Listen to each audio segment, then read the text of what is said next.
What's up, guys? Today we got a story of a teacher that claims that the subscriber is quote-unquote fat-phobic because his girlfriend is not fat. Yeah, this is a pretty crazy one, so strap in, buckle in, leave a like on the video to claim your free nothing. Those are going away fast, so do it quick. And let's just jump right into the story. So we're going to call the subscriber who submitted today's story Oliver. So anyways, Oliver was in class, and there's a girl in this class who he really liked, and we're going to call this girl Ava, right? So Oliver and Ava had kind of been like talking with each other for a while at this point. You know how there's like that one kind of unofficial couple in your class, like they're always flirting with each other, they're always like kind of like, you know, doing a lot of flirtatious activities, yet it isn't official. But like if you're gonna make a bet, like you would bet the whole farm that within a week they'd probably get together, or if not in a week, they're gonna get together at least eventually. So that was kind of like Oliver and Ava. It was kind of a cool I don't know, it was a cool situation for the subscriber because, you know, he was, you know, I don't know, it's a girl he liked and all the signs were looking pretty good. That doesn't necessarily mean it's gonna last, but anyways, maybe I'm just being salty. But sure enough, right, things were looking pretty good. And so the teacher, here's one thing I'll say, guys, is your teacher knows a lot more about you than you actually think. Probably a lot more than you want them to know. Like back in middle school for me, I once had a conversation with one of the teachers, and she just kind of like admitted that she literally knew all the drama, all the information, bro. Like she just went on and rattled down a list of information. Some of it I didn't even know, and I went ahead and verified it. Dude, the teachers know everything. They know the class crush, they know the bully, they know the quiet kid, they know the kid who's going through something, they know everything. So the teacher was well aware of all of this. However, as you can probably tell by the title of this video, this was no ordinary teacher. Yeah, so basically, you know, this guy, the subscriber Oliver and Ava, they were like, they were going to become official pretty soon. But throughout the next couple weeks, the teacher kind of went above and beyond to make sure that they wouldn't be together. Like they would basically like making sure that they wouldn't be in groups together. The teacher, like very strangely about like, cause this is like, let's say pretty close to Valentine's Day. This is probably like late January. So just randomly, like all the way, like more than like about halfway through the school year, right? She just starts like randomly doing assigned seating. And she only started doing assigned seating when Oliver started sitting next to Ava. Like literally before that, she wouldn't care. She said, sit wherever, who cares? But then all of a sudden, when she noticed that like Oliver and Ava were like talking together or whatever, it's like, oh, now we got to start doing assigned seating. And Oliver in the back of his head and would like would joke with the boys like, oh my God, I don't know, the teacher's trying to like make it difficult for me. Little did Oliver know that he was actually spot on and the teacher was actually trying to make it difficult for him. Like, bro, like he was actually straight up correct on this one. I mean, little did he know it was for an insane reason. I mean, you guys will see as the story progresses, it becomes more and more apparent until the teacher just straight up says it and is like revealed to be absolutely crazy, bro. But yeah, so anyways, Oliver's kind of like getting a little bit annoyed by this because basically what happens is the teacher says, all right, guys, pick someone to have like a group project with. So the thing is, right, one would assume that if you could pick anyone to have a group project with, that meant you could pick anyone to have a group project with. So since like Oliver and this girl Ava were kind of like, I don't know, vibing a lot, they were like, oh, why don't we do a project together? So you basically at the end of the class period had to come up to the teacher with your partner and then also like a brief summary / outline of what you wanted to do, just because it was like a week-long project and you had a bit of freedom. So whenever the teacher gives you freedom in a project, a lot of times, at least in my experience, they want to check in with you with what you're doing so that you don't like spend the entire time doing something and then it doesn't fit the assignment. Normally, if the assignment's more kind of tailored, like it's like you can only do X or Y, they just assume you're going to do it correctly. But anyways, right, so, you know, Ava and, you know, Oliver, they get together and they're sitting together at a table, talking, discussing, whatever. And Oliver catches like a weird glance from the teacher. Like the teacher is almost like looking at them strange, bro. So Oliver thinks, okay, I'm overreacting. I'm being weird, like whatever, it's nothing. Oliver then doesn't think anything of it. He only thinks something of it after class, because right before class ends, all the partners go up. They go up to the teacher, or last 10 minutes or whatever. They go up to the teacher, they say, hey, this is my partner, this is what we're doing. The teacher literally just says, cool, cool, cool. Like, the teacher gives everyone a thumbs up within like 1 second. Like, she's just like, cool, whatever, nice, bet, cool. Just like again and again and again and again like that. However, when Oliver and Ava get up there, the teacher almost like sighs. Like, she's like, Oliver's like, all right, that better be like an accidental sigh. That better be some random sigh that came out of nowhere. Because, like, I don't know, I do sometimes randomly sigh, just breathing and all. And my mom will be like, are you okay? I'm like, yes, I'm just breathing. What? Relax. Yeah, so anyways, Oliver and Ava go up there, and the teacher kind of gives them a look. And Oliver's like, wait, like, what is wrong? Like, what could possibly be not, like, correct here? So, right, the teacher's just kind of looking at Oliver and Ava, and it's kind of like an awkward situation because Oliver doesn't totally understand why the teacher is holding them out for as long as she is. It just genuinely doesn't make a lot of sense because, remember, the teacher, whenever anyone else came up, was like, you go, you're fine, you're fine. And then Oliver and Ava came up, and she kind of had, like, this weird look. So Oliver kind of looks at her and is like, ahem, like, hello.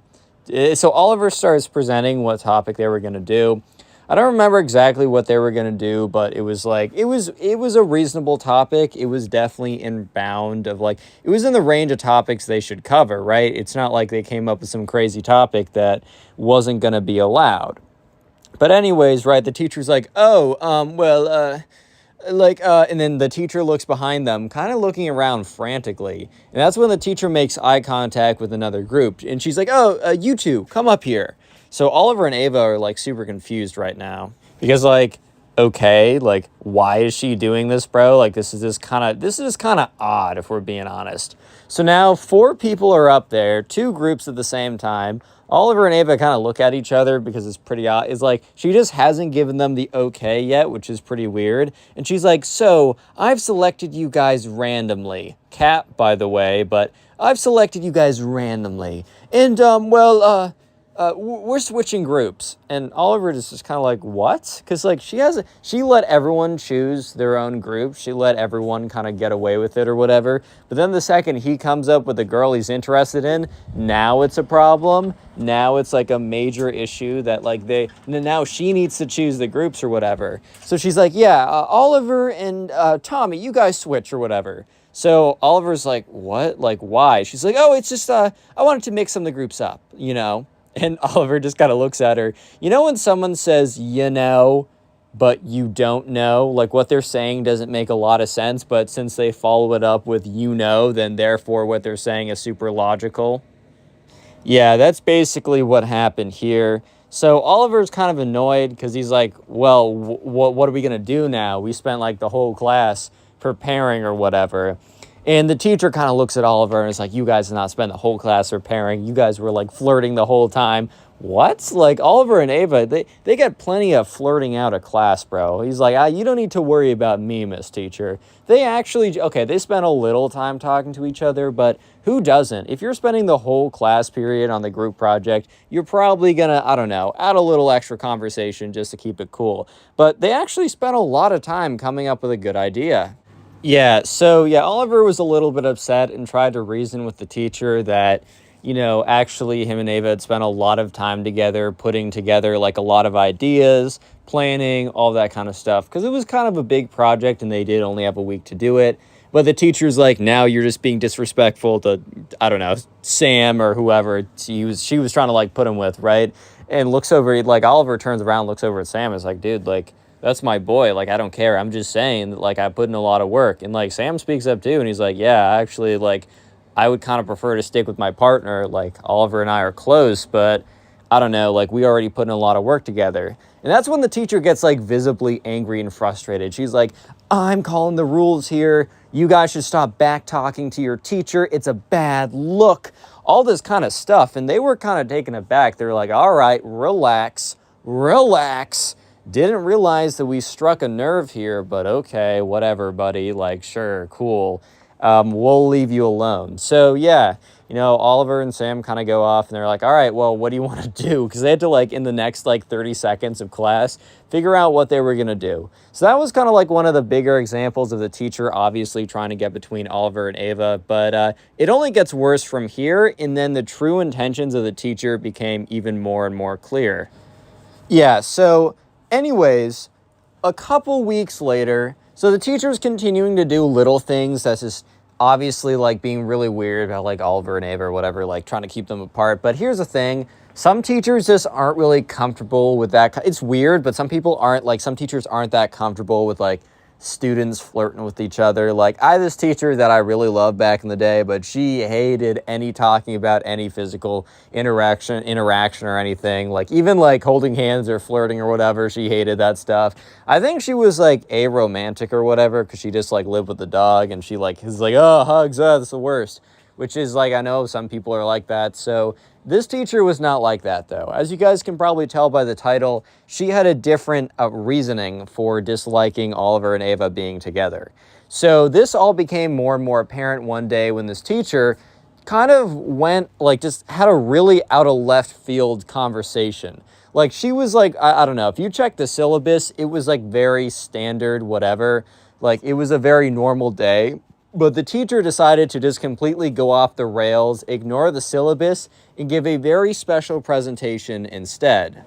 So, okay, right, let me set the scene. Oliver and Ava walk into class together, immediately getting the side eye from the teacher.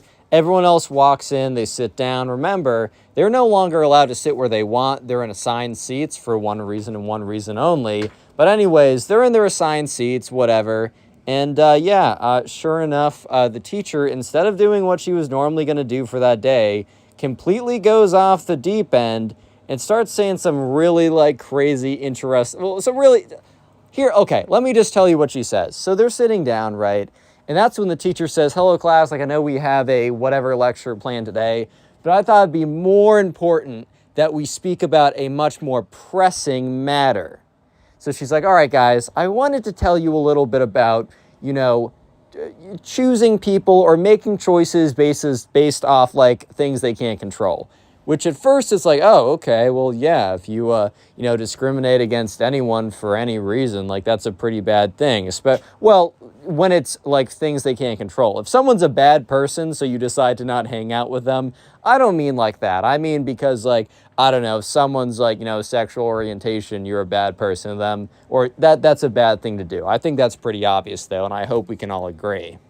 Yeah, but anyways, the teacher doesn't go in that direction. She immediately goes super specific and super targeted. She's like, today we are going to talk about fat phobia, which, like, okay, I know I meme on the term a little bit in the, like, the titles and thumbnails and the More Pegasus videos or whatever. By the way, I have a channel with Pegasus, like, we do reaction stuff daily, if not double daily. So that's in the description. Make sure to check that out. But anyways, yeah, one thing I will say is there are definitely situations where people will be, discriminated against because of their size.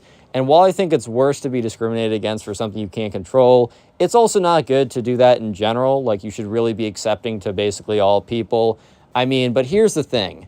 The teacher went on not to give a really reasonable, like, you really shouldn't judge people by the way they look, which, dude, I totally, like, agree with that. The teacher immediately goes to, quote unquote, fat phobia in dating preferences, which, here's the thing. That's just so out of left field. When it comes to dating preferences or, like, who you're interested in, a lot of times you can't kind of control that. It's just kind of like a gut feeling. And I don't think you should be forced to fall in love with everyone. I feel like everyone watching this video, there's just certain people that they're just immediately attracted to, and some certain people they're just immediately not attracted to. I mean, look, at the end of the day, it is what it is. I mean, you shouldn't, like, discriminate against people for that reason, but dating preferences, like, if you don't want to date someone who's 10,000 pounds, like, I don't know, man. I don't really see the issue with that. You shouldn't be a jerk to someone because they weigh a lot, but you don't have to fall in love with them. You know what I mean?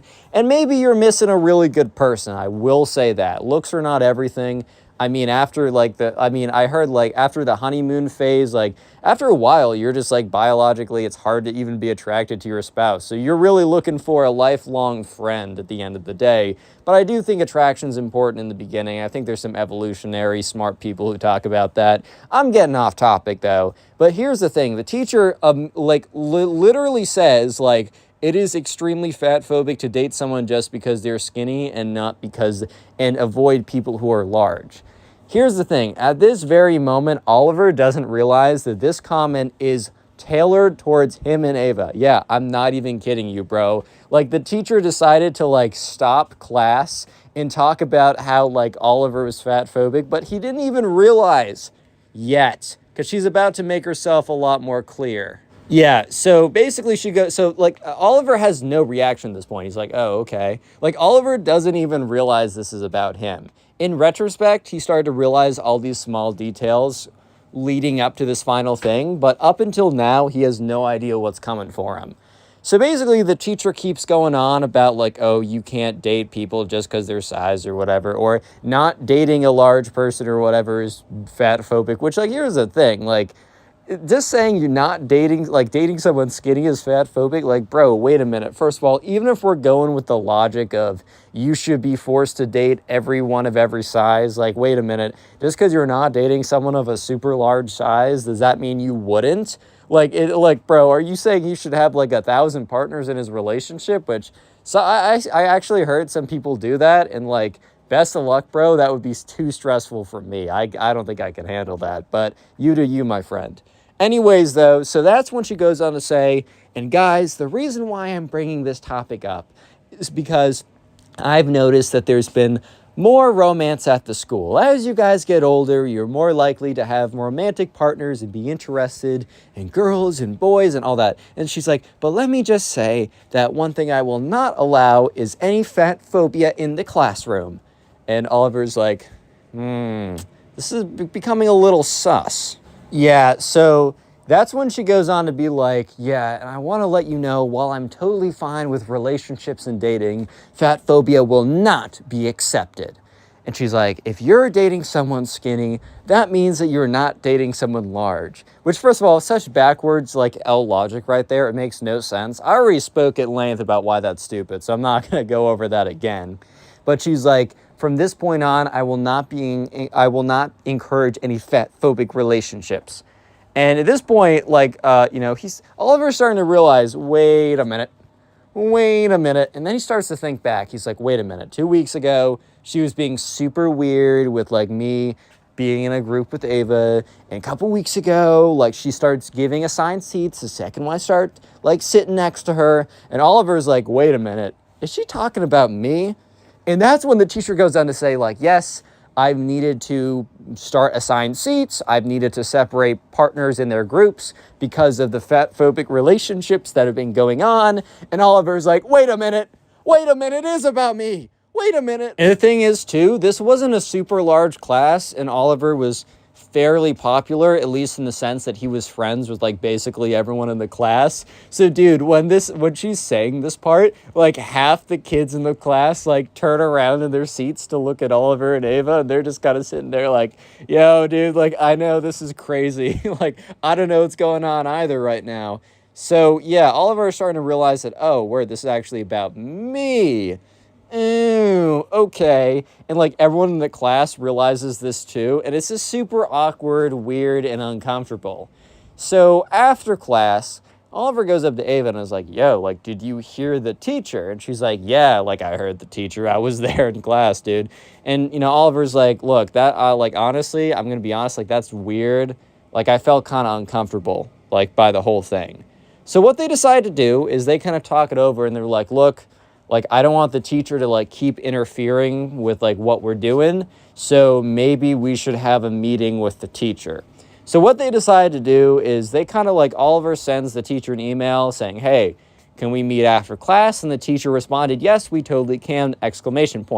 Almost like she was expecting a meeting, and unfortunately, Oliver was about to enter into a trap. If you guys watch Star Wars, or at least the last, number 6, I don't really count the Disney ones in canon, but I'm not going to be a nerd for you guys, don't worry. But when Admiral Akbar screams, "It's a trap," bro, he wasn't screaming about the Empire. He was screaming about this teacher about to have Oliver and Ava into her trap. Dun, dun, dun. Real quick, if you made it this far into the video, comment Star Wars down below, because I just made the Admiral Akbar reference. That'll be the secret word of the day.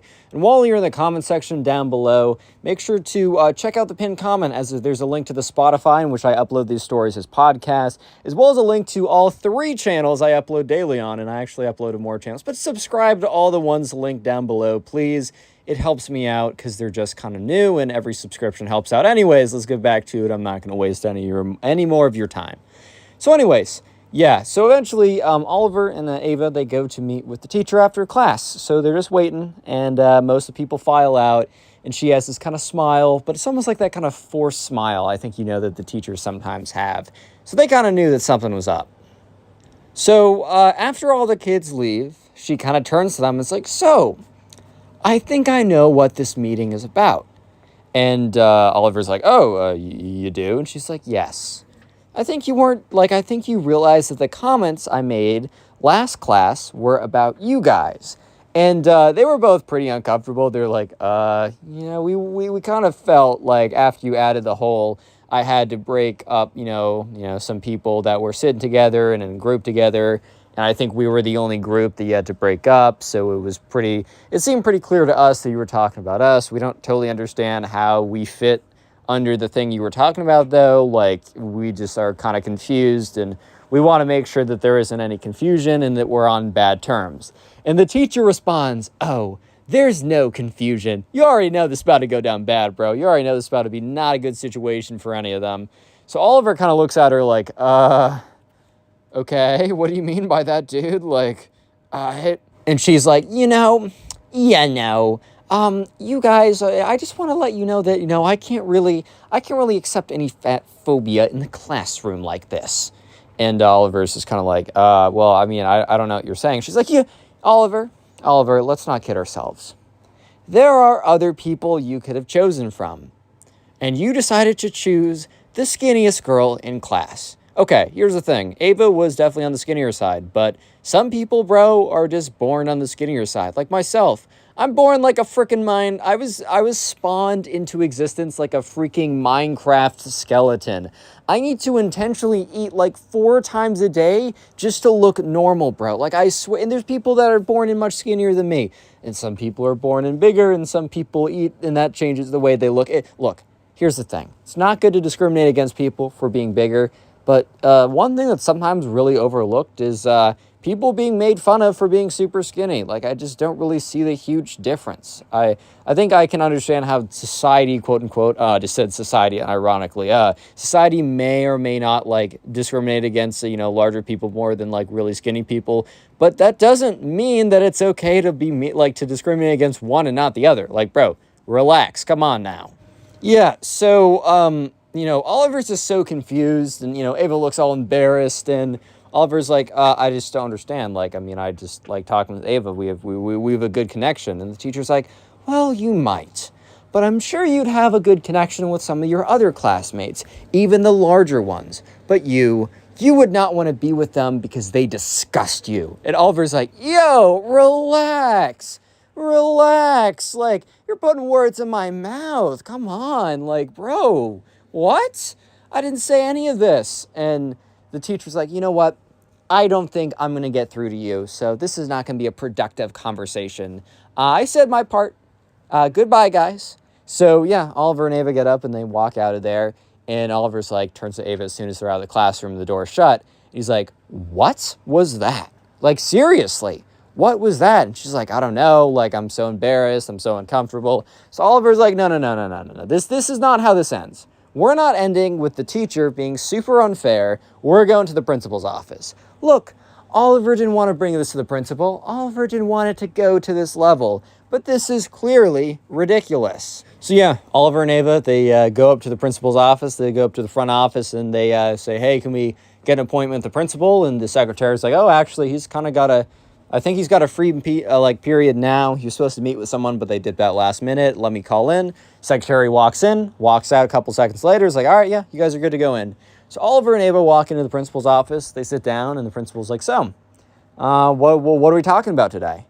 And so Oliver explains the situation. Oliver goes over every single detail, starting from the very beginning. He basically tells you the story, but hopefully not in like 20 minutes, because the principal might have spaced out by then. But yeah, so Oliver's like done, and looks at the principal, and the principal looks at him like, are you sure that's how these events went down? Because it just seems so unrealistic. Like, are you sure a teacher here was like, I don't like you because you chose this girl who isn't in a mobility scooter? Like, I really don't think that's how it went down. So Oliver's like, look, I'm telling you the truth.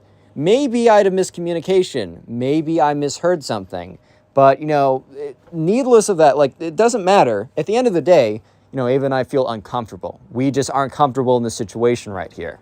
So the principal's like, all right, well, I'll go down and talk to your teacher about it, and hopefully that'll make things better. So Oliver really didn't know if that was going to make things better. So all three of them walk down, and they walk down to the classroom. And I think the teacher must have had a free period because she was just sitting in the classroom. And the principal's like, hey, Janet, let's say that's her name. Hey, Janet, do you mind if we speak for a second?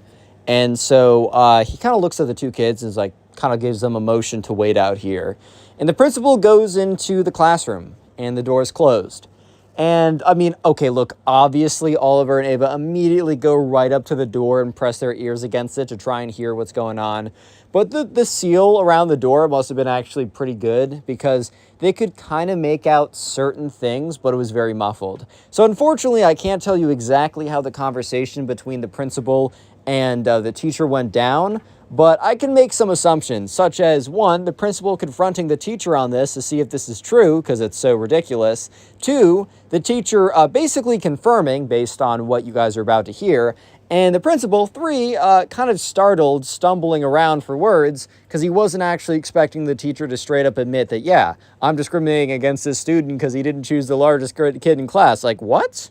So yeah, the principal steps out of the room and looks at the two kids and is like, hey, kids, can you, sorry, we'll talk later.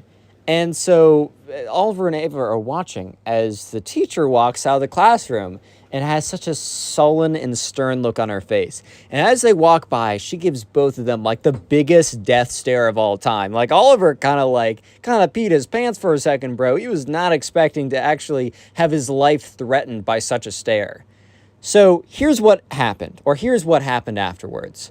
The teacher was put on suspension with paid leave, so very standard, like, cushy teacher suspension type thing, and no longer taught for the second half of the semester, or the second half of the year. She was brought back the next year, by the way, but she was forced to kind of go to, like, take a lot of, like, education type classes of, like, not to, like, discriminate against kids. Kind of ironic that she was making such a stand of, oh, you can't be mean to other people, whatever, and then she ends up kind of having to take a lot of work to deal with that because she got exposed for doing that or whatever. So yeah, word spread super quickly of this because it's a small-ish school, and the fact that the teacher was exposed for basically discriminating against the subscriber because he decided to date a girl who wasn't, like, overweight, which, like, he should be fine. He should be allowed to pick whoever he wants. He should pick anyone who speaks to him, dude. Not anyone who speaks to him, but, like, a person who speaks to them in a sense of, like, I like them, not, oh my God, you spoke to me, therefore we're in love. But yeah, it was one of the craziest stories that ever went down at his school. Click on the video on screen right now to help me out, and I hope you have a good day. Today we got a story time of a spoiled kid who thinks his dad actually owns the school. Like, his dad is the CEO of the school, owns it, therefore he can do whatever he wants and do whatever he wants to other people. Yeah, so this is a pretty crazy story, so sit back, relax, subscribe to the channel if you're new. Leave a like on the video to claim your free nothing, as always. And with that being said, let's just jump right into it. All right, so at the subscriber school, there's a kid who we're going to call Billy. And Billy was a spoiled kid. He was your standard spoiled rich kid. You already know how it is. And as most spoiled rich kids, his parents literally gave him anything he wanted, which kind of diluted and destroyed the whole like idea of money, the idea of value, the whole idea that you can't just have everything that you've ever wanted. And also, he's never had to work for anything. I mean, here's the thing. There are parents of like that have a ton of money, but they still make sure to instill the right values in their kids. Like they're still making sure that their kids are getting summer jobs if they want something. They're making sure that they're not paying for everything. And if they are paying for something, that it actually makes sense. Like, oh, my kid needs to eat. Okay. It's like, oh, my kid wants diamond, I don't know, studded cane or something. I don't know, man. Then obviously they wouldn't buy that. But unfortunately, Billy was a spoiled kid and his parents didn't really care. So anyways, right, one day, Billy must have been riding back with his dad. And this part of the story is a little hard to tell because obviously the subscriber was not in the car with Billy, but it was just like overheard from different rumors and different people. But basically what happened is Billy, the spoiled kid, was, in the car riding back with his dad, and he was on his phone, I don't know, right, playing some game or something, but it's not like he had AirPods in, he wasn't listening to music because he heard what, Billy's dad was saying. So Billy's dad was on the phone with the principal, and they were having some kind of conversation or something. I think Billy's dad, I don't know, did some stuff maybe he did do some stuff for the school. Maybe he donated something, or maybe he volunteered. I don't know. So Billy's dad did have some affiliation with the school. However, Billy, the spoiled kid, was sitting there and hearing that his dad was talking with the principal, somehow came to the conclusion that since his dad was on the phone with the principal, he must actually own the school. So I don't know what Billy's dad said that made him believe that, but I think Billy's dad must have said something that he wasn't like, oh, and since I own the school, he didn't say something verbatim like that, but he must have said something that made sense in context. But since Billy, the spoiled kid, didn't hear the whole conversation and also wasn't hearing what the principal was saying, must have misconstrued that whatever was being said was a conversation that confirmed that his dad owned the school and not that his dad was helping out with the school, which is what actually was happening. So right, after that, Billy kind of had a massive ego blow up. And since he's a spoiled kid, he already has a pretty decently big ego for no reason. But now that he believes that his dad actually owns the school, his ego is 3x what it was before. So the next day, Billy came in with a newfound sense of confidence. It wasn't as if he wasn't confident before. I think, as I have already said, he was, the spoiled kid. He was pretty confident, right? However, he had this newfound kind of sense of confidence after falsely believing that his dad actually owns the school. So anyways, he comes into class. In the first period class, he has with the subscriber. So he sits down, not right next to the subscriber, but close enough to the subscriber. And so he's sitting there, and the subscriber is listening. And at this point, this is a first-hand account, since the subscriber sees all of this.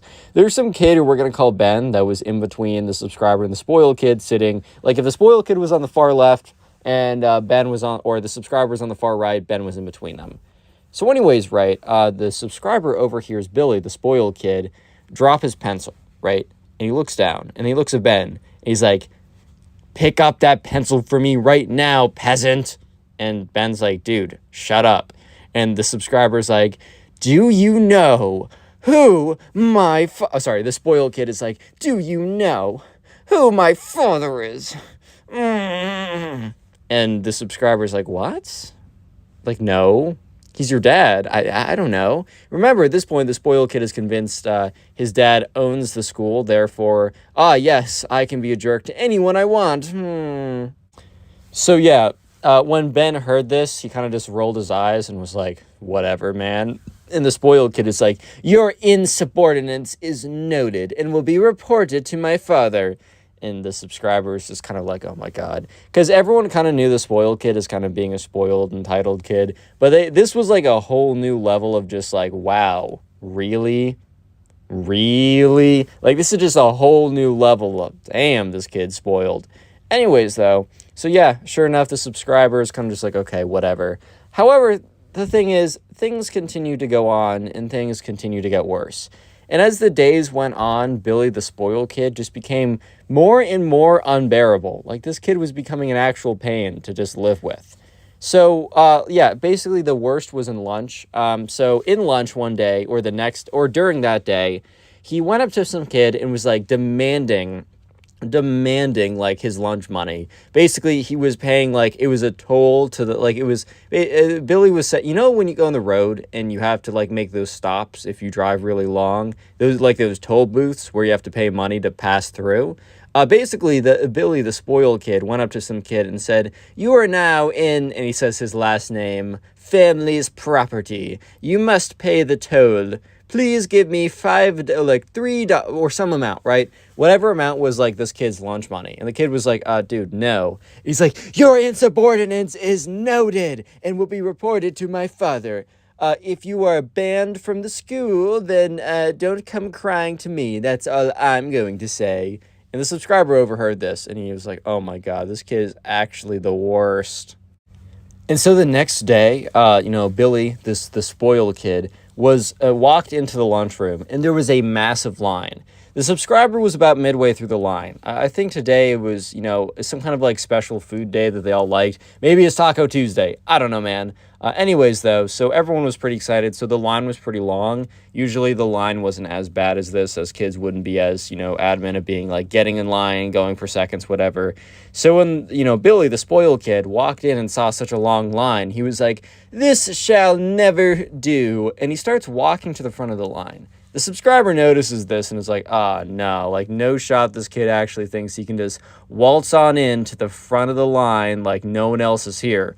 But sure enough, the spoiled kid, Billy, starts walking and it tries to cut the entire line. So obviously everyone's like, dude, like, what are you doing? And he says, "Well, I just thought you guys would want to be on my good side and let me cut the line." So obviously everyone was like, hell no, bro, what are you saying right now? Everyone was just so confused why this kid is like, "I think you want me to be on your good side." Like, dude, why would they care if they're on your good side or on your bad side? Like, I doubt that, like, they care any bit about that at all.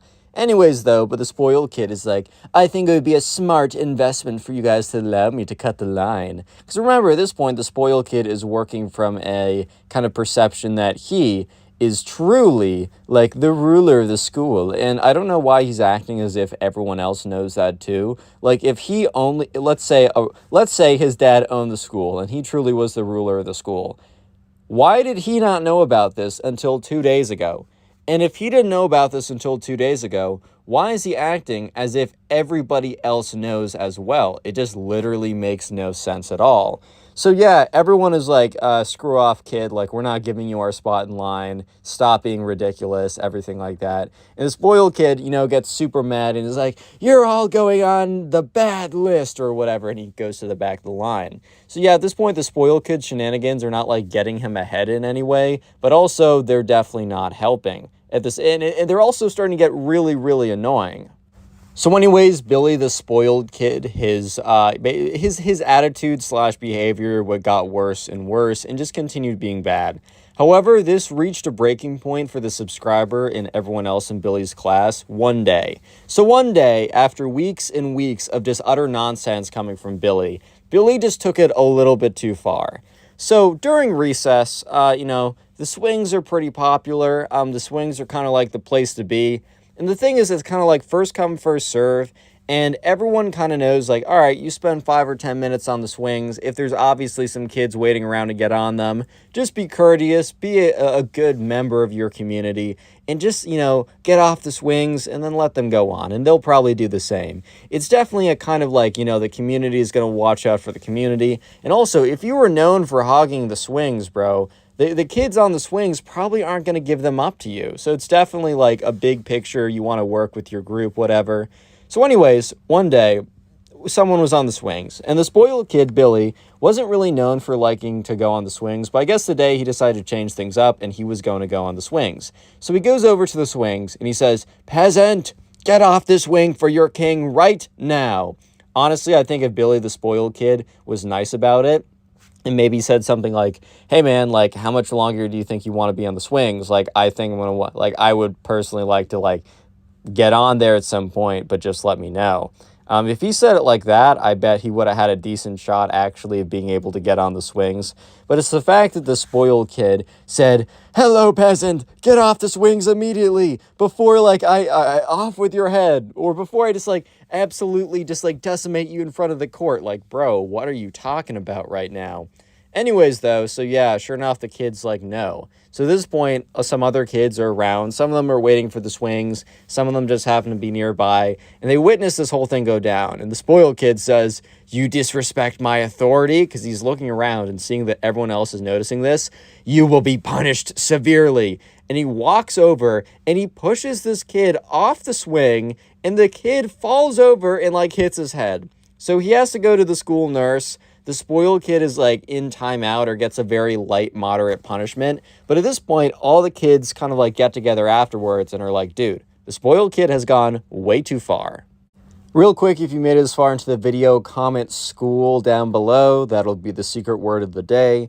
And also, if you use Spotify and you don't listen to these stories on Spotify, my Spotify is linked, first link in the description, and also the only link in the pinned comment. And finally, up until the summer, we got a little bit of a challenge, a community challenge. It's the binge watch challenge. So basically go down the comment section and comment how many videos you watched today, how many videos you watched this week, whatever you want to put.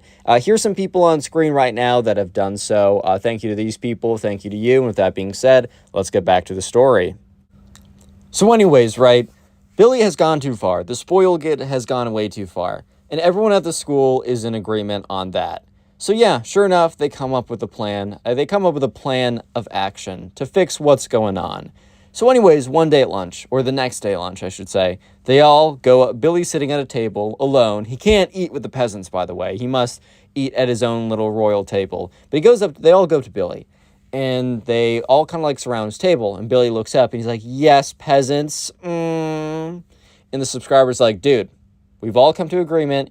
You're acting like a little jerk recently. You got to cut this out," or, the spoiled kid's like, before even the subscriber could say or what they were going to do, the spoiled kid, who was just so shocked because he had never been talked back to before, and he just couldn't possibly imagine that the peasants would be so bold as in to talk back to their superior. You know what I mean? It's just like, oh, good heavens, like, you would talk back to your superior like that? Are you serious right now, guys? So he's just so taken aback. And, he's all just like, "You guys are making a big mistake. My father owns the school."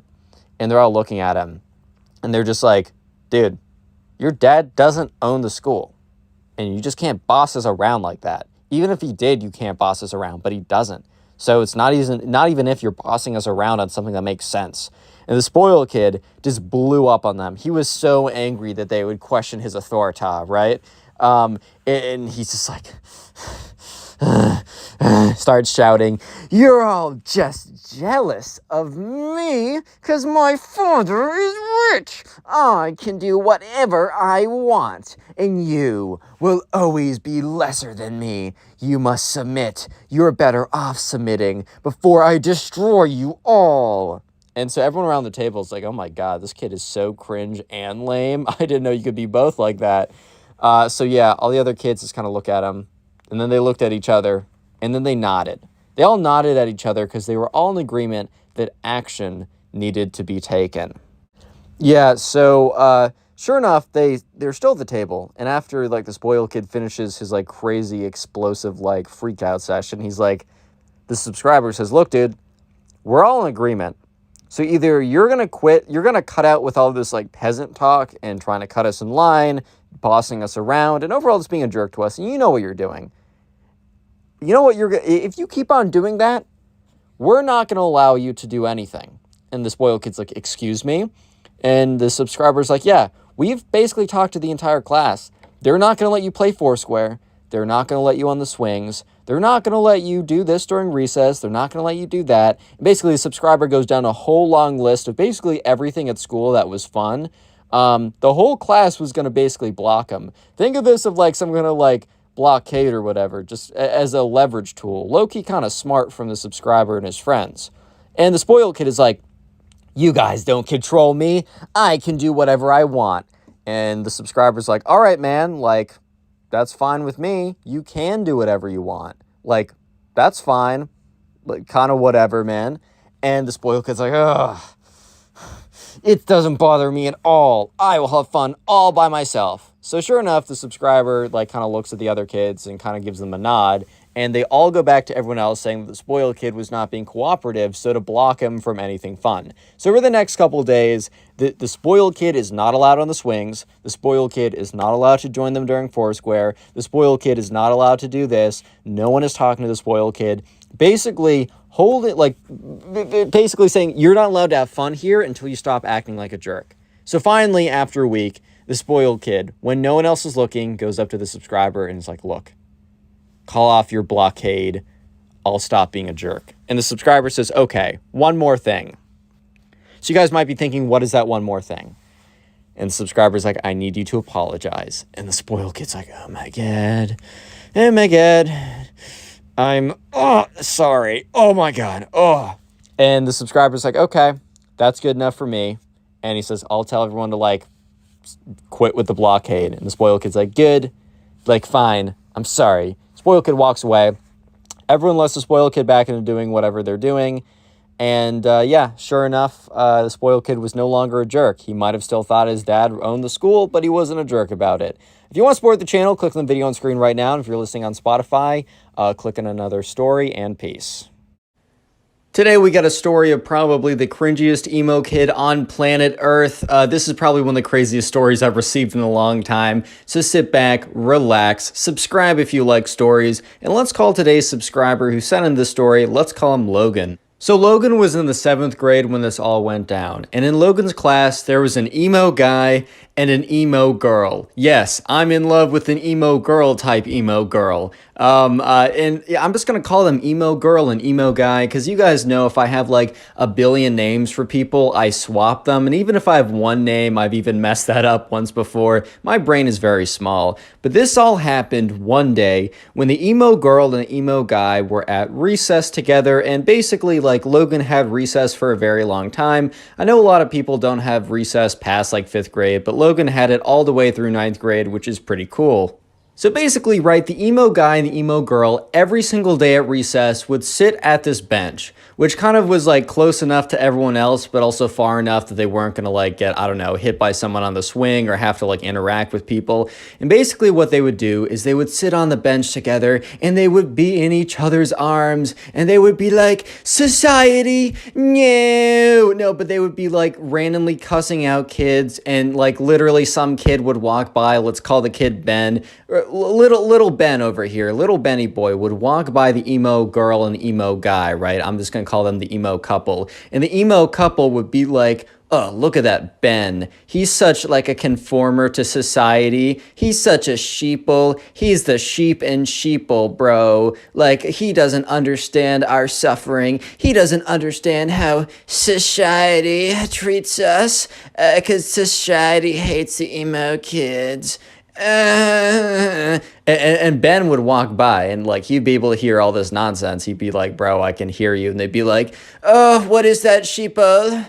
And sometimes they would just like get really like aggro and cuss people out. They'd be like, hey, Ben. And he's like, yeah, you suck, bro. And Ben's like, all right, no one likes you guys. And they're like, society keeps hating on us. Bro, why do you think society hates you so much? If you're sending hate out, you're getting hate back at the end of the day. But this all happened one day when Logan made the mistake of getting too close to the emo guy and the emo girl. So the emo couple was sitting on their little bench, right? And they were just like, society, as always. And sure enough, you know, Logan, you know, he sees his friends at the tetherball. I don't know if you guys ever played tetherball back in middle school, but that was the most fun game ever. I would legit play it if I had it in my backyard right now. But his friends were over at the tetherball, and Logan was walking over. And Logan could either take the long route, having to go around the basketball court to the tetherball, or he could pass by on the short route. He'd have to pass by the emo bench, as I'm going to call it, because that's where the emo guy and the emo girl would always sit every single recess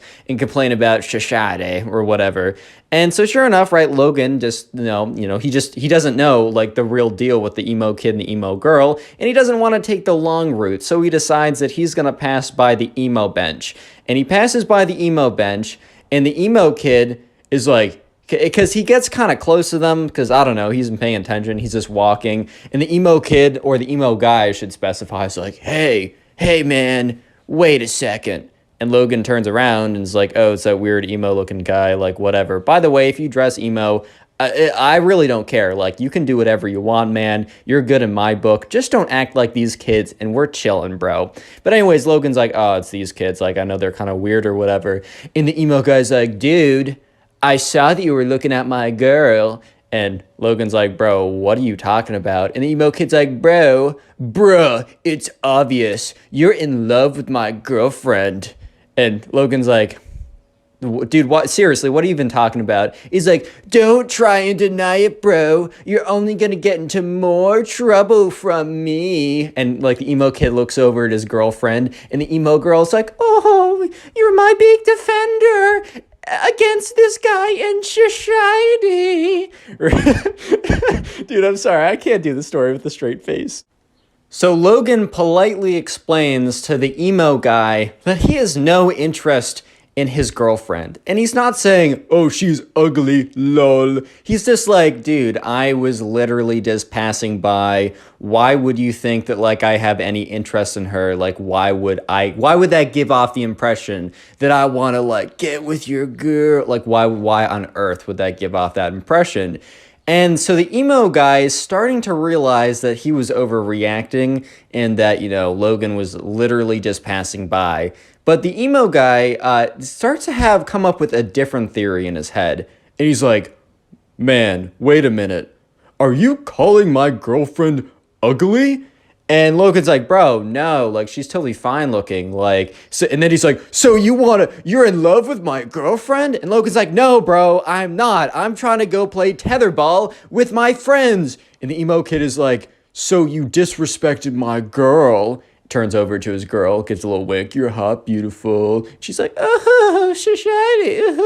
And he turns back around, and he's like, that's it. I don't stand for this type of disrespect and slander against my emo girlfriend because I'm in love with an emo girl. You and we're going to fight tomorrow for her honor and respect. And Logan's like, what? And the emo kid's like, yeah, bro, we're going to fight. You and me at recess at this time, it's you versus me. I don't want to see you chicken out because I'll find you either way. And Logan's like, all right, bro, whatever. I'm going to go play some tetherball. Logan thought that was it. Logan thought the emo kid was just being like, I don't know, overreacting just to like impress his girlfriend. But unfortunately, he was wrong. Real quick, comment emo down below if you want to heart on your comment. I'll try and heart as many comments that say emo as possible, as that is the secret word of the day. And by the way, if you really do want to support the channel, binge watch a bunch of my videos. I got playlists, or just watch videos in the recommended from me. It really helps the channel, and please leave a comment telling me that you're doing it so I can personally thank you. Recently, I've also been getting a lot of comments of people saying that they put on my videos to go to sleep, which I don't know if that's an insult or a good thing, but either way, like, here's the thing, man. Watch time is watch time, and it supports the channel, so look, I'm not saying to put on a playlist of my videos, turn the volume down to 1% while you're sleeping to boost the channel, but I'm also not saying to not do that. Wink. Anyways, back to the story. So anyways, right, the next day rolls around and Logan doesn't think anything of it. Yes, in the back of his mind, he's thinking about the crazy experience of when he passed the emo kid bench, but he doesn't really think anything of it, and he really doesn't think that the emo guy is going to, I don't know, oh my god, I got hiccups. But he doesn't think the emo kid is actually gonna do anything, man. Like, he's just like, okay, whatever. He's just trying to impress his emo girl. So, like, whatever, bro. Like, it really doesn't matter. And anyways, the next day rolls around and it's recess. And sure enough, you know, Logan goes out once again to go to the tetherball because that's where the boys were at. And he had a great day at tetherball the day before. That is a really fun game. I don't know why I keep bringing it up. I just really enjoyed it as a kid. But anyways, Logan goes over and he's just planning on walking to the tetherball, having a good time with his friends. But you know who's standing there blocking his way? Yeah, it's the emo guy. And the emo girl is sitting on the bench and she's looking at her emo boyfriend, right? But the emo boyfriend is standing there and he's like, yo, do you remember when you disrespected my emo girl? And Logan's like, what? And the boyfriend takes out, like, you know, there's like at the Halloween decoration stores, those big like foam fake skull swords. It's like the big gray swords that are made of foam and super bendy, but have like the skulls on them or whatever. So the emo kid must have bought one of those or had one of those already, because he whips one of those out and he's just like, it is time to battle, man. And Logan's just like, bruh, like, what? Man, I'm just trying to play some tetherball, bro. Like, I don't know about you, but... And he's like, no, you disrespected my emo girl. Like, so sure enough, right, the emo kid, or the emo guy, I should be specific, is like, and you will pay the price. And he runs in against Logan, and he takes the foam sword. He starts like going whap, whap, whap, whap, whap. Just starts like beating him with the foam sword. But bro, it's a foam sword. It literally bends on impact. So when he hits him, right, the sword just bends in half, right? It just kind of whaps around. However, he's kind of whapping it pretty hard. He's like pop, pop, pop, pop, pop. So it's like almost like slapping him. And sure enough, Logan's getting kind of little red marks. It's like if someone was like, you know, they're slapping you. I slapped my knee, by the way. Don't be weird. If someone's like slapping you, they might leave like some red marks. They're not going to do any actual damage, though, unless you're in a professional slapping contest and your head explodes or something. But yeah, sure enough, the teacher saw that and is like, hey, you there, stop that. And, you know, the emo kid's like, dude, this guy started it first. And the teacher's like, no, I saw the whole thing. You just came up to this kid and you were just slapping him. Go to the principal's office. You have detention for the rest of recess. And the emo kid looks at Logan and is like, this is not over, man. This is not over. A week goes by and nothing happens to Logan. Logan kind of purposely avoids the emo bench. And he does look over and he sees the emo boyfriend and the emo girlfriend all cuddled up, cursing out society, as always, right? And sure enough, right, he just thinks he's done. Logan thinks he's in the clear, that the emo kid has stopped his nonsense. But no, wrong. The emo kid has not stopped his nonsense. It's about to get much worse, believe it or not. So sure enough, a week goes by, and during that week, nothing happens. So Logan literally forgets entirely about the whole emo kid, whatever, disrespecting his emo girl type thing. He just doesn't even, like, think about it. Like, at the end of the day, he's just like, all right, whatever, man. I'm going to go play some tetherball, go hang out with my friends, play some, like, Yu-Gi-Oh cards. I don't even know, whatever they do at recess. But one day, a week later, you know, Logan walks into school, and Logan has a couple classes before recess. And Logan is just in the hallway, and this big, like, emo-looking kid who he has never seen before walks up to him. Is like, hey, I'm the emo kid's cousin, and I'm gonna beat you up. And Logan's like, oh my God. Because this kid was massive. The emo kid was kind of built like me, like a spooky, scary skeleton. But this emo kid, bro, he was like, I don't know. He was like a linebacker for, like, I don't know, the Patriots, dude. He was a big guy. He was big guy for sure. And Logan was pretty medium-sized, but he was about to get obliterated by this guy if he actually did do anything. So Logan's like, what? And the emo kid's cousin, who is also emo, he's like the emo, I'm just going to call him the emo cousin, right? The emo cousin, who is super big, comes up to him and is like, you, me, boxing. Logan's like, bro, am I supposed to be Logan Paul? Like, boxing? Huh?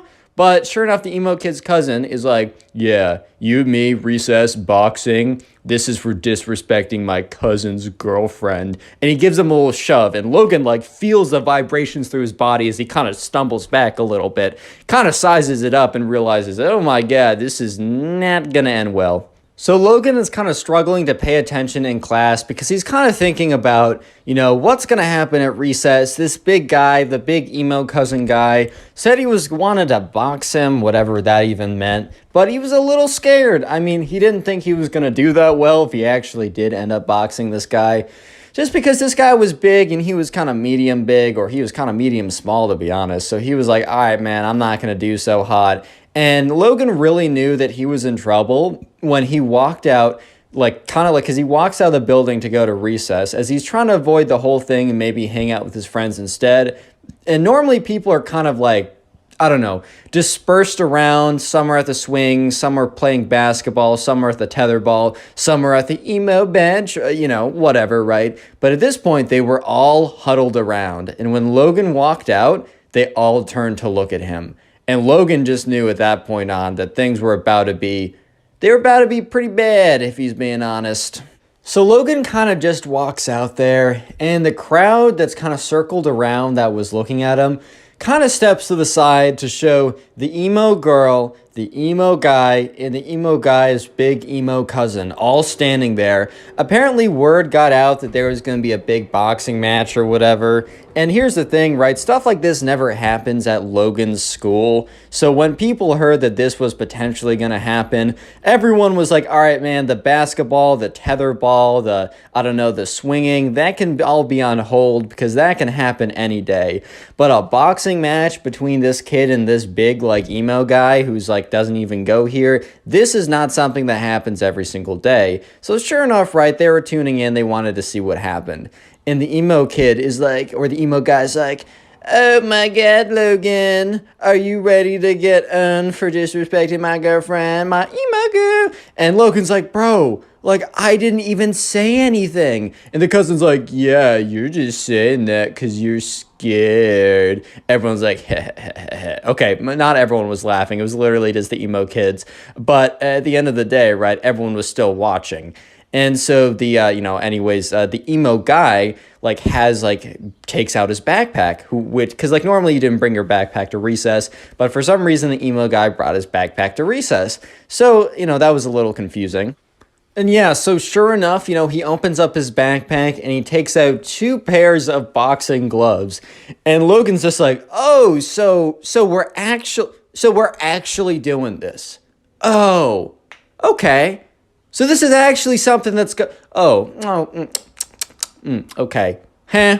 So Logan, like, starts to put on the boxing gloves and is kind of like in his head, what am I doing? If I go along with this, I'm going to get destroyed. So Logan, midway through putting on the boxing gloves, is like, wait, I didn't agree to do this. He starts taking out the boxing gloves, and the emo cousin is like, well, then I'm going to fight you either way. If we do this officially, it'll be a fair fight. If you try and run away like a little weasel rat boy, then I'm just going to come after you either way. So you got no choice. And at this point, Logan, like, is actually really concerned. Like, the whole thing was kind of a joke, and it was becoming less and less of a joke up to this point. But at that moment, he realized kind of how serious the situation is. Just a little word of advice for me. Don't get into any, like, fights at school. Just please, for the love of God, avoid all that stuff like the plague. If it's happening, just report it. Just get away from that stuff. But anyways, Logan's like, oh God, like, this is really bad. And he was starting to get pretty nervous.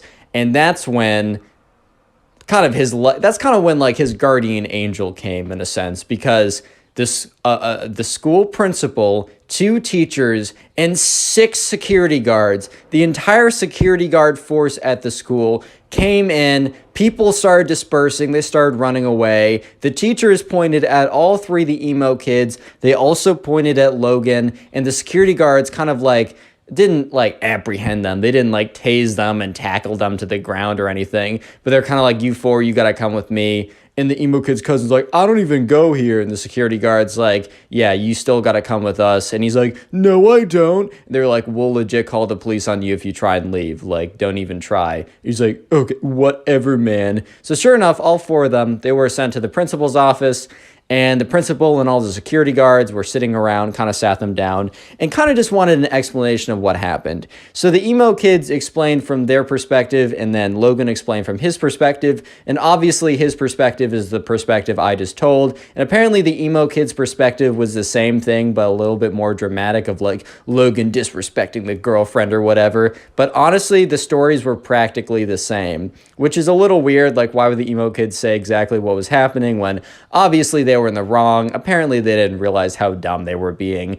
But yeah, sure enough, the principal's like, wow, that's insane. So you might be thinking to yourself, how on earth did they get an entire like security task force and all the teachers and the principals together when they were only out there for like 5 minutes? Well, apparently, since word spread of this quote unquote boxing match, that word spread, like it spread to the principal and they took it very seriously. So they had an entire team ready and they were monitoring the situation very closely to see if anything was going to happen. And obviously, if some kid comes from out of school to like try and attack another student, of course, they're going to have an issue with that.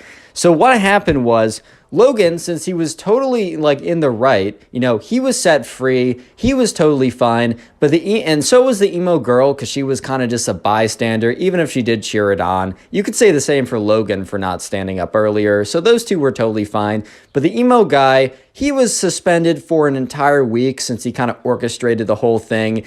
And the emo cousin, couldn't be suspended or expelled because he didn't go to the school. But basically what happens is they ended up actually calling the legitimate police about this whole thing, explaining what happened, and the police ordered kind of like a semi-restraining order. I don't know if it was super official, but basically it said if this big emo cousin ever stepped foot on the school again, he would be like trespassing, and the police would have their rights to come and arrest him or whatever. So yeah. What even happened? That's what I'm asking myself. Click on the video right on now. screen right now. I know you'll enjoy it. Just click it. Do it. Today I got a story of probably one of the craziest emo kids of all time, and I've told a lot of crazy stories, so strap in, subscribe if you like stories, and let's call today's subscriber, let's call her Luna.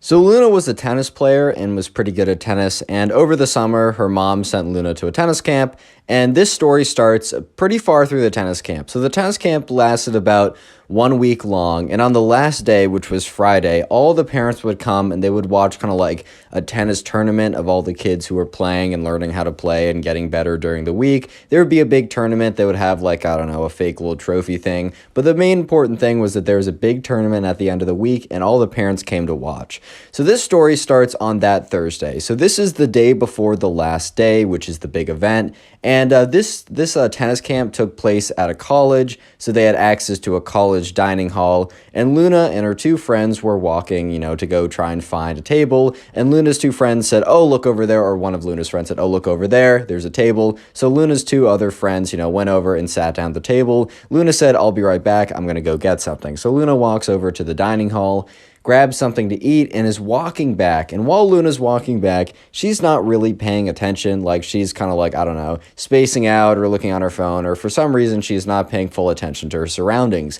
So unfortunately, she bumps into this guy. And, you know, the guy had a tray of food, and the food, honestly, it wasn't even that bad. Like, the food, sure, like a little bit got on his shirt, but it wasn't like the entire tray exploded all over his shirt and his clothes were soiled and ruined beyond repair. Like, yeah, dude, you got sprayed a little bit. That sucks, but it's time to move on. And Luna was like, oh my God, I'm so sorry. That's so embarrassing. And like, she's like, I'm so sorry. Like, I wasn't paying attention. And this kid, you know, Luna's looking at this kid, and this kid is very clearly like an emo kid. And by the way, there's nothing wrong if you dress like goth or emo or whatever. It's a style, and I think a lot of my viewers have the style, and I don't personally do it myself. That isn't my style, but I rock with you if you do that. No hard feelings. However, if you're like this emo kid, bro, you got to change some things in your life. That's all I'm saying. Because this emo kid looks at Luna, looks her dead in the eyes, and then takes out a book. And Luna's like, what? And the emo kid, so he has this book in his hand, and Luna notices that there's like ancient hieroglyphics.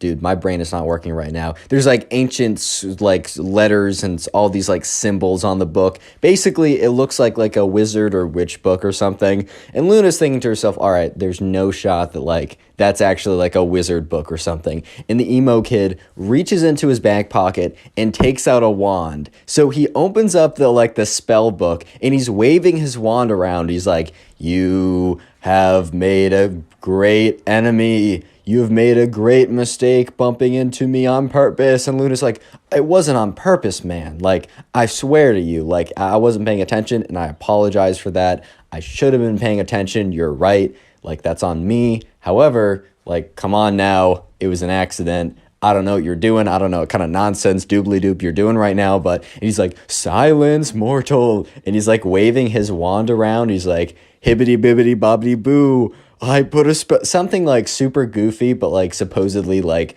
I don't know, wizard tongue or something. He's like, beepity boop, boppity bee. I'm like, okay, bro, like, let's calm down now. And he's like, there, you've been cursed. And he slams the book shut with one hand, puts the wand back in his pocket, puts the book back into his backpack, which he was carrying around. Or I guess not a backpack. I guess it was like a tennis bag with a racket in it.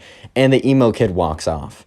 And Luna is just standing there, just kind of like, what? What just happened? Like, can we just have like a little pause and a rewind of what just happened here? Because I don't think that like I really understood what was going on, because there's not a shot that actually just happened. So Luna goes back to the table with her two friends, and her two friends are like, what took you so long? And Luna's like, well, I actually have a very interesting answer that I bet you guys were not expecting. So Luna tells them the story, and they're like, one of them was just like, oh my God, that's crazy. The other one was like, dude, like, I know that kid. Like, I was in a tennis group earlier this morning. We're practicing forehands. I know that kid. He was so weird, bro. He was all like, okay, he wasn't like the other emo kid, bro. I'm just playing around. But he was like all like in the corner, hushed away. And when the coach like said to him it was his turn, he kind of like looked up at him and flicked his long dark hair back, kind of sighed, and then like, you know, hit a forehand or something. And they're like, that kid was super weird, but I had no idea that he was like that weird. Because there's a difference between being kind of weird and putting spells on people randomly. Like, that's just two different ballparks, bro. Quick comment emo down below if you want to heart on your comment. That is the secret word of the day, and I will do my best to heart as many comments as possible. I'm still getting over some complications with the wisdom teeth, and that might take a couple days. So please don't take it personally if I don't heart your comment. Do know I still really appreciate it. And also, shout out to all the people who've been binge watching my videos, like going through and watching a ton of them, either via the playlist or just through the recommended. Please let me know in the comment section when you're doing this so I can heart it and say thank you, and just know that you're supporting the channel more than you can even imagine at this point. I really appreciate it. Back to the story. It gets crazy. Anyways, right, so the next day rolls around, and remember that, you know, Luna was at a tennis camp, and on the last day, which was the next day, because this whole spell incident happened on a Thursday, and the last day was on a Friday. So it was Friday, it was the last day, and it was only like a half day because the parents would come and pick you up by the end of it. But anyways, right, there was a big tennis tournament, and all the parents came to watch. So it was a pretty big deal. And so everyone was sitting around on the tennis court, and like the coach was standing at the very front. Everyone was sitting on the tennis court, and he was reading off his list of like, all right, guys, like, thank you for all your hard work this week. And finally, it pays off. Just know that, you know, win or lose, like, you know, we just want to make sure you have a fun time, and that, you know, I mean, there can only be one winner, so you can't take it that personally if you don't win. The most important thing is to, like, good sportsmanship and have a fun time. And anyways, let me read off the pairings. So the pairings were read off, and Luna had a first round match where she played against some random guy or something, and she was better. She was probably one of the top 10 people at the camp. She didn't expect to win the tournament. I mean, the other people, were some people that were much better than her, and maybe they're having a bad day or whatever, but Luna just wanted to, you know, go out there, have some fun. So Luna's first round match went down really well. She won 6-2, 6-3, which is pretty solid win. If you guys know tennis, I used to play tennis a lot back in the day. That's why I can tell this story so well, at least the tennis parts. But anyways, things get really interesting when Luna goes into her second round match. The second round match is against a familiar character that you guys may or may not remember from earlier in the story. Yes, Luna is playing the emo kid, and let me just say that Luna did not forget the emo kid, but very well the converse is true too, because the emo kid had not forgotten about Luna either. Which means, yes, Luna versus the emo kid are about to play after the emo kid put a spell on her. And Luna's just looking at her opponent like, there's no way. There's no way, man. There's no way. So anyways, right, you know, Luna, so when you play tennis, you normally, like, you will warm up with your partner and then you'll get into playing. But basically, you both stand on two sides of a net, just very quickly for people who don't know. And so Luna was standing on one side of the net, and the emo kid was, like, sulking over and kind of like was all hunched over and kind of like wandered over to the other side of the net. And so Luna walks up to kind of like the net in between, and the emo kid walks up as well. And Luna's like, all right, like, do you want to warm up? And the emo kid is like, insert maniacal laugh. I can't do a maniacal laugh right now. I just can't do it. So insert like the most evil maniacal laugh from like TV shows and movies you can think of. And dude, out of all the responses Luna was expecting, okay, Luna was either expecting like yes or no. It was a yes or no question. But out of all the responses that Luna was expecting, let me just say that a maniacal laugh was not on the list, dude. Like, it just was not on the list. And so Luna's kind of just thinking like, okay. And then the emo kid goes on to say, like finishes up his maniacal laugh and is like, why would I need to warm up when I have the curse on my side?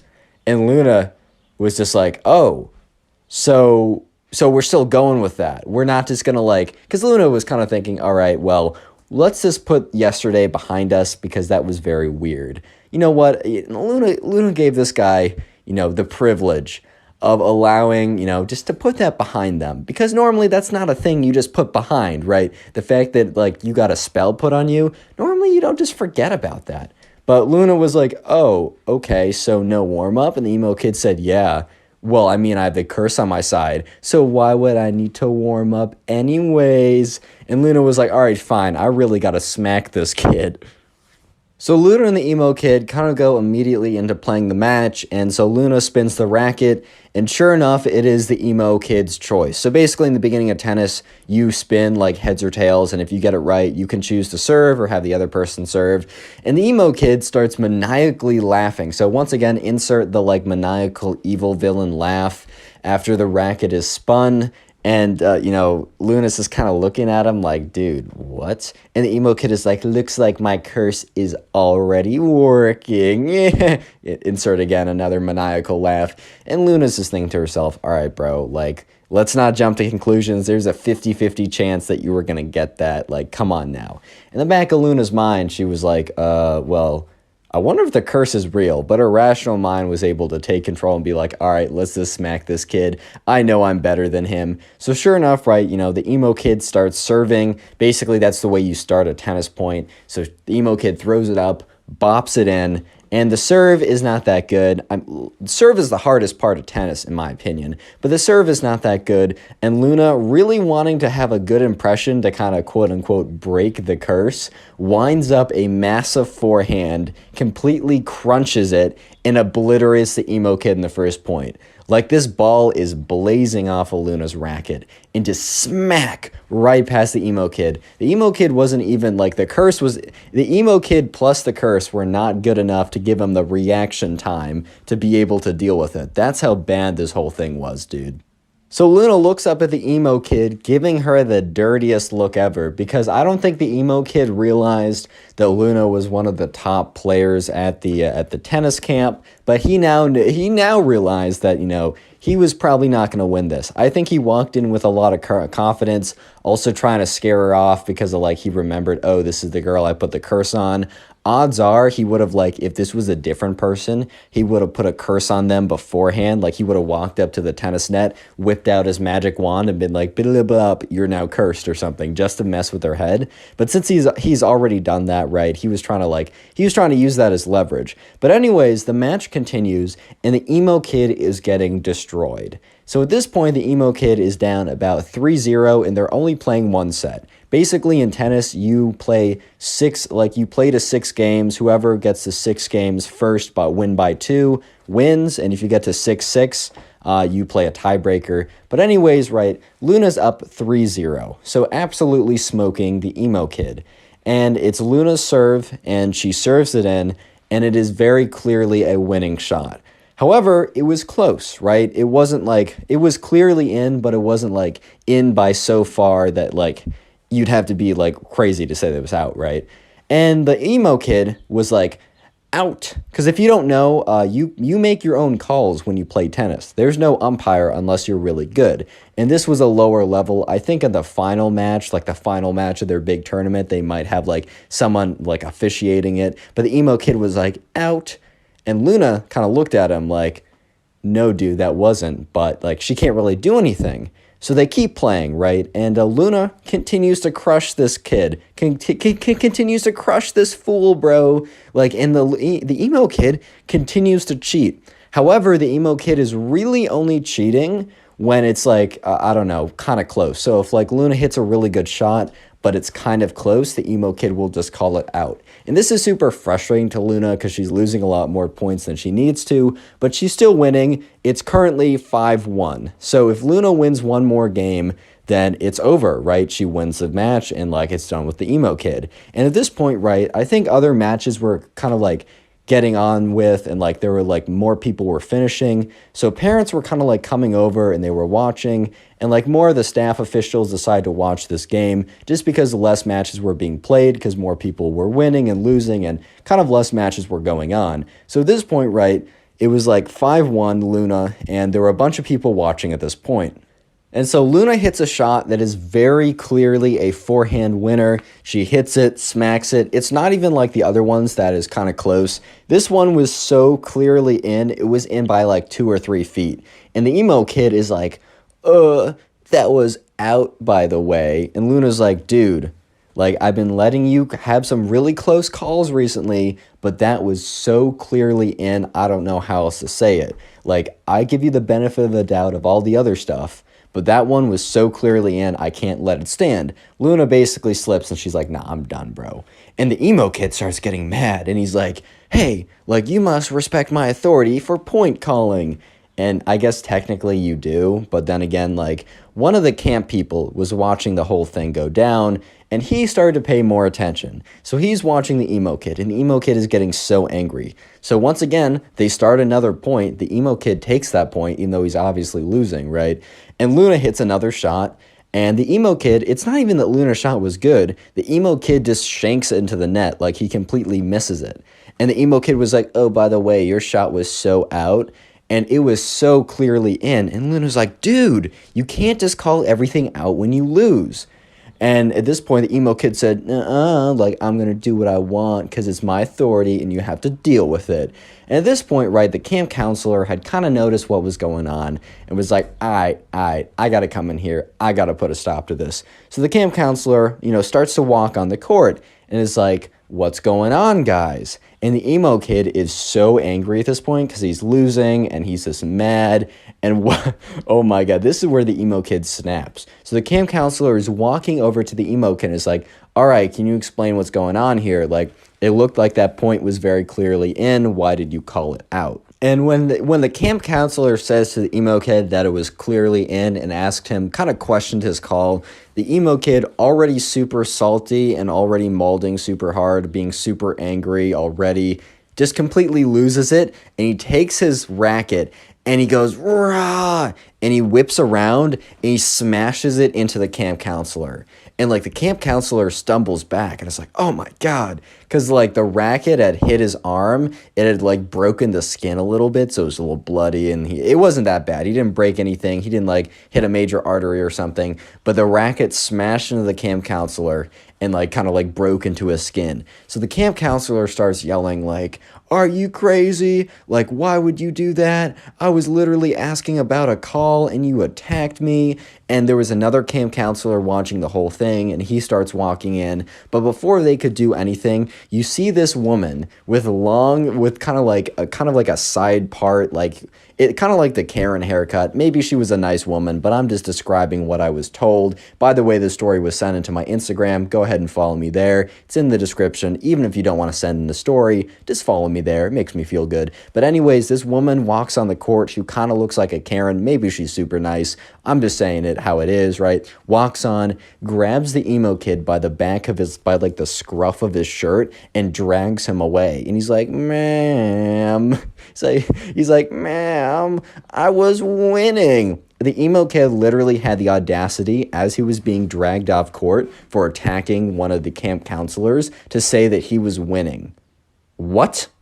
Yeah, so the other camp counselor, I mean, the one that got hit with the rackets, like, I got to get this checked up. Like, I think I'm fine, but, like, I just want to make sure that, like, it didn't break anything farther because his skin was kind of bloodied up. And the other camp counselor, the one that was not attacked by the emo kid, walked up and said, "Hey, Luna, like, sorry you had to deal with that. We're giving you the win, obviously." And so sure enough, Luna went on. Luna didn't win the tournament, but, did pretty well. And the emo kid was nowhere to be seen after he's dragged off by his mom. Presumably, his mom was like, all right, like, we're done. Grabbed him and just dragged him off. Click on the video dude. on screen right now. I know you'll enjoy it. Just click it. Do it. Today I got a story of probably one of the craziest emo kid encounters that I've told on this channel, and that is quite a statement considering what I've told. So strap in. Subscribe if you like story videos, and let's call today's subscriber who submitted this story via my Instagram account. Let's call him James. So this all happened one day when James and his friends were at the skate park. Sorry, I can't speak apparently. So James and his friends were big kind of like fans of like casually skating or whatever. They weren't necessarily skater kids or whatever, or skater boys or whatever that song was, right? But they did enjoy a bit of like, skating at the skate park. That was never something I really did, but it did look kind of fun. It was kind of how they got their exercise. It was what they did for fun on the weekends. And this all happened one day, and it kind of just seemed like it was going to be a normal day, as all these stories really tend to start with. But, anyways, James and his friends went over to the skate park, and they were just doing what they were doing. They were kind of just hanging out very casually, just kind of like skating on the rink that was designated to skate on, right? And this group of like emo kids walked over, and James kind of knew most of the people in his neighborhood, but obviously he was in a place that had like enough people that James still was like aware that there was a ton of people he didn't know. So, when the people were walking over, James in the back of his head's like, I don't recognize these guys. But should I? Did I like meet them like at an event or something? Or did they go to like one of my friends' like schools or something? Or did I meet them at one time because they're walking towards me? Normally when a group of people are walking towards you or someone's walking towards you, it's normally because like they know you and they're trying to talk to you. Or option two is they're looking for trouble, which this happens to be option two. So anyways, James kind of stops skating and his friends stop skating too, and they kind of congregate around, and the emo kids are walking up and they're like, hey, what's good? And in the back of James' mind's like, oh, maybe they want to share the park. That's totally chill. Like, we always love like skating with new people, right? And the emo kid walks up, and there's like 3 or 4 of them, right? Let's just say 4, given an even number. But let's call the main emo kid the emo kid. And I'm going to call the other guys the emo minions. Because there's like in this story, there's a main leader of the pack who I'm going to call the emo kid. And then 3 other emo kids that are kind of just like kind of minions. They kind of just do what the main guy says, and they kind of just follow him around. So I'm just going to call them the minions. I'm going to say minion 1, minion 2, and minion 3. So anyways, the emo kid, who's the main guy, the leader of the pack, he goes up, he's like, hey. And James is like, yo, what's good, dude? And James's friends kind of like look around like, bro, what's going on? And the emo kid was like, yo, bro, I just wanted to let you know that this skate park, bro, this is our turf. And they're like emo minion number 1 was like a girl, and she had like super long dark hair bangs, so like you couldn't actually see her face or anything, and she just swooped her hair to the side and like shrugged over. Emo minion kid number 2 had like a spike collar on. By the way, like if you dress emo or do all that emo stuff, I really don't care as long as you don't act like these kids. You're legit cool in my book. I just want to let you know. Emo minion number 2 is the spike collar and literally like growls at James, and he's like, bro, what? So James very calmly says, hey man, like, this is a public park. I don't know what you mean by your turf, but like, we come here legitimately every single weekend and we never see you here. And the emo kid's like, well, we come here every single weekday. So James and his friends were still like in high school. They were actually seniors in high school. And I guess like the emo kids either dropped out or just were no longer in school, and for some reason could come during the weekdays, which isn't that when, like, you have a job or something, or you go to school? But whatever, right? He's like, oh, okay, well, we normally come here on the weekends, which is why we're here. It's like, we are totally fine sharing the park with you. You guys don't seem that bad. Like, we will make space. In James's head, he's like, nah, these guys do seem that bad. I'm just not trying to be that guy who says that. And the main emo kid is like, bro, I don't know how else to spell it more clearly, so I'm just gonna spell it for you. And James is like, bro, this kid's a little weird. And the emo kid's like, all right, this is my TORF. And in James's head, he's like, this is your torf, bro? This is your freaking torf? What are you even, whatever, right? And then the emo kid's, yeah, this is my turf, TORF. And you are not allowed on here. You're not chilling with us. And James in his head is like, bro, I swear to God, this is a public park. You guys are the least, like, gangster, this is my turf, or I'm gonna shank you with my tears and sadness and all black apparel. Like, what are you gonna do, bro? And the emo kid's like, bro, like, we're gonna give you a warning. You guys better leave. You have 5 minutes to pack up and leave. And when we're back, if you're still here, there's gonna be some problems because this is our turf, TORF. And James is holding back his laughter, bro. He's like, in his head, he's like, say it, say torf. And James is like, no, I can't say torf. Say torf, do it. He's like, oh, man, I didn't know this was your turf. But I don't know. We come here every weekend. I just don't think that's very fair. And the emo kid's like, well, we'll see what you're thinking in 5 minutes when me and the crew come back. And he's like, yeah, guys, let's roll. So all three of the minions, the long, like the super bang one, the dog color bark one, and the other one who's pretty normal. Well, I mean, no, but comparatively, yes. They all roll out, and James turns around to his friends, and it's just like, dude, like, I don't want to go anywhere. Like, because the thing is, if we submit to his demands, right? If we submit to his demands, they're just going to come back and they're just like, if we ever want to use this again, they're going to say, well, this is our turf and you got to go.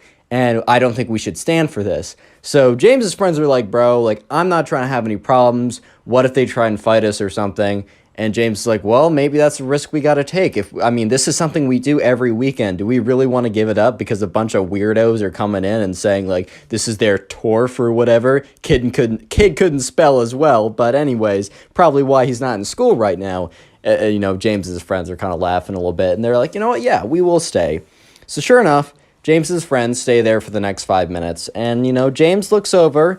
5 minutes later, no one's really showing up. But about 10 minutes later, the emo kids show up again. And James is like, all right, you know what? We're just going to keep going where we're going. And James yells over and says, hey, man, like, there's some space if you guys want to come, like, skate or whatever. And the emo kids literally just stare at them and then turn around and walk away. And James is like, oh, that was pretty easy.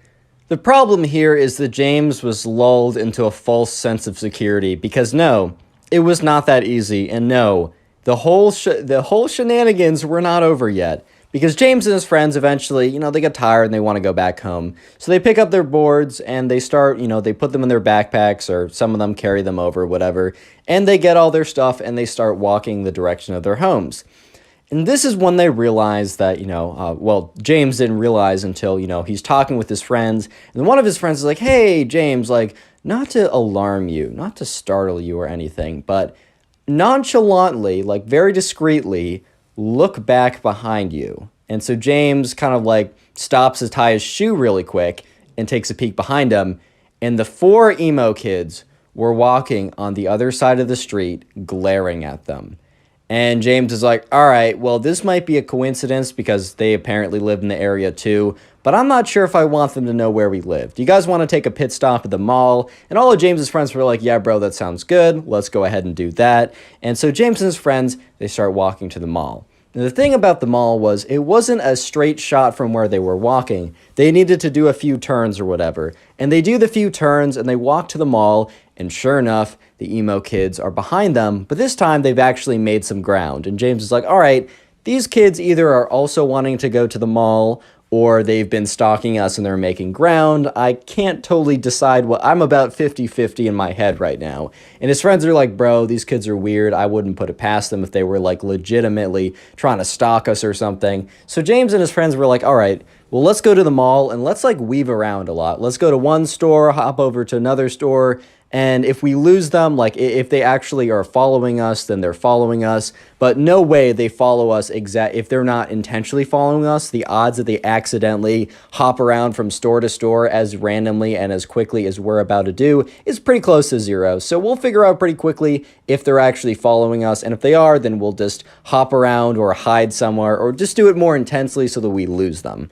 So James and his friends are in the mall, and they're kind of starting to weave around, and they notice that the emo kids have also entered the mall, and so they very clearly enter one store, and the emo kids and the other minions, right, enter the store as well. And so James and his friends are like, all right, evasive maneuvers, right? And so sure enough, they're weaving around, they're hopping from store to store, but they're also giving enough of an intention to show like the emo kids like where they're going, just to test that they're actually following them. Because if they're actually following them on purpose, they'll need to like see where they're going. And if they are following them, their plan is to hide. And after about the 5th store that they hop to super quickly, because like no one's really going to go in a store for like 1 second then walk out. They're not going to do that like 5 times in a row. On the 5th store of like hopping in and hopping out, James turns to his friend and says, yeah, okay, the emo kids are very clearly following us and I have no idea what they want. Real quick, comment emo down below if you want to harden your comment. That will be the secret word of the day. And we're nearing in on 600,000 subscribers. And if you want to help me get there faster, there's 2 things you can do. First thing is binge watch some videos on the channel. Either watch a playlist after this or watch some more videos, or anyway, just watch more of the videos in one sitting. And the second way is tell a friend that you might think that will like the videos, and tell them about the channel and ask them to subscribe. Comment down below if you do any of that stuff like the people on screen right now, and I will heart your comment and say thank you because I really appreciate it. Anyways, back to the story as it's about to get pretty good. So anyways, James is like, all right, we got to find a store that we can easily hide in. So they continue going store to store, being followed and trailed by the emo kids. And they're noticing that the emo kids are starting to get a little bit of ground. And if the emo kids get too much ground, it's going to be nearly impossible to hide. So what they do is they go into a clothing store with a bunch of racks of clothes, like really thick racks of clothing, right? And they have sweatshirts and sweaters, and they're like looking around, they're like, okay, maybe there's a place in here. And sure enough, there's a big, massive couch, maybe for people to sit on, to try putting on shoes or whatever. But the thing is, right, the couch is big enough and there's a space behind the couch that is large enough and the couch is long enough for them all to quickly hide behind. So James, the moment he sees it, points it behind the couch and says, everyone behind there now, quickly, it's probably our only chance. So they all hop behind there and they just have to be as quiet as possible. So they're listening, and they hear the ambiance of the store, the little music in the background, people coming in and out. And what they can see is under the couch, there's a bit of a space so you can see. And they see people walking by. But you can't see the person. You can only see like their feet, right? And that's when they see 4 pairs of black Air Force Ones with black Nike socks walk by. And they're just like, oh my God. They don't say anything. Like one of James's friends kind of like opens his mouth and James looks at him and kind of puts his finger up to his mouth being like, shh, don't say anything, right? And sure enough, right, they walk by and they stop at the couch. And James's heart just kind of drops. They're like, oh my God, they know that we're here. How do they know it? And James in his head is thinking like, okay, if they actually know that we're here, we need to run. But if not, like, we got to stay put. So James decides not to run or anything, and sure enough, the emo kids were just like looking at something, and they eventually walk by and they walk out of the store. I mean, James assumes that because he gives them enough time. He's like, all right, they probably think that they just lost us or whatever. So James and his friends get up, and they get out from behind the couch, and they kind of like sneakily sneak around. Sneakily sneak. Nice words, Connor. You speak English great. Nice. Anyways, they kind of like sneak around the store and very cautiously look behind corners until they come to the conclusion that the store is empty and the emo kids are gone. So James and his friends are like, hey man, like we're still at the mall. Like if we want to still go to some places. And James is like, I don't know, man. I'm really just trying to go home. And this is where they make one of their greatest mistakes. Because one of James's friends, as they're walking out of the mall, they pass by a Hot Topic. And James's friend's like, oh, bro, there's one of the shirts in there I want to get. Do you mind if I just quickly, like, swoop in and grab it? And James is like, I don't know. I really want to get out of here. But he's like, yeah, whatever. Like, that's totally fine. Little did they know that a Hot Topic is truly the turf of the emos, right? No, I'm just kidding though, but it happened to be a very, very poor choice of a store to go into, because all of James, his friend that wanted the shirt, and the other two walk into the store. And sure enough, they walk in, and James's friend's like, oh, I think I see the shirt. And as the thing is, like, the shirt's pretty deep into the store, so they all walk pretty deep into the store, and they hear the voice, well, well, well, look who we have here. And they turn around, and the emo kid and the 3 emo minions are standing there looking all super smug. And they're like, well, you've disrespected our turf on the skate park, and now you've decided to come to our home and desecrate it and steal from it and pillage it. And the one of James's friends like, dude, I just wanted to buy a shirt. He's like, silence. He's like, oh, okay. And the emo kid's like, now you will pay the price. And the emo kid takes a black sweatshirt and starts whipping it around in his head. He's like, prepare for the emo attack. And he starts whipping the sweatshirt around faster and faster and faster and faster. And James is kind of looking at him like, bro, what are you doing? And that's when James feels this kind of like this, bah, just on his face. Ow, I actually slapped my face for that. Like and subscribe for the pain I just felt. But anyways, boom, across his face. He gets whipped in the front of the face with this random sweatshirt. He's like, ow, like, bro, what are you doing? And this was the emo kid's biggest mistake, because the manager of Hot Topic walks out. He's like, what are you kids doing? He's like, you 4 or you 8, because it's 4 and 4. Get out of my store. Like, if you're going to be messing around with my clothing and fighting each other, get out of here. Do that outside. The emo kids are like, no, not Hot Topic. No, this is our home. And the manager's like, guys, stop being dramatic. Get out of here. So they all walk out, and the emo kids are like, you have not only kicked us out of our turf, you've kicked us out of our home. And now that we have nowhere to go, the only place to run is after you. And James looks at his friends and is like, boys, we gotta go. So James and his friends are legitimately not being stalked, not being power walked, not being lightly jogged. They are being sprinted against. All the emo kids are sprinting after James and his friends, running out of the mall. And James and friends are just like, oh my god, oh my god, oh my god. So they run out of the front of the wall, out of the front of the mall. They're running down, and they're just running kind of down the street. And James's friends what do we do? Do we James, what do we do? And James is like, I don't know. They're weird. They're strange. They're angry. And then they keep running, and one of James's friends like, James, stop running. James is like, no. And he's like, stop. And so everyone stops running for a second, and they turn around, and they see the emo kids just sitting on the steps of the mall. They were chasing after them out of the building, but apparently as soon as they came out of the building, they're just like, nah, dude.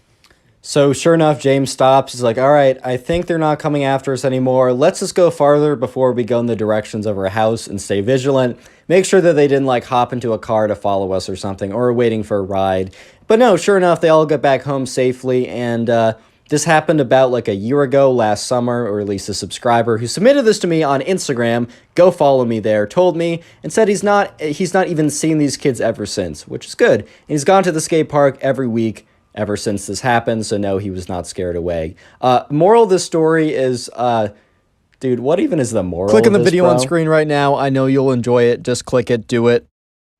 Today I got a story time for you guys about probably one of the weirdest, strangest emo kids to ever exist. So yeah, I don't know, get something to eat, get comfortable, subscribe if you're new, and let's call today's subscriber who submitted the story, let's call her Claire. So this takes place during Claire's class, right? During school, she was in class, and there's this boy that Claire was talking to, and she kind of liked him, right? Hey man, it happens, life happens. Let's call this guy Ben, because I'm not creative, man. There's also another girl in Claire's class, and we're just gonna call her the emo girl. And Claire didn't know this at the time, but she really did know this.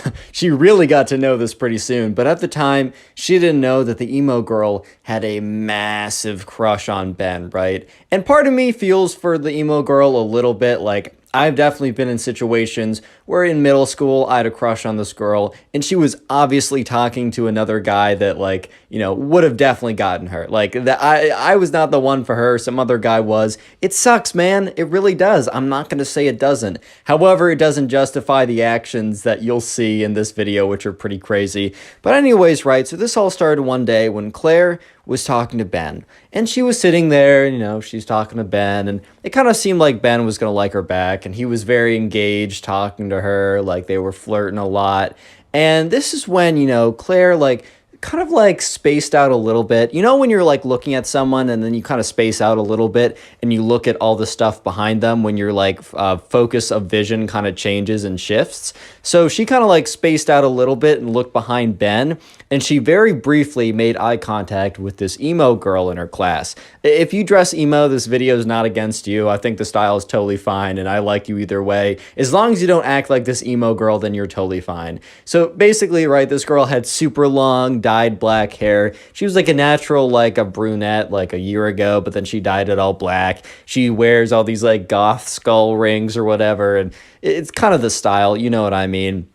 And sure enough, this emo girl that Claire doesn't really talk to just because they were never really friends is just staring into like the pits of her souls, dude. Like the pits of her souls, staring into like I don't know what I'm trying to say. They were just like deeply staring at her, very, very kind of like angrily. And Claire quickly breaks eye contact because like, I don't know, man, she's not trying to like, she's just like, I'm not engaging with this. Like, let's hope that's a coincidence. Claire completely forgets about that and goes back to talking with Ben, right?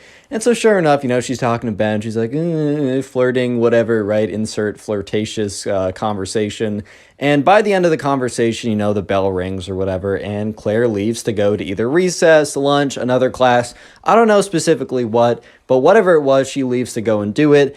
And the emo girl quickly follows behind her. Like the emo girl was kind of far behind her in class, so the emo girl is like speed walking towards her. And Claire is kind of thinking, oh boy, I guess that eye contact earlier today was not an accident. It was not like a mistake. You know how you sometimes like, I know I'll do this. I'll like space out and not even pay attention and then realize I've been staring at someone for like 5 minutes. And I'm just like, oh my God, I'm so sorry. I swear I'm just zoning out. And Claire was kind of hoping that the emo girl just happened to be accidentally staring into her soul through her pupils. But yeah, it was not an accident because the emo girl walks up to her, is like, hey, we gotta talk. And Claire's like, okay.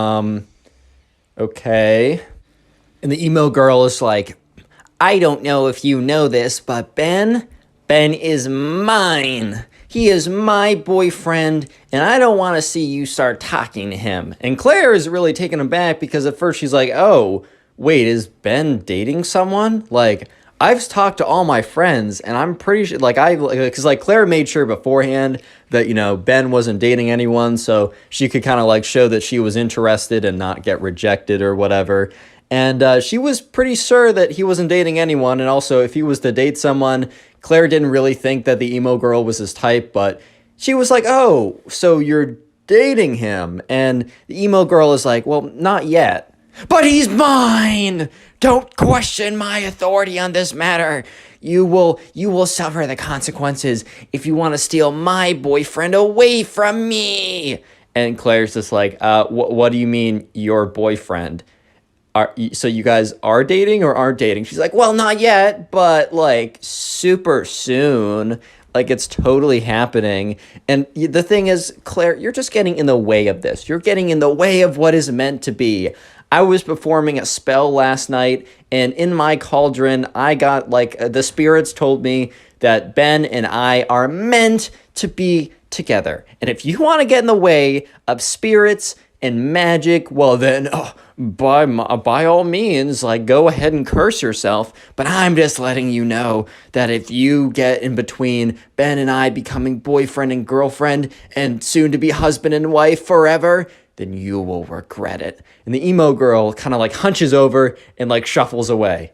And Claire was just, stunned, to say the least. She was kind of just at a loss for words at this point because it's not every day that, you're walking around and, the emo girl in your class, if you have one, comes up to you and says that, yeah, by the way, the gods of magic literally said that, that guy that you're talking to, that he and I are meant to be together and that we are actually boyfriend and girlfriend, even though we aren't. So stay away, bro. And then shuffle away. That's just not a day-to-day occurrence. I don't know, but maybe it is. Maybe I'm wrong. I don't know. But sure enough, Claire kind of was like, okay, well, I'm not going to be bullied out of talking to this guy that I like.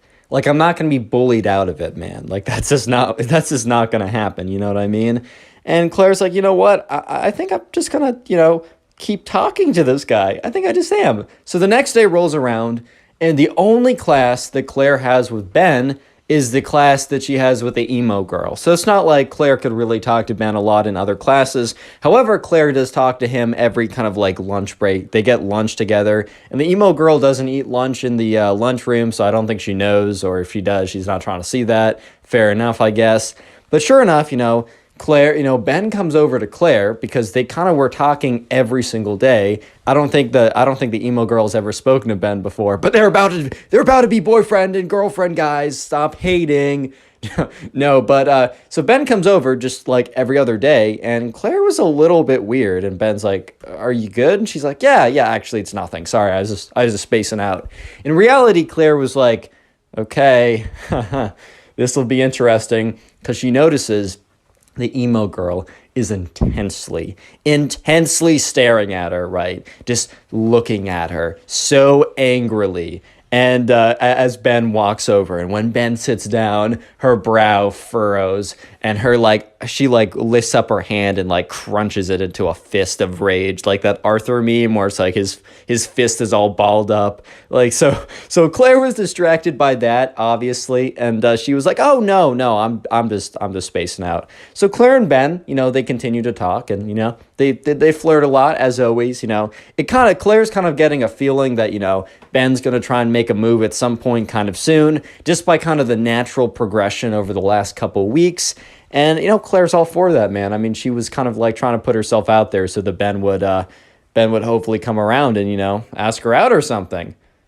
Sure enough, the bell rings again, and Claire is kind of like power walks out of there. She grabs her bag quickly. She's like, "Aha, Ben, I'll see you in the next one," because Ben and her go to totally different directions, so it's not like she can walk with Ben. And so Claire is like power walking out of there because she's like, "All right, emo girl is coming for me, man." Like because Claire wasn't looking at the emo girl, but she could just feel it. Like she had kind of like the raid boss music going on. She's like, "Oh man, I gotta get out of here, dude. Final boss encroaching, man. Like I gotta get out of here." So she grabs her backpack, quickly like puts it on her shoulder and starts to like not sprint out of the classroom, man. Her teacher would have been like, "Stop running, stop it, stop." But sure enough, right now, the emo girl was just as fast and just as intent to be talking to Claire. And she comes up to Claire. She's like, "You didn't heed my warning.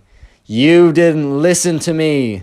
And Claire goes, "Dude, I don't know you, but it doesn't seem like you and Ben ever talk. I don't think you're going to be boyfriend and girlfriend.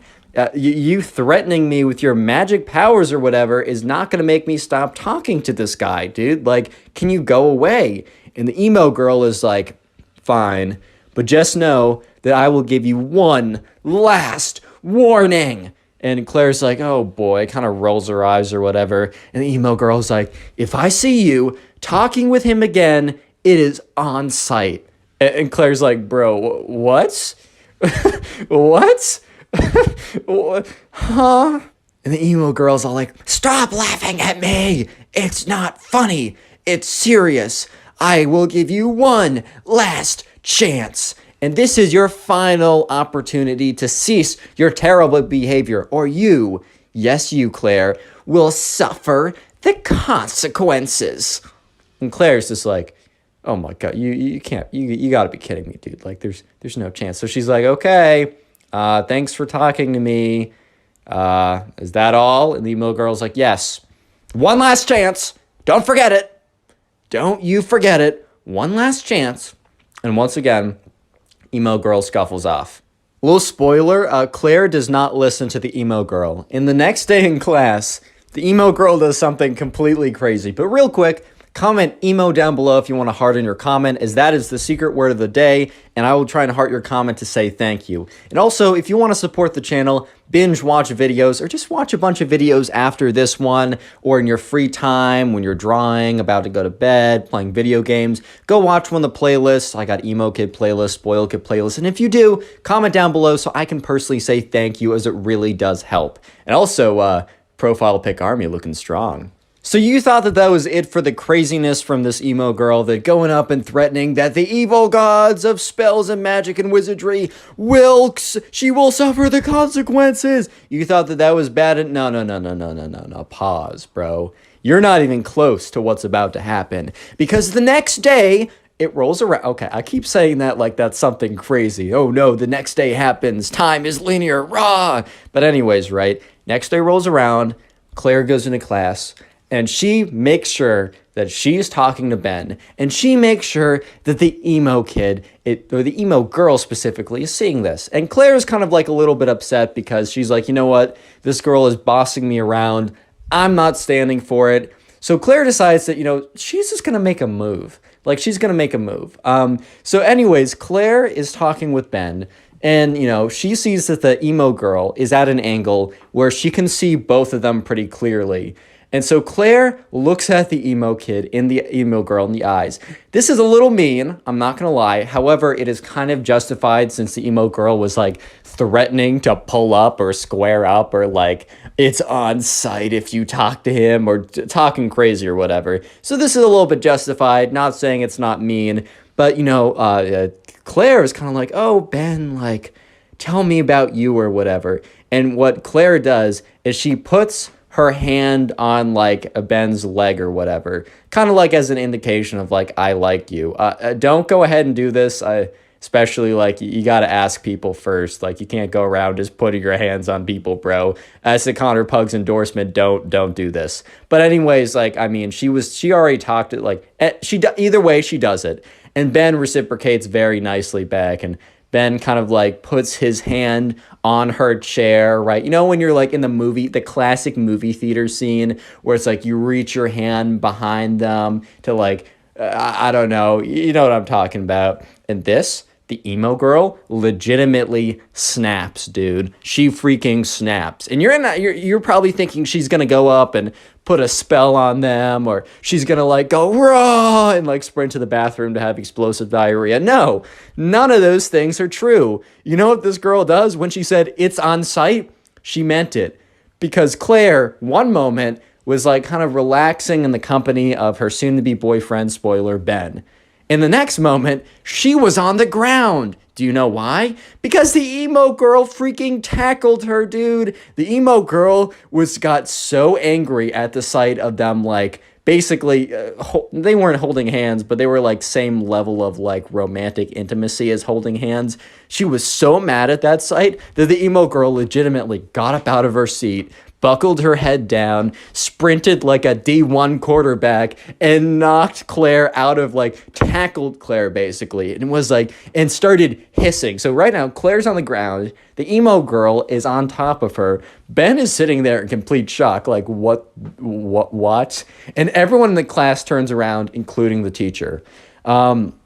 Because they were supposed to be like reading a book or something in pairs. None of this nonsense was supposed to be going down. So the teacher is just like, what's going on over here? And the emo girl is like hissing the entire time. Like, I told you it was on site. Stay away from my boyfriend. And Ben is just so confused.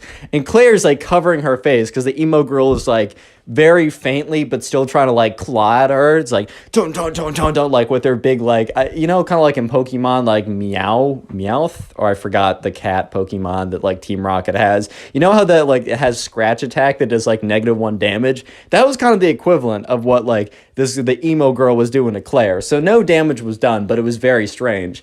And sure enough, Claire at the next moment feels the sensation of the emo girl leaving her body, like being picked up. So she opens her eyes and she sees the emo girl is literally being dragged away by the teacher and dragged out of the classroom. And Claire gets up and Ben looks at her with just this look of, huh?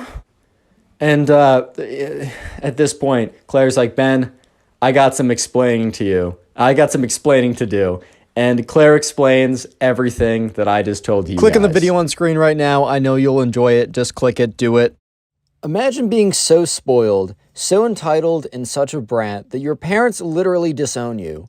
This is what happened to the spoiled kid in today's story. And we're crying, crying, crying like a wounded animal. So we're going to call the subscriber who submitted this story Brian. Yes, we're bringing the names back. Don't worry.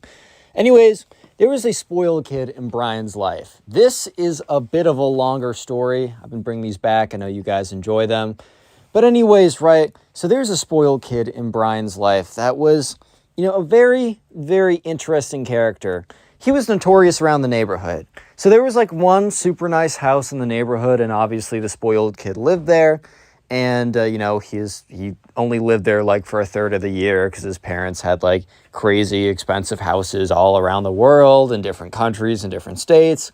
But while he was there, while he was in the neighborhood, he was an absolute menace. And the kids really knew him because for the majority of the time, middle school, high school, he lived in the neighborhood during the years of during the time that he'd be going to school.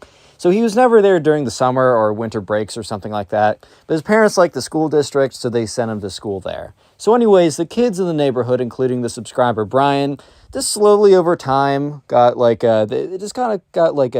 used to him. They were aware of him, and everyone kind of knew his antics.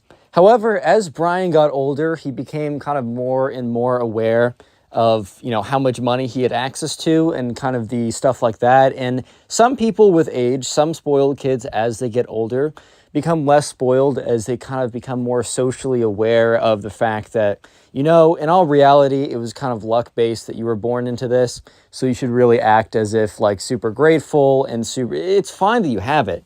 Like at the end of the day, some people have it, some people don't. And if you have it, I feel like as long as you act like, nice enough and you're kind of not showy with it, you don't brag about it, you don't use it, in the wrong way, then I don't really have an issue with you.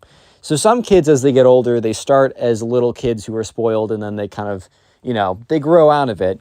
But others, like this spoiled kid, kind of grew into it in a sense. He was always kind of known as being a bit jerky and a bit like showy, especially when he was just showing off things that he didn't get himself.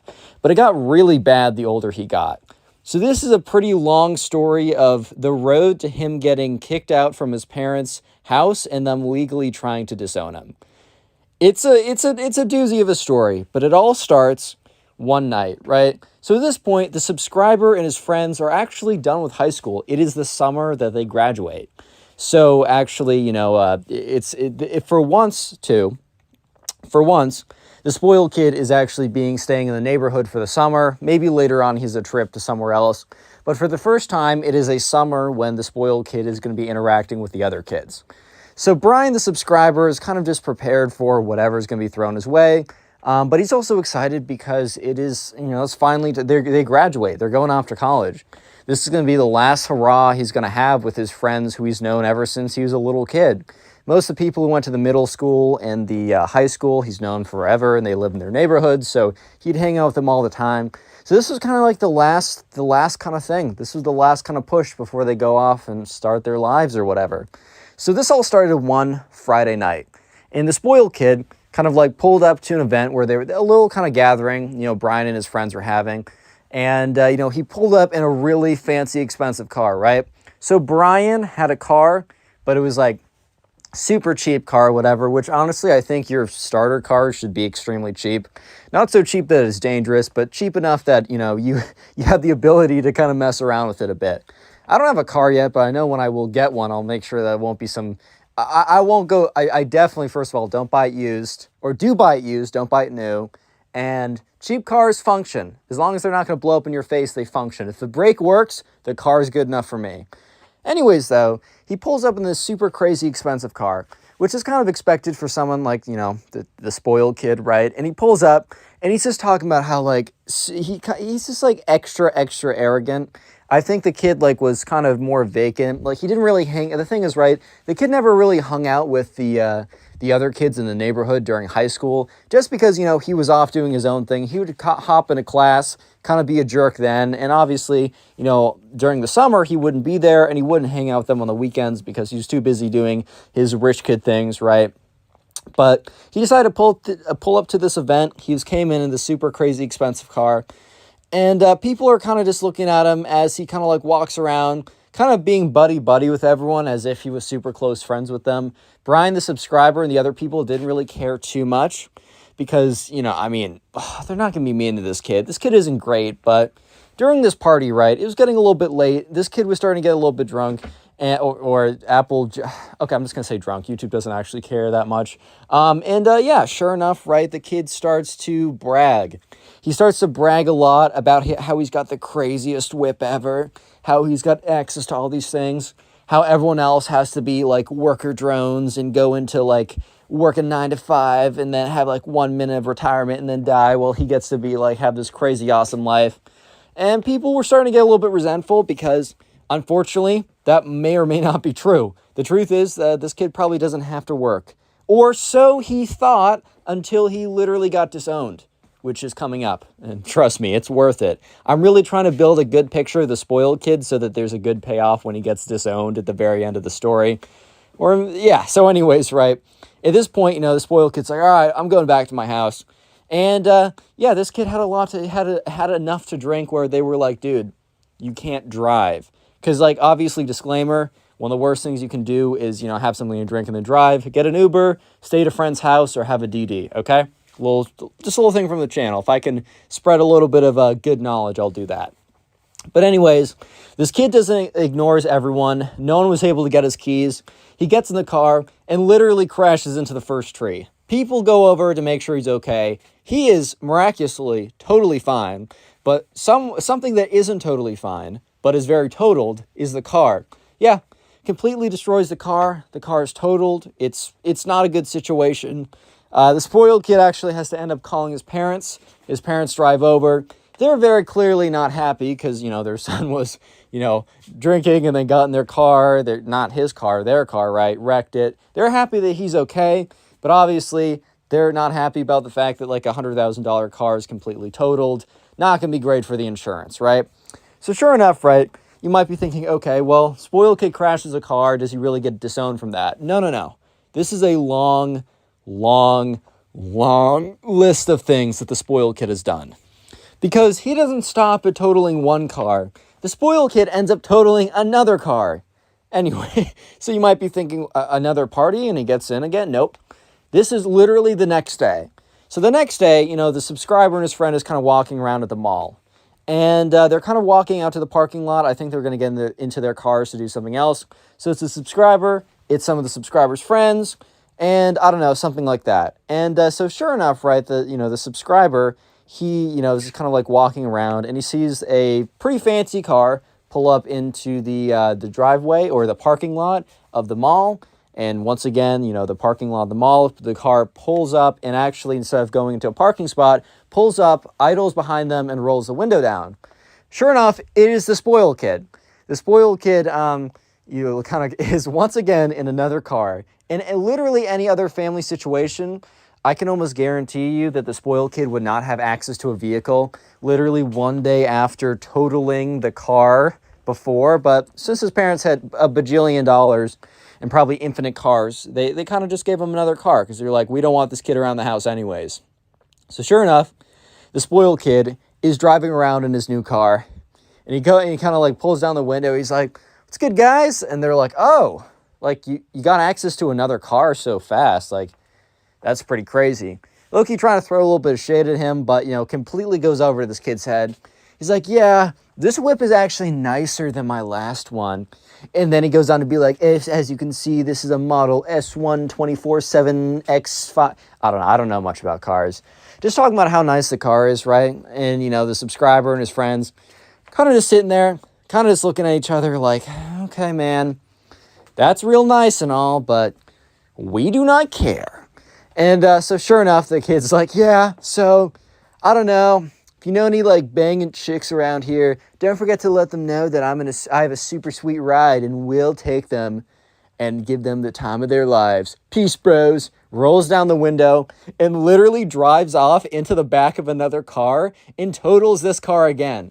The subscriber is just sitting there and just shocked by the fact that the kid literally within 5 seconds of rolling up his window from bragging for 2 minutes straight about his new car after literally just crashing his old car, within 5 seconds just slams into the back of another car, totals his car, which he's once again completely fine. And I don't even know how you totaled your car slamming into the back of another car, but this kid is just so incredibly good at wrecking his own car.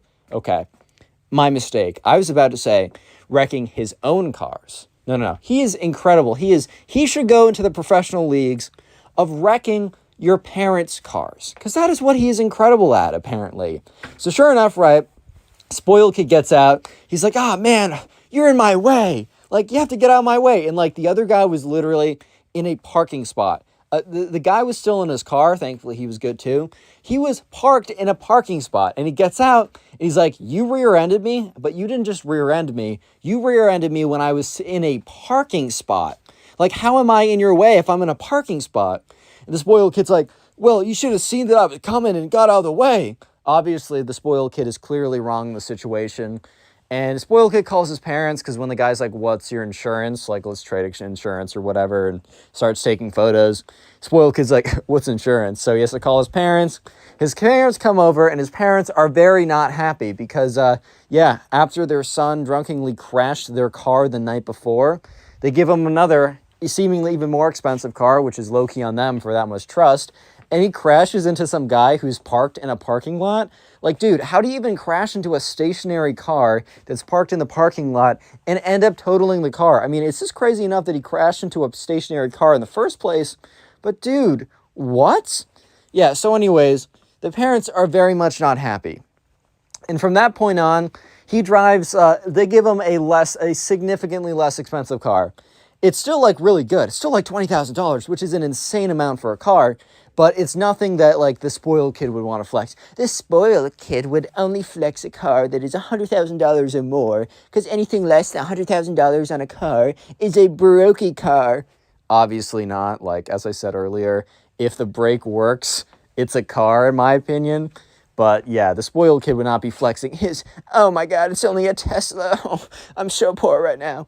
Yeah, that's the spoiled kid's mentality. So, while he was still able to drive around a lot, yeah, he was not able to flex it. However, you might be thinking, oh, the parents disowned him just over, breaking a few cars? Like, sure, the kid's a menace, but really disowning him? Like, kicking him out and all that? No. The story continues. This kid gets worse. So this kid keeps on showing up to these parties, right? And the thing is, it's not only just these parties. This kid just, like, appears around the town a ton. And the kid shows up, doesn't flex his car too much, but shows up in his car, just kind of like appears places where people are, either that being during the day or at night if there's a party or something. This kid just kind of like appears places, which is kind of weird, but they kind of just don't question it. And the thing is though, this kid was super egotistical, and he also was like super aggressive. Like, he was kind of crazy, dude. So like he would like just randomly get into fights with people.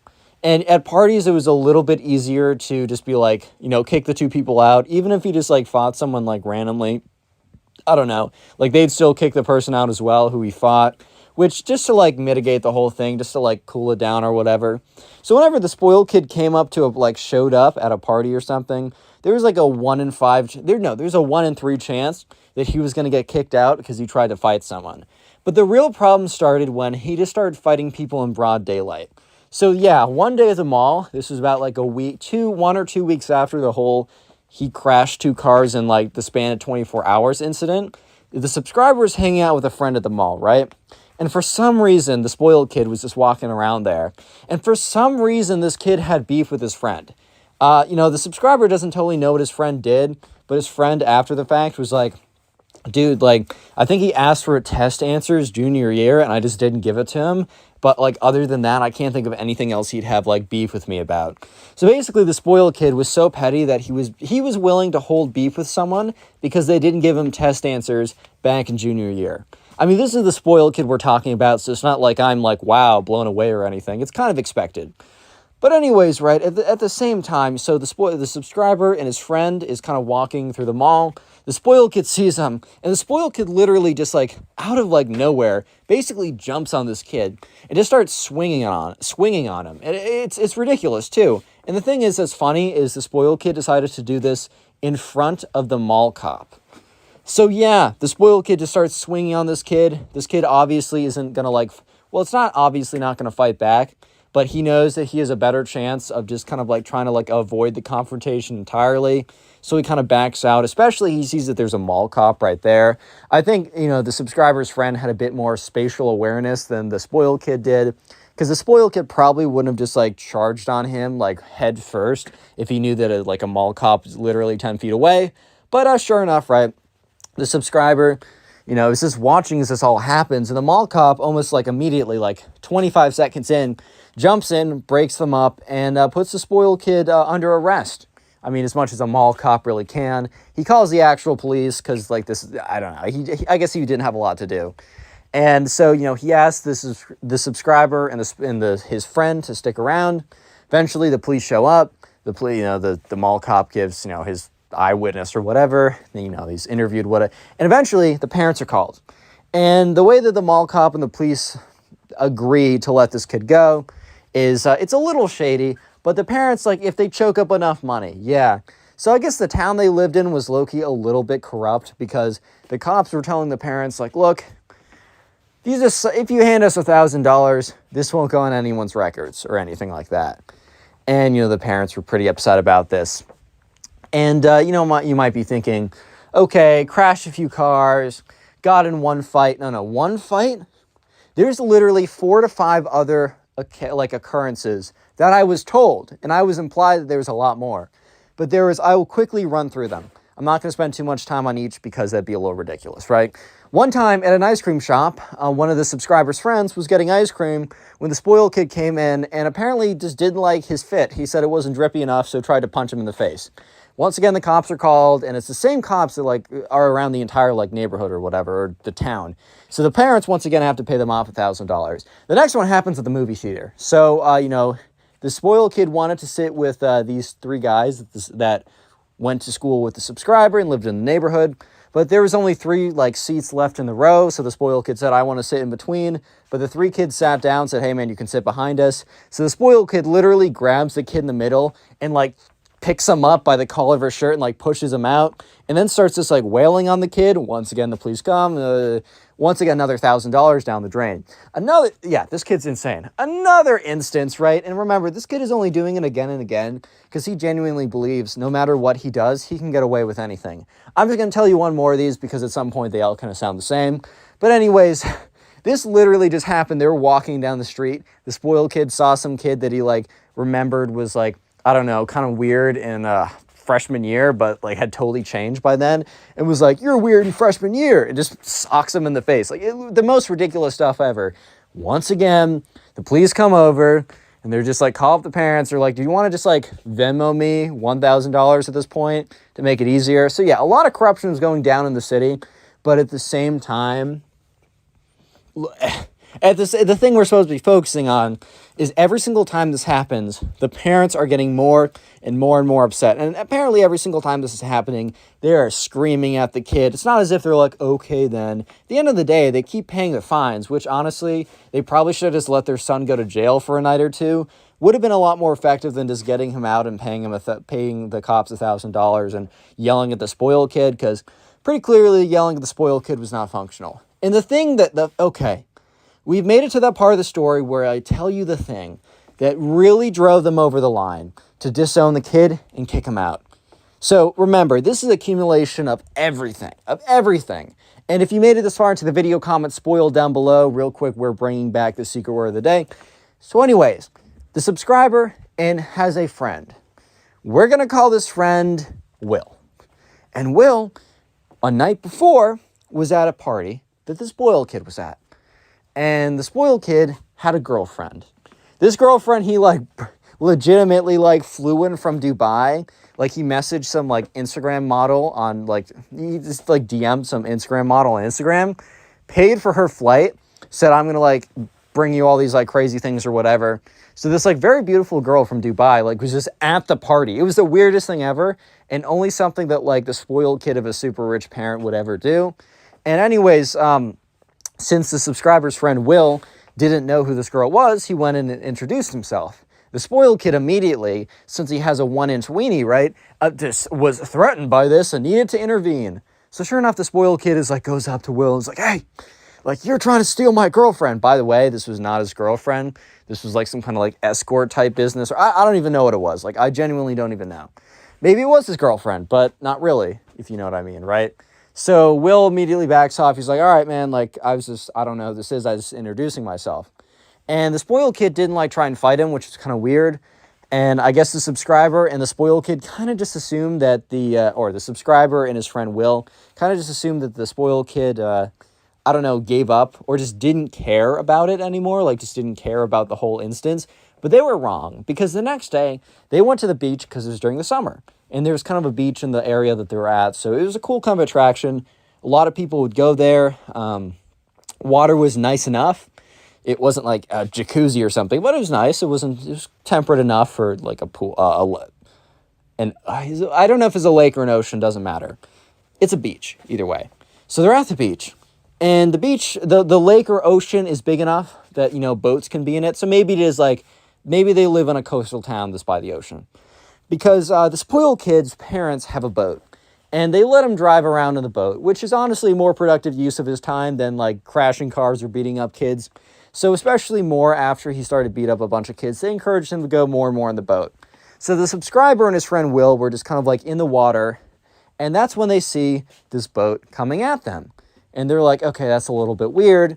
And that's when the boat continues to come at them. So the subscriber is like, hey, maybe this guy isn't really paying attention. Let's get out of the water.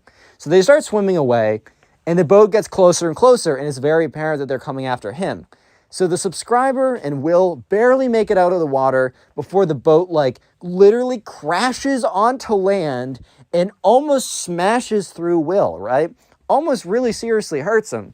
The good thing is, right, the spoiled kid is not a good enough pilot to really aim this thing correctly, but smashes it onto land and goes like right by Will's head. It was a very close call. Obviously, a bunch of the people on the beach were freaking out. Boat was completely ruined. The spoiled kid was yelling at the subscriber and Will like, you made me crash my boat. That's what you get for talking to my girlfriend. And they're like, what? So yeah, once again, the parents are called. And there's like some lifeguards, security officer, police, whatever. It's a whole scene. Everyone has to clear the beach. And the parents come.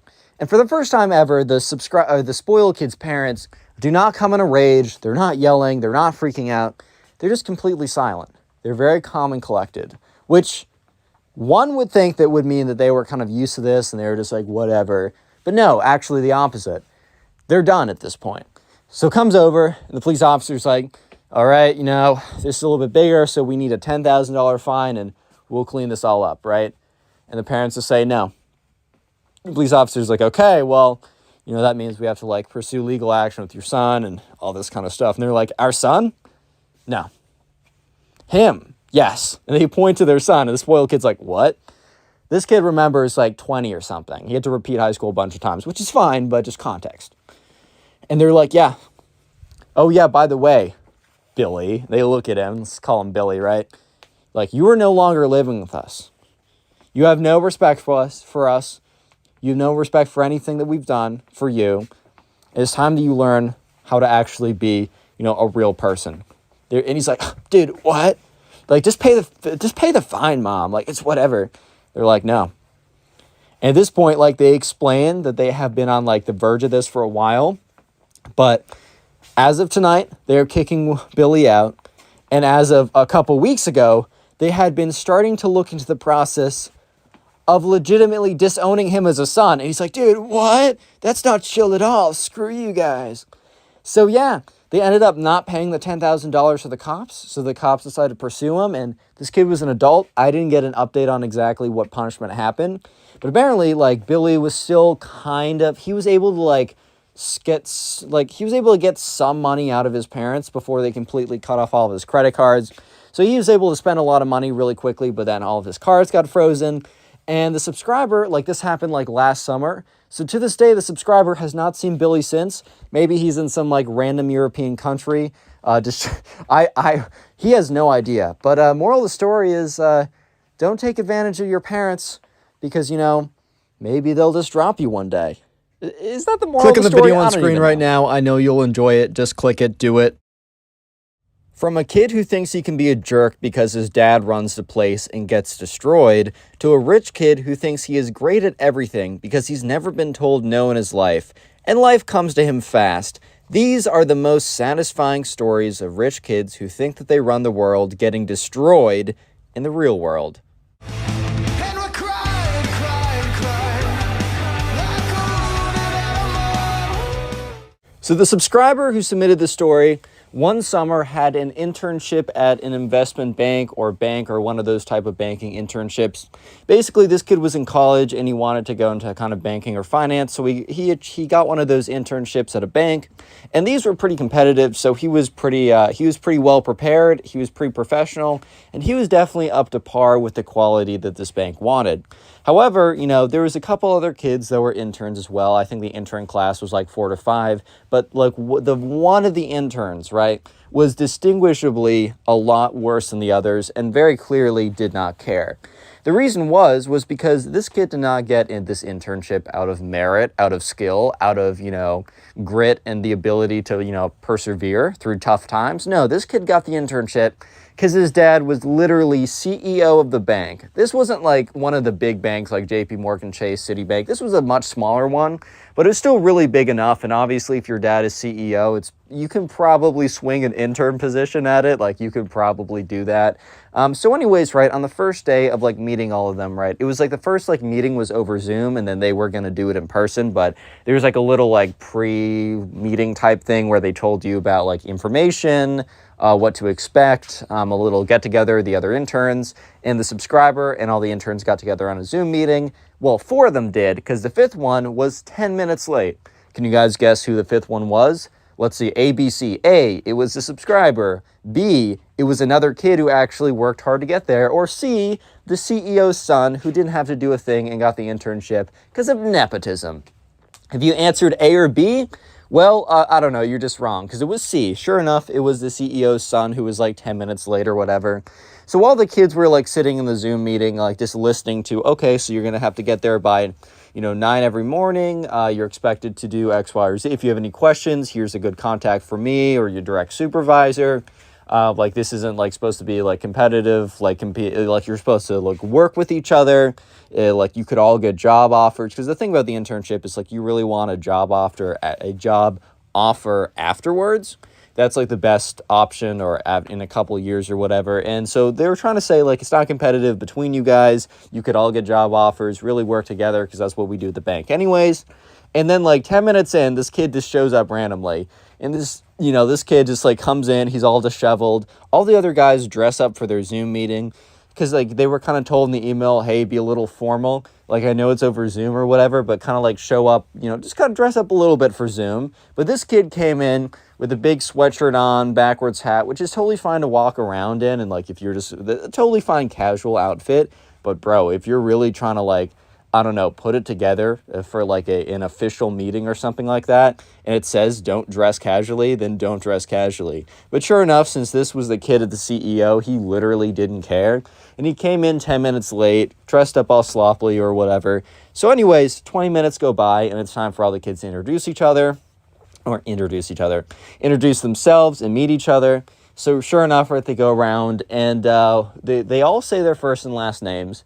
And the subscriber notices, because like the subscriber did a lot of research about the bank, just because during the interview he was prepared if they're going to ask a history question about the bank, like when was it founded, who's the current CEO, what is like all these kind of information, right? They ended up not asking those specific questions, but for that reason the subscriber knew all this information. So when he heard the last name of this kid, it matched up with the last name of the CEO of the bank. So, very quickly with a nice little Google search, the CEO of the bank was like, it wasn't a huge bank, but it was a big enough bank that this guy had like a public profile. And through some Google searching, right, he found that the name of the kid who was in the internship program happened to match up exactly with the name of the kid of the CEO of the bank. And after a bit more research, he found a photo and the photos matched up. So after the Zoom meeting and doing a bit of research, the subscriber realized that one of the interns is actually the kid of the CEO of the bank that they were working at. So anyways, on the first day, sure enough, this kid, the subscriber and all the other interns that actually worked to get there, they struggled. They got, they understand what it takes, or they understand how valuable this is because they put in the work to get it.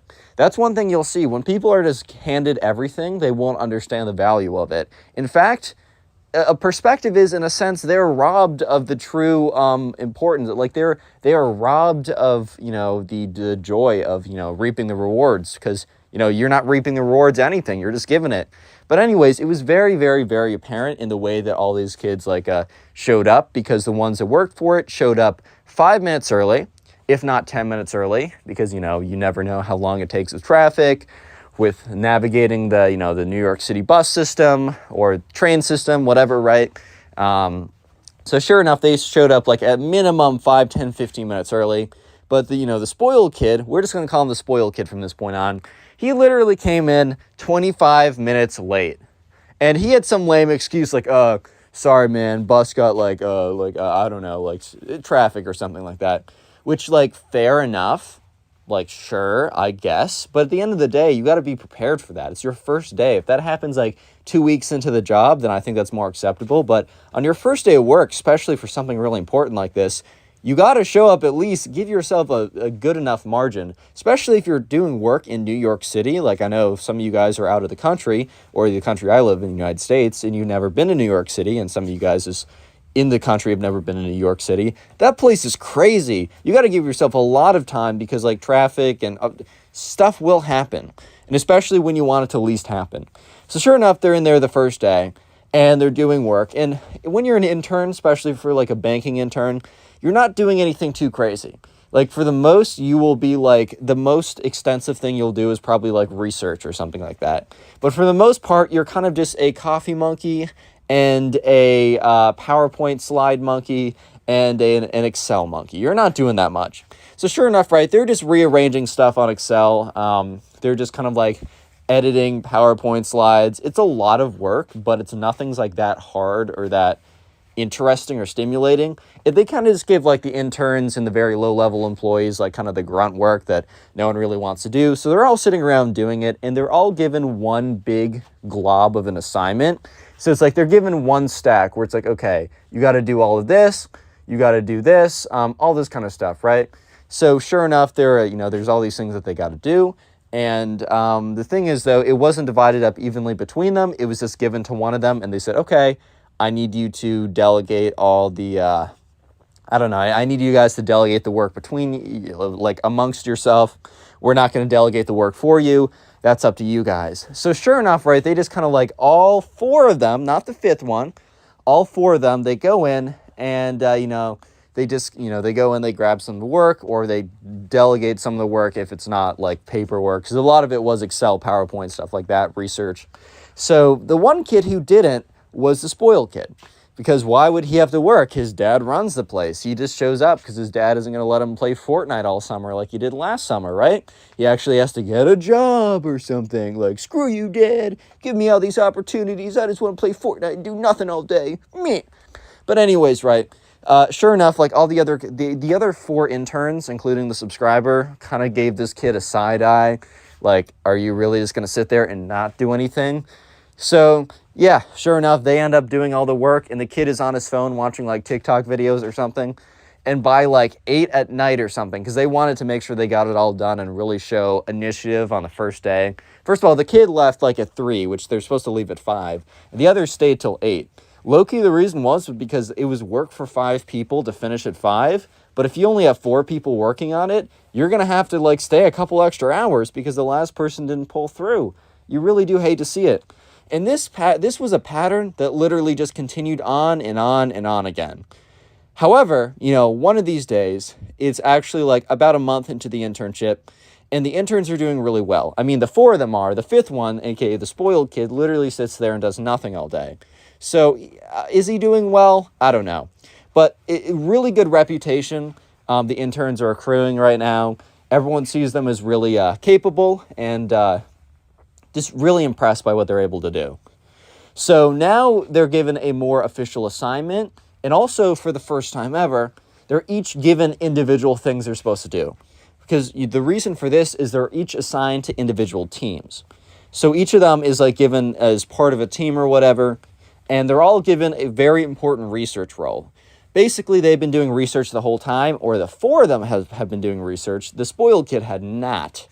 And they had done a really good job, so they were all like 4 to 5 different teams were, going to be presenting to investors, and they were pretty important meetings. So these interns were given a super important job, and they were informed of how important the job was, to do research to give to the analysts and associates to put together for slides that would be given to the VPs or the MDs or whatever that would then present it. So what ended up happening was pretty funny. Because basically what happened here was you have to realize the spoiled kid had not done any research at all for the last 2 weeks. So he has no idea what this whole research thing is, right? So all the other kids do a really good job. The subscriber and the other 3, they do a really good job. They supply really good information to the VPs and the analysts and associates or whatever. They put together good presentations. And, it's a good enough presentation that if the investor wanted to invest based on the information, they would have. And if it wasn't right for them, then they wouldn't invest. But it wasn't because, the information was bad or was presented in a poor way. However, with the spoiled kid, first of all, he doesn't know how to do any of it because he's never done any of it. Second of all, he's too arrogant to ask for help. He's too kind of like full of himself to believe that he ever has to ask anyone else for help, especially, the poor kids that he was like working with. Like he'd never have to ask them. He's above them. They're below him. And a combination of arrogance and procrastination led him to a point where like at 2 hours before the deadline, he's like, okay, I just got to figure this out. And the thing is, right, instead of actually doing research on, whatever specific thing they're supposed to do research on, he just plugged in random numbers. The thing is, though, the random numbers were like close enough to being the right numbers. Like if you had no context and you just believed these numbers at face value, it's like if I said like a hamburger had 1 trillion calories in it, you wouldn't believe me because that's not reasonable. But if I said a hamburger had 300 calories and it actually had 800, you would probably believe me even if 300 felt a little bit low because it's in the range of possibility. Same thing if a piece of steak had 500 calories but I said it had 1,200, you would probably believe me. But if I said it had 1 billion, you wouldn't believe me. So the spoiled kid put in random numbers that were close enough to being realistic that the analysts and VPs didn't check them over, because to check them over would literally to be doing the grunt work again.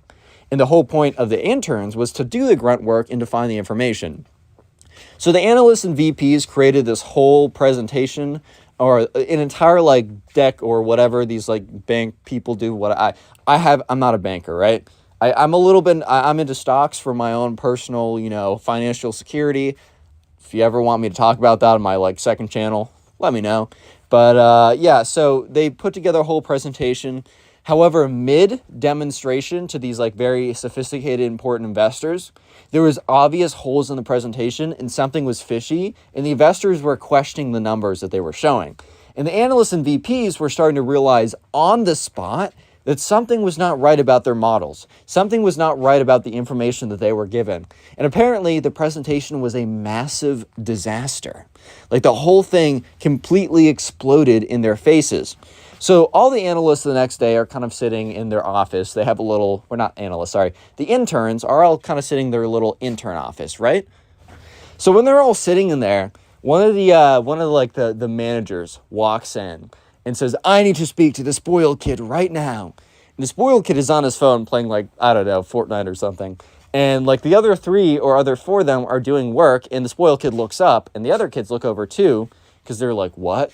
And like a whole team of like executives walk in and like, we just lost like our 4th biggest client because the information you gave us was faulty. Like, where did you get that information? He's like, and they're looking at him. They're like, we looked over the data and on closer inspection, it looks like you just randomly put numbers in there.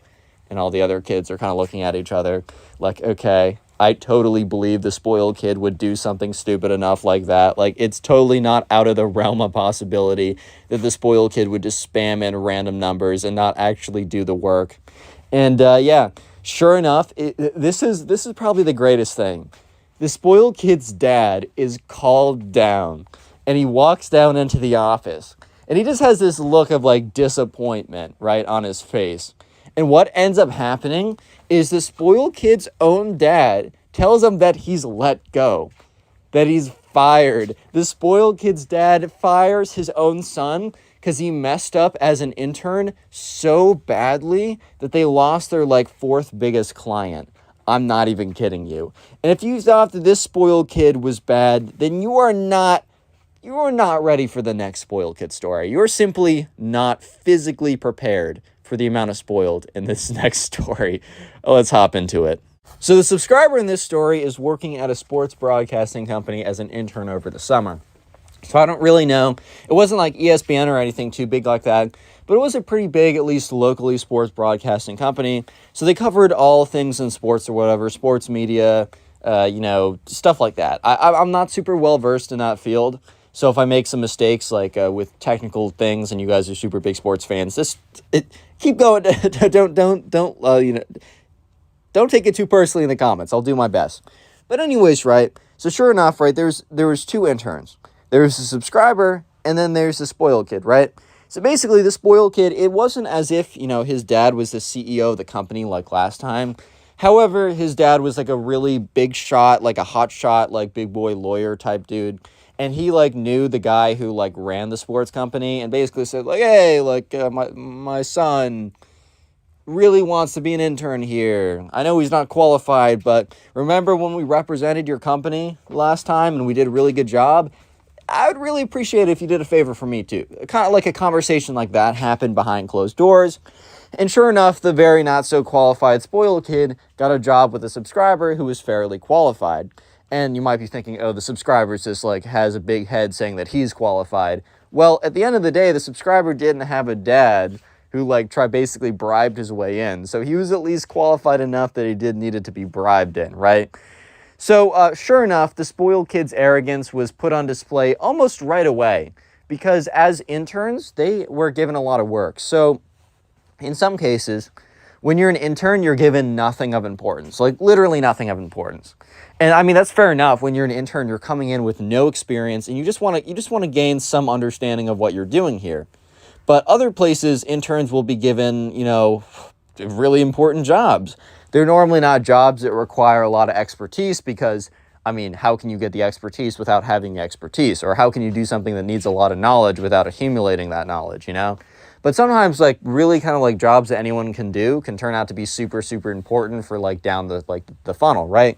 Like getting data, like getting information can be like, almost anyone could do it if they're taught briefly, but that is a super important role, you know what I mean? So sure enough, right, one of their very first assignments, because they were both given two different assignments, but they were in the same room, so they were like talking about it or whatever. Basically, one of their first assignments was to give information, like real quick information for an on-air broadcasting program that was going to go on literally an hour later. So they're like, hey, like this will only take you about 10 minutes, so we're giving you an hour to do it. But basically, we need you to get X, Y, and Z. It's like information. The broadcasters will use it online, like on air. And yeah, so it's super important, whatever, right? So they're sitting in the room, and the subscriber, he's going to have to go up first, and the spoiled kid goes up second. Or at least that's the line of like the information that'll be sent. So the subscriber really quickly goes up, finds like exactly what he's trying to look for. And yeah, gets it done in 5 minutes because bro's efficient, bro's got it done. And he sends it upstream basically right away.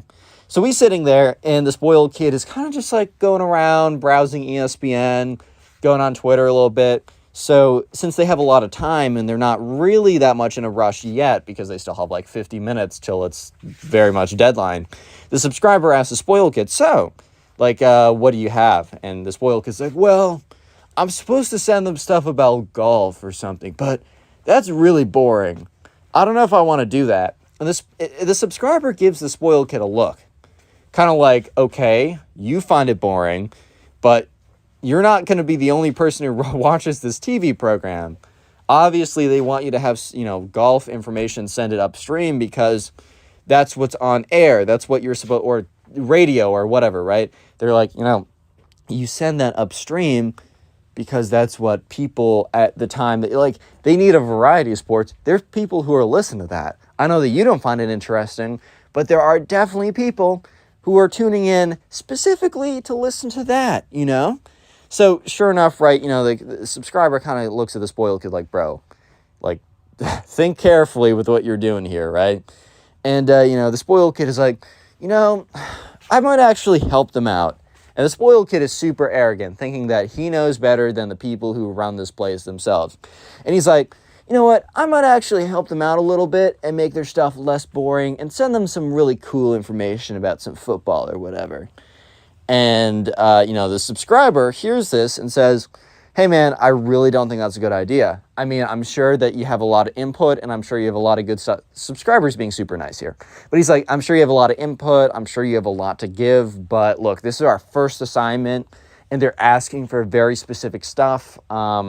Maybe tell them about what you want to send them about football after the fact so they can include it tomorrow. I also just think it's too late right now because the people who will be getting the information are expecting golf information and maybe they have a football segment later. It might just mess things up. And this, the spoiled kid's like, yeah, maybe you're right, is kind of just sitting there.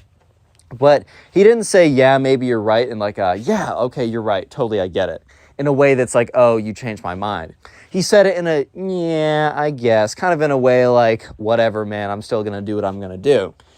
Sure enough, right, the spoiled kid does not heed the subscriber's advice because eventually, 5 minutes before the deadline, he sends in the information and loudly says, done.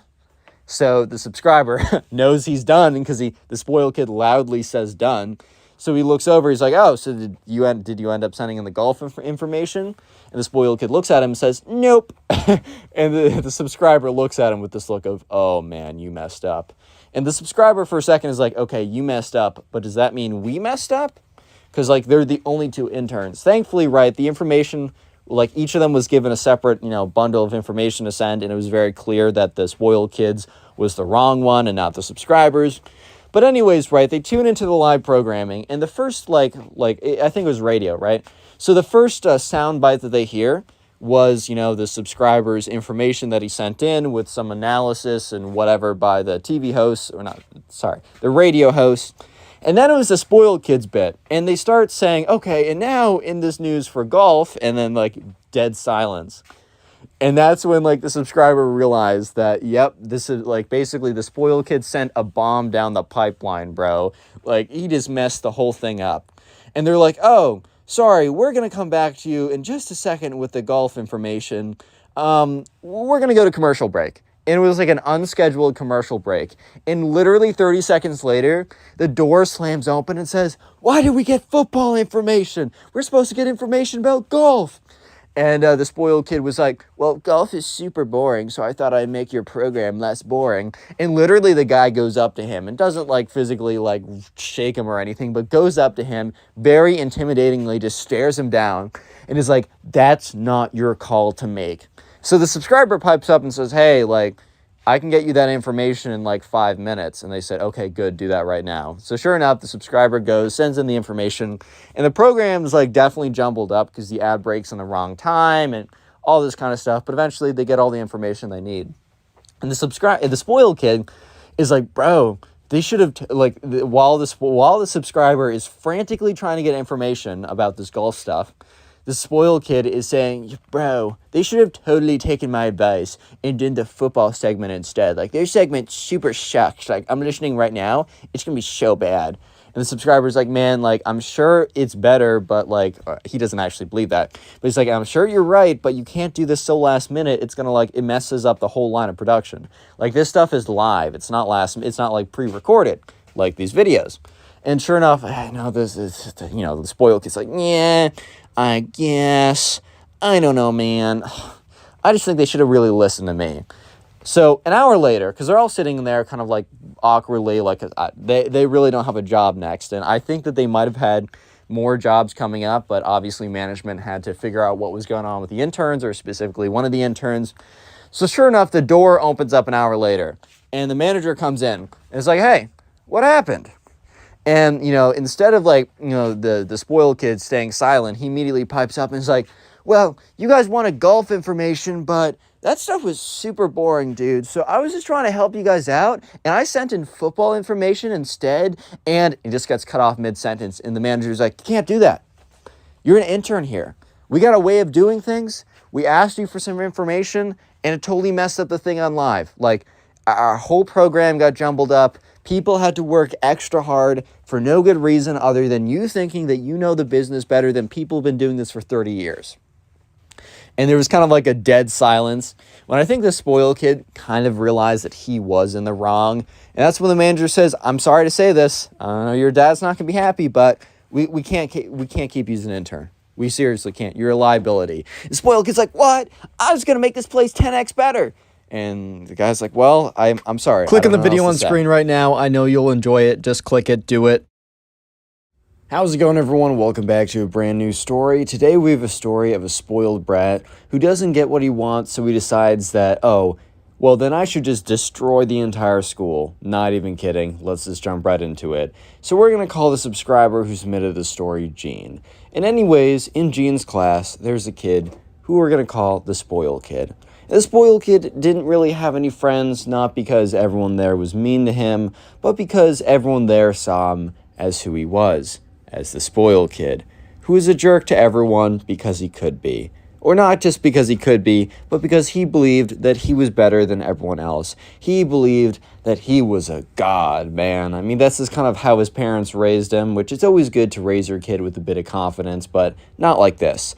So anyways, one day, the teacher was handing back a pretty big test that they all did, and the spoiled kid probably believed that he didn't even need to study for this, so yeah, when the teacher was handing them back, I mean, the teacher was walking around the classroom. You can tell when the teacher's, handing back a, piece of, a test, and they flip it over, and they kind of, the teacher was putting it front side up for some people and flipping it over for others because, you already know the teacher's like, I know you don't want your classmates seeing this grade.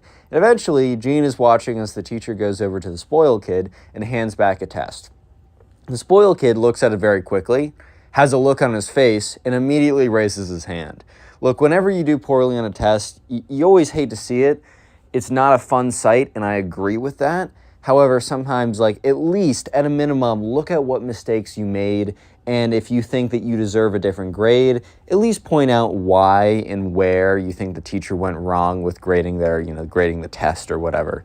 So this, Gene raises his hand, and, the teacher kind of, looks around and is a little confused because he's kind of thinking to himself, well, this is kind of a quick turnaround, Did the spoiled kid even look at the test, or is he just raising his hand? And the teacher, he's not going to ignore him, so he's like, yes, spoiled kid, what's up? What do you want to say? And the spoiled kid's like, you made a mistake. And the teacher looks at him and says, I don't think I did. And the spoiled kid's like, I know I deserve a better grade than this, and I will not settle for this. And the teacher's like, well, I mean, can't really change the past on this one, but you could always study harder for the next test. That's a pretty good way of changing things. And the spoiled kid's like, no, you don't understand. And the teacher's like, no, I think I do understand. You didn't study enough for the test, and, I mean, here are the consequences of your actions, I guess. And the spoiled kid says, no. And the spoiled kid stands up. He says, I demand an A on this test. And the teacher looks at him, and everyone in the class, including Gene, is kind of just looking at this kid and is like, all right, spoiled kid, what's your move here, bro? You're acting kind of goofy right now, bro. I'm not going to lie to you. And, the teacher's just looking at the spoiled kid and is like, no, I will not give you an A because you demand it. I'm not going to degrade my job for you just because you want something. I'm not going to, soil the integrity of, what I am doing just to, entertain this, to give you what you want. And the spoiled kid looks at him and says, I'm going to count to 3. It's so funny, when people, start counting down, just assuming that that's going to change something. It's a classic, trick that, parents will use, and I get it because parents can actually give consequences, but sometimes people will be like, give me something, and the person will be like, no, and they'll be like, 3, 2, and it's kind of just what? So the spoiled kid counts all the way down, And the teacher's just looking at him with a look of like, I'm not changing what I'm doing. Like, are you serious right now? And the spoiled kid looks at the teacher and is like, fine, you've made your choice. You will regret this. Or he says something along the lines of that. And the spoiled kid storms out of class to who knows where, right? So about 5 minutes later, well, first of all, immediately after, it's super awkward in there, and the teacher's like, well then, and the class laughs a little bit, just trying to break the awkwardness, right? So about 5 minutes later, Gene raises his hand because he has to go to the bathroom really bad. And the teacher's like, okay, sure, just make it quick. So Gene gets up, walks over to the bathroom, and when he opens up the guy's bathroom, he sees the spoiled kid in there. So I guess Gene didn't really know where the spoiled kid went off to, but now he does, and he's like, oh, okay. And the spoiled kid looks at him, and Gene looks at the spoiled kid. But Gene looks at the spoiled kid, and he notices that the spoiled kid is shoving the toilets full of paper towels. The spoiled kid is just got, like, he broke into, like, he didn't only empty out the paper towels that were in the dispenser, he broke into the little cabinet underneath that was just full of paper towels, and he had taken every single one and was just stuffing them into the toilets, right? He was just clogging up the whole system. And the spoiled kid was like, get out of here, Gene, I'm busy. And Gene's like, can I use the bathroom? He's like, no! And Gene's just kind of looking at him like, dude, what?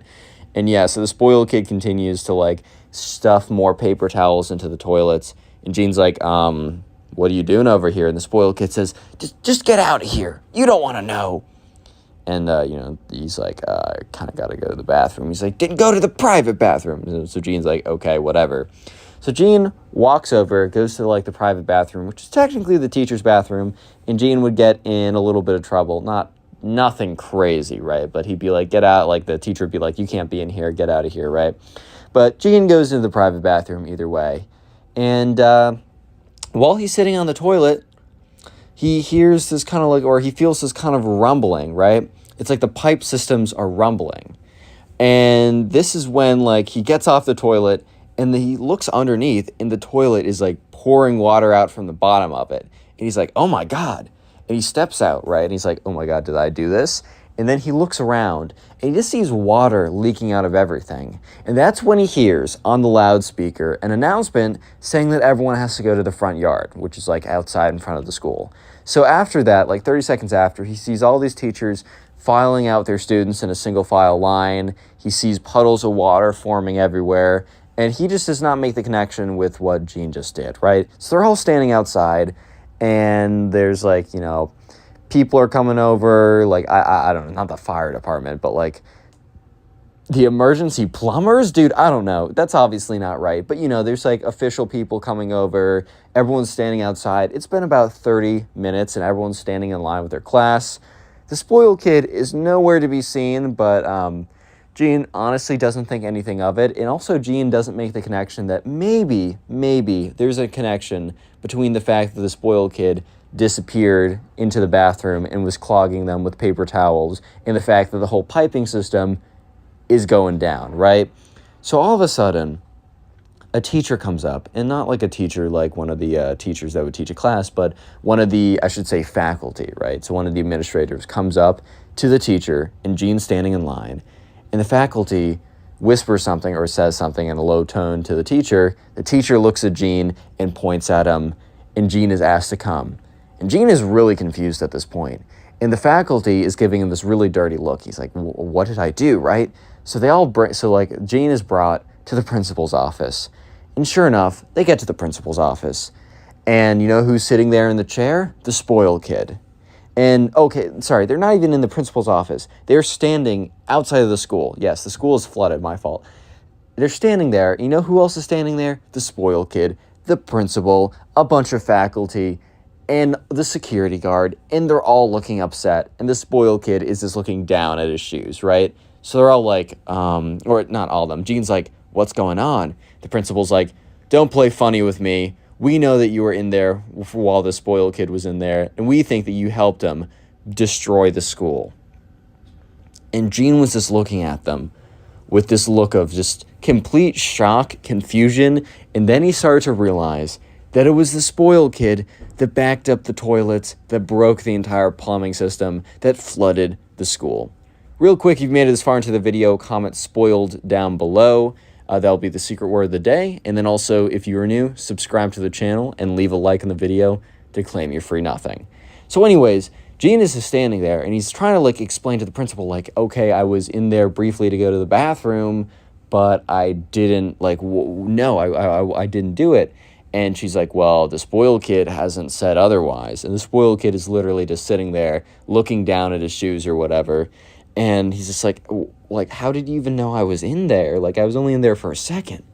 And she's like, you know, while we were walking into the bathrooms, like, or one of the teachers was walking by, he saw you walk out of the bathrooms.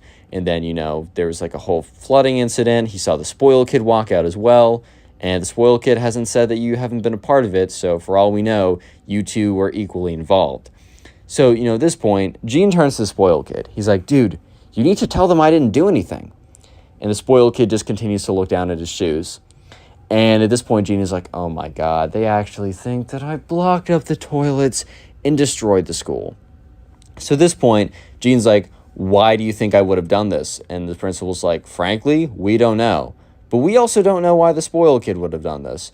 And, you know, at this point, Gene's like, well, actually, I was in his class and his teacher gave him back like a really bad like assignment. And, you know, he demanded that the teacher change the grade. And the teacher said no. And then he got up, said, you're going to regret this, and stormed out of the class into the bathroom, which I had to go to the bathroom. And I saw him in there stuffing the toilets with paper towels. And yeah, I got up, left, went to the private bathroom, and I don't know how else to say it other than I just didn't do it. Like, I just genuinely don't know how else to say it other than just, it wasn't me. I'm innocent here. And the principal's like, okay, well, that's a very convenient story, right? And he's like, okay, well, I don't know what to say. And they say, you know what? Give us time, we'll know the truth. But until then, you two are staying here with a security guard. So apparently the school had a lot of cameras in there. So what the teacher was, or the principal was referring to, was that the truth would eventually come out from the cameras, right? But until then, Gene was deemed as guilty as the spoiled kid. And Gene just wasn't trying to have it because, you know, for all he knew, like, the cameras could have taken like weeks to get out. For all he knew, the cameras were damaged in the flood and that there wouldn't have been any footage at all to free him from like this charge, right? And that he would have been stuck getting the same punishment as the spoiled kid just because of bad luck and just how fate works. So yeah, he's sitting there, and right now it's just Gene, the spoiled kid, a security guard, and half the school is looking at them all, right? They're just staring, they're pointing, they're talking, and Gene's pretty embarrassed. And he's not just embarrassed, he's angry at the spoiled kid. He's angry at the spoiled kid for letting such a rumor circulate. And he kind of looks at the spoiled kid. He's like, bro, like, are you serious right now? And the spoiled kid looks at him. He's like, what? He's like, dude, you know what? Just like, bro, just tell them I didn't do anything. The spoiled kid's like, well, no. And he's like, why? Like, you're the one who decided to do this. I didn't mean to do it. I wasn't involved in any of this. I just wanted to go to the bathroom. And the spoiled kid's like, well, that's what you get for not helping me. And Gene's like, what? Like, for me not helping you, you're going to, like, say that I did it? But if I did it, you would have said that I wasn't. Like, if I helped you, you would have said that I didn't do it? Like, what kind of world do I live in? And Gene is just not having it right now. And, you know, at this point, the security guard's like, quiet, you two. And Gene kind of looks up and looks down. He starts whispering at the spoiled kid. He's like, dude, I swear to God, there's a reason why people here don't like you. And you know what? You're just making it even more clear to myself that the reason is true. And the spoiled kid looks up. He's like, the school had it coming, man. That teacher really robbed me of that grade. And Gene looks at this kid and is like, dude, you failed that test because you didn't study. I remember because I was in your study group and you spent the whole time on your phone playing Clash Royale or something. And when we asked you a question, you said that we were nerds and that he was going to, you know, pass this test without being a nerd and that we were going to fail and that you were going to do so great. And yeah, look at where we are now. And the spoiled kid looks at him. He's like, you know what? I was thinking for a second that I was going to say you didn't do it, but now I'm going to say that you're the mastermind behind the whole thing. And for a second, Gene kind of regrets going off on him because now he's like, well, I guess, well, I don't think, like, he's like, dang. The truth is, I really don't think the spoiled kid was going to say anything anyways. I think the spoiled kid just wanted to, like, make Gene feel bad about it or whatever. But yeah, Gene's parents were called. And when Gene got back home, he tried explaining to them that he had nothing to do with it. But, you know, they weren't really believing him, right? Because it's like, of course you're going to lie about that. Of course you're not going to say, oh, I destroyed the school. Lol. Right? Of course you're going to be like, no, I didn't do anything. So he gets back home and he is grounded. And it's not good. It is really not a good situation. He's not doing well at all. He's struggling. If we're being honest right now, it is a tough time. However, he gets back into school. His mom drives him in, super angry, even the next day. She's not cooled off yet, which understandably your son is accused of destroying the school. So he gets into school, and there's so many like boarded up walls or whatever. They were actually allowed to be back in school the next day, which is pretty impressive. I guess the water damage wasn't super systemic, but there was still a lot of water damage. So some places were like blocked off or whatever. There was some stuff saying you couldn't go here. And that's when on the loudspeaker, his name was called and he went up to the front office. And so the principal sat him down, and Jean was really terrified that she was going to say like, the footage was lost. Sorry. Now let's begin your punishment, right? But she said, hey, we reviewed the footage, and it does seem that you went in for a very short time and you went right out after about 2 minutes. And it also seems like the spoiled kid went in long before you and was in there long after. So I think like your story adds up.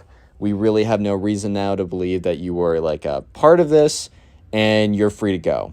And Jean is just looking at her. It's just like, thank you. No, thank you.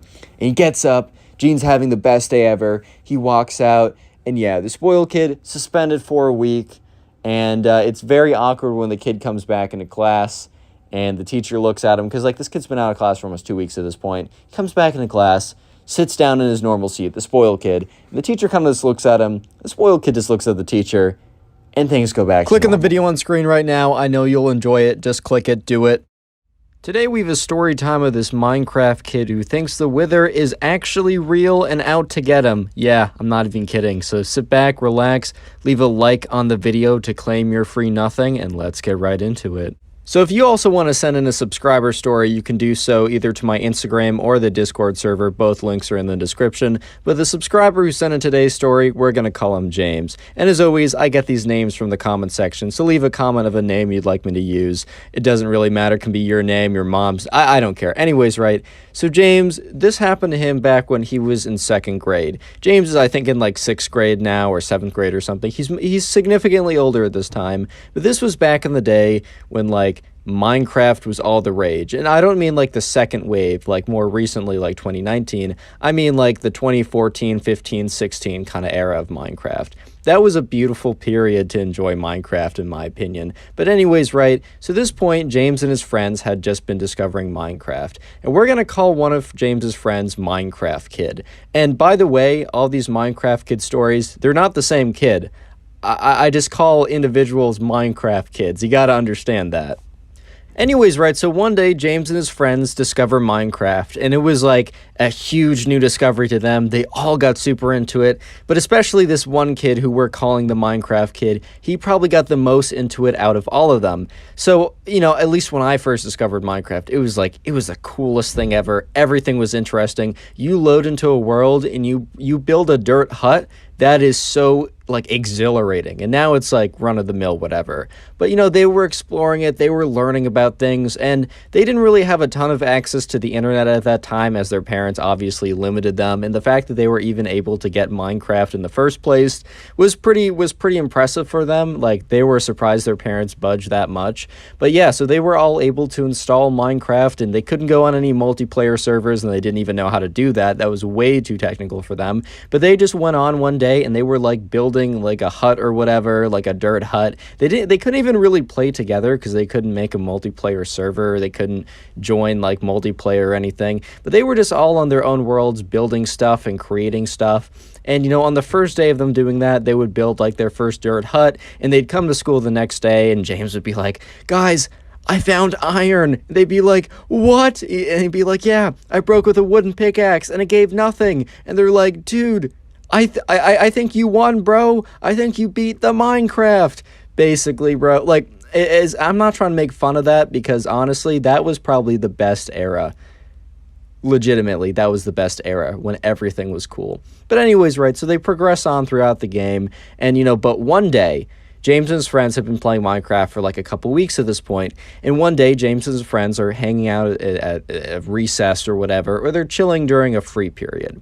I don't think you had free periods in second grade. I'm pretty sure you had recess, but I don't know. It wasn't specified in the story that was sent to me. So anyways, right, they're chilling, and James and his friends are there, and then the Minecraft kid runs up to them frantically and is like panting. It's like, guys, I need to talk to you. And they're all just like, oh my God, dude, what's going on? Like, is everything okay? Are you good? Like, is someone like about to attack us? Is there a scary man in a white van trying to like get us all? Or like, what's the deal here, bro?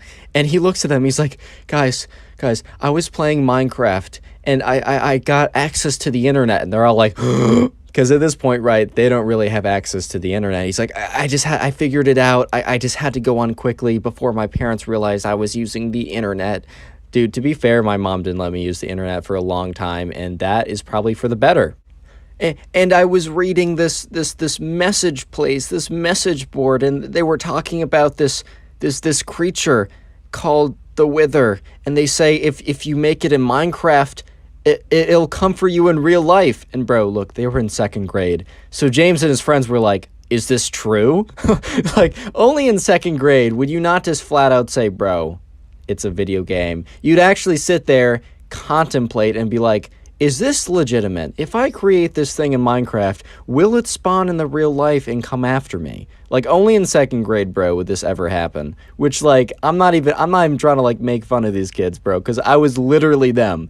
And to be fair, that was a great period in my life. But at this point, right, James and all of his friends kind of just take him at face value. And I know it sounds absurd, but like, bro, it's second grade, it is what it is. But at this point, right, the Minecraft kid, James, and all of his friends are standing there at recess, starting to freak out because they're like, dude, what if the Wither comes for us? And then James like, guys, hold on, like, you're fine, we're fine. As long as one of us doesn't make the Wither in Minecraft, there is not a chance that it will come after us. And even if we do, I am 90, 80, 50% certain that it won't actually happen. They're like, are you sure? It was on the internet. It has to be true. As you shall learn, not everything that's on the internet is real. But anyways, right, so they all went back home, and they were, after school, of course, and, they were kind of feeling okay, like they weren't feeling that worried. They were feeling as if they were safe, because none of them were going to go back and make the Wither in Minecraft. They just weren't going to do it. They didn't even know how to do it. And over the next couple days, they eventually learn about the Nether, and they build a Nether portal, and some of them go in, and they find all these new things, and it's pretty cool, right? They're exploring Minecraft. They learn about the Nether. And then several weeks later, they're just chilling at school, and it's James, the Minecraft kid, who was initially like really worried about this and brought the whole suspicion to them. Some of the other friends as well, they were just hanging out. I think they were on the swings or something. They were talking about like, oh, like I just got like my first Minecraft dog yesterday. It like helps protect me against like enemies, and it's also just a nice pet to have around. They were talking about like, oh, maybe I've heard of like name tags you can find in chests or whatever. And then one of the friends, we're gonna call him Ben, because I only need to give him a name once, right? Ben like walks up towards them with this look of like guilt and also terror, and they're just like, dude, what is wrong? Because like something is definitely up. And Ben just looks at them with this guilty expression, this look of like, I'm so sorry. And he just turns to them. He's like, guys, I've done something really bad. And they're all like, they start to get really nervous. They're like, no shot, he did it. No shot, he did it. He's like, guys, I was exploring the Nether. I was grinding for hours on the weekends, and I got like a bunch of like Wither skeleton skulls, and they're like start to panic because they learned like from like talking to some of the, like the older kids at the school how to actually make a a Wither skeleton or a Wither. And they're like, no, dude, don't tell me. He's like, I had to see if it was true. I had to see if it was true. And the second I put the last head on, it started to like shake and like color and glow, and it started to go up, and I just turned off my Minecraft game. I haven't been on since, but guys, I'm so sorry, but it's definitely coming for us now. And at this point, right, Ben, the Minecraft kid, James, and all the other guys are just panicking. They're freaking out. Real quick, comment Wither down below or comment the Wither. You can do either of them. I'm going to search the comments by the term Wither, and we'll be hearting as many of those as possible. So if you want to farm some hearts, maybe even get top commenter on the channel, make sure you comment Wither down below and leave a like if you haven't. If you want to claim your free nothing, man, I mean, that's a pretty good deal. Anyways, right, so at this point, James, Ben, the Minecraft kid, and all of their friends are terrified. So the bell rings and they have to go back to class. And they can't pay attention at all because in their mind, they think that at any moment they'll hear down the hallways like the whooshing sound of like the Wither when it spawns, or they'll see like Wither skeleton skulls fly. At this point, right, they read a myth online and they believed it to be true. And they have no idea how it's going to happen. But that almost makes it scarier because that means that the Wither could strike at any time and at any place. So James decides to take matters into his own hands, and James is one of the guys that he went up and actually talked to one of the older kids who did play Minecraft, and by older I mean like 4th or 5th grade. And James decided that he was going to go talk to the kid and really figure out like how to like defend himself from the Wither attack. And James explains the situation to this kid who's in 5th grade. And obviously this kid who's in 5th grade is just like in his head. He's like, this kid actually thinks the Wither is real and actually going to come out, almost like the myth of like Herobrine. Like the Herobrine was actually going to come and attack him if he made it in Minecraft. And he's like, this kid actually believes that the Wither is going to attack him in real life. And the kid is just thinking to himself, because like, you know, James is explaining the predicament and explaining like, man, what do I do? So, right, this kid in 5th grade could have easily said, bro, that's not true. It's a myth that you read on the internet. Like, why would that even be true? But the kid decides to mess with him just a little bit more. And the 5th grader is like, bro, you did what? Oh my God, that's the first thing they teach you in Minecraft school. And he's like, you guys went to Minecraft school? And he's like, yeah, I totally did. It's totally real. And at this point, James is like, oh my God. And the older kid's like, bro, like, okay, there is a way to fix it. Just hear me out on this. And the older kid goes on to explain / make up on the spot that basically what needs to happen is Ben, the kid who spawned the Wither, right? He has to return to the world where he made the Wither in, and he has to fight it. And if he wins, then the curse is gone. But if he dies in Minecraft, they're all gonna die in real life. And at this point, right, James is like, bro, that's so much pressure, man. And the older kid's like, hey, you should have taken these precautions before spawning a Wither. So James runs back, tells his friends the unfortunate news, and they decide that night they're gonna like gear up and go to his friend's house. It was a Friday anyways, so like, you know, they just quickly explained that they wanted an impromptu sleepover. And yeah, James's mom was like, all right, well, I wish you guys gave me a little bit more heads up, but I was talking with the other moms and they think it's okay and we'll be hosting. So James, you know, tells the other friends, all right, bring your computers. We're going to do this. We're going to get him suited up and we're going to fight the Wither and we'll be free from this curse. And so, yeah, anyways, right, James and Ben and the Minecraft kid and all of the other, you know, friends, you know, they all go over to James's house and, you know, they get set up and, you know, they're preparing to open like the computer of, you know, Ben. And Ben's like, guys, I don't think I'm totally stacked. I don't know if I can do this. And they're like, dude, what do you have? He's like, I have an iron sword and iron armor. And they're like, oh my God, like that's not enough to defeat the Wither. And they're like, but you have to do it. And, you know, at this point, Ben is like, all right, guys, this is it. I'm doing it. He opens up his laptop. You know, he fires up the Minecraft world. It's loading and they're all panicking. And when it opens up, right, the Wither is about to explode because if you don't know, the Wither is like a boss in Minecraft that like when it starts actually like begins, there's like an explosion. And Ben is far enough away from the radius of the explosion that he doesn't take that much damage.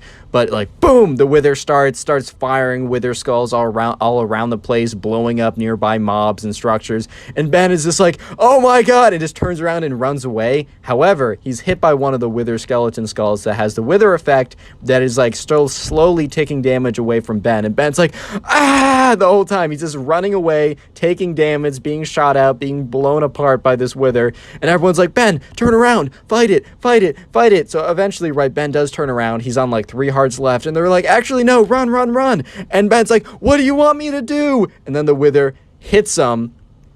He's taking wither damage. He's on half a heart. And then boom, he dies. And they're all just completely silent at this point. Because in their minds, that's a death sentence. They're all about to be executed by the wither at any second. So what happens is when this happens, no one says anything. And then they all run down the stairs screaming. And at this point, James's mom is like, what is going on? And James's mom is obviously pretty concerned at this point because all the kids come down screaming and like crying. And she's like, guys, what happened?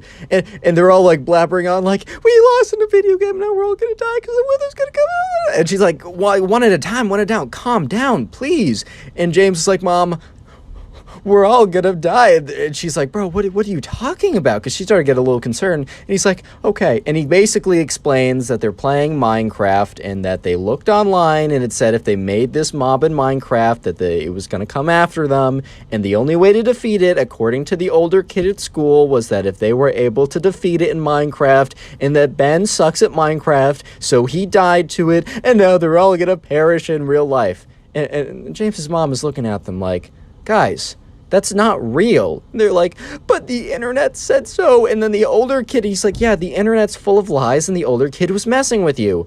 And they all stop like crying for a second. They're like, what?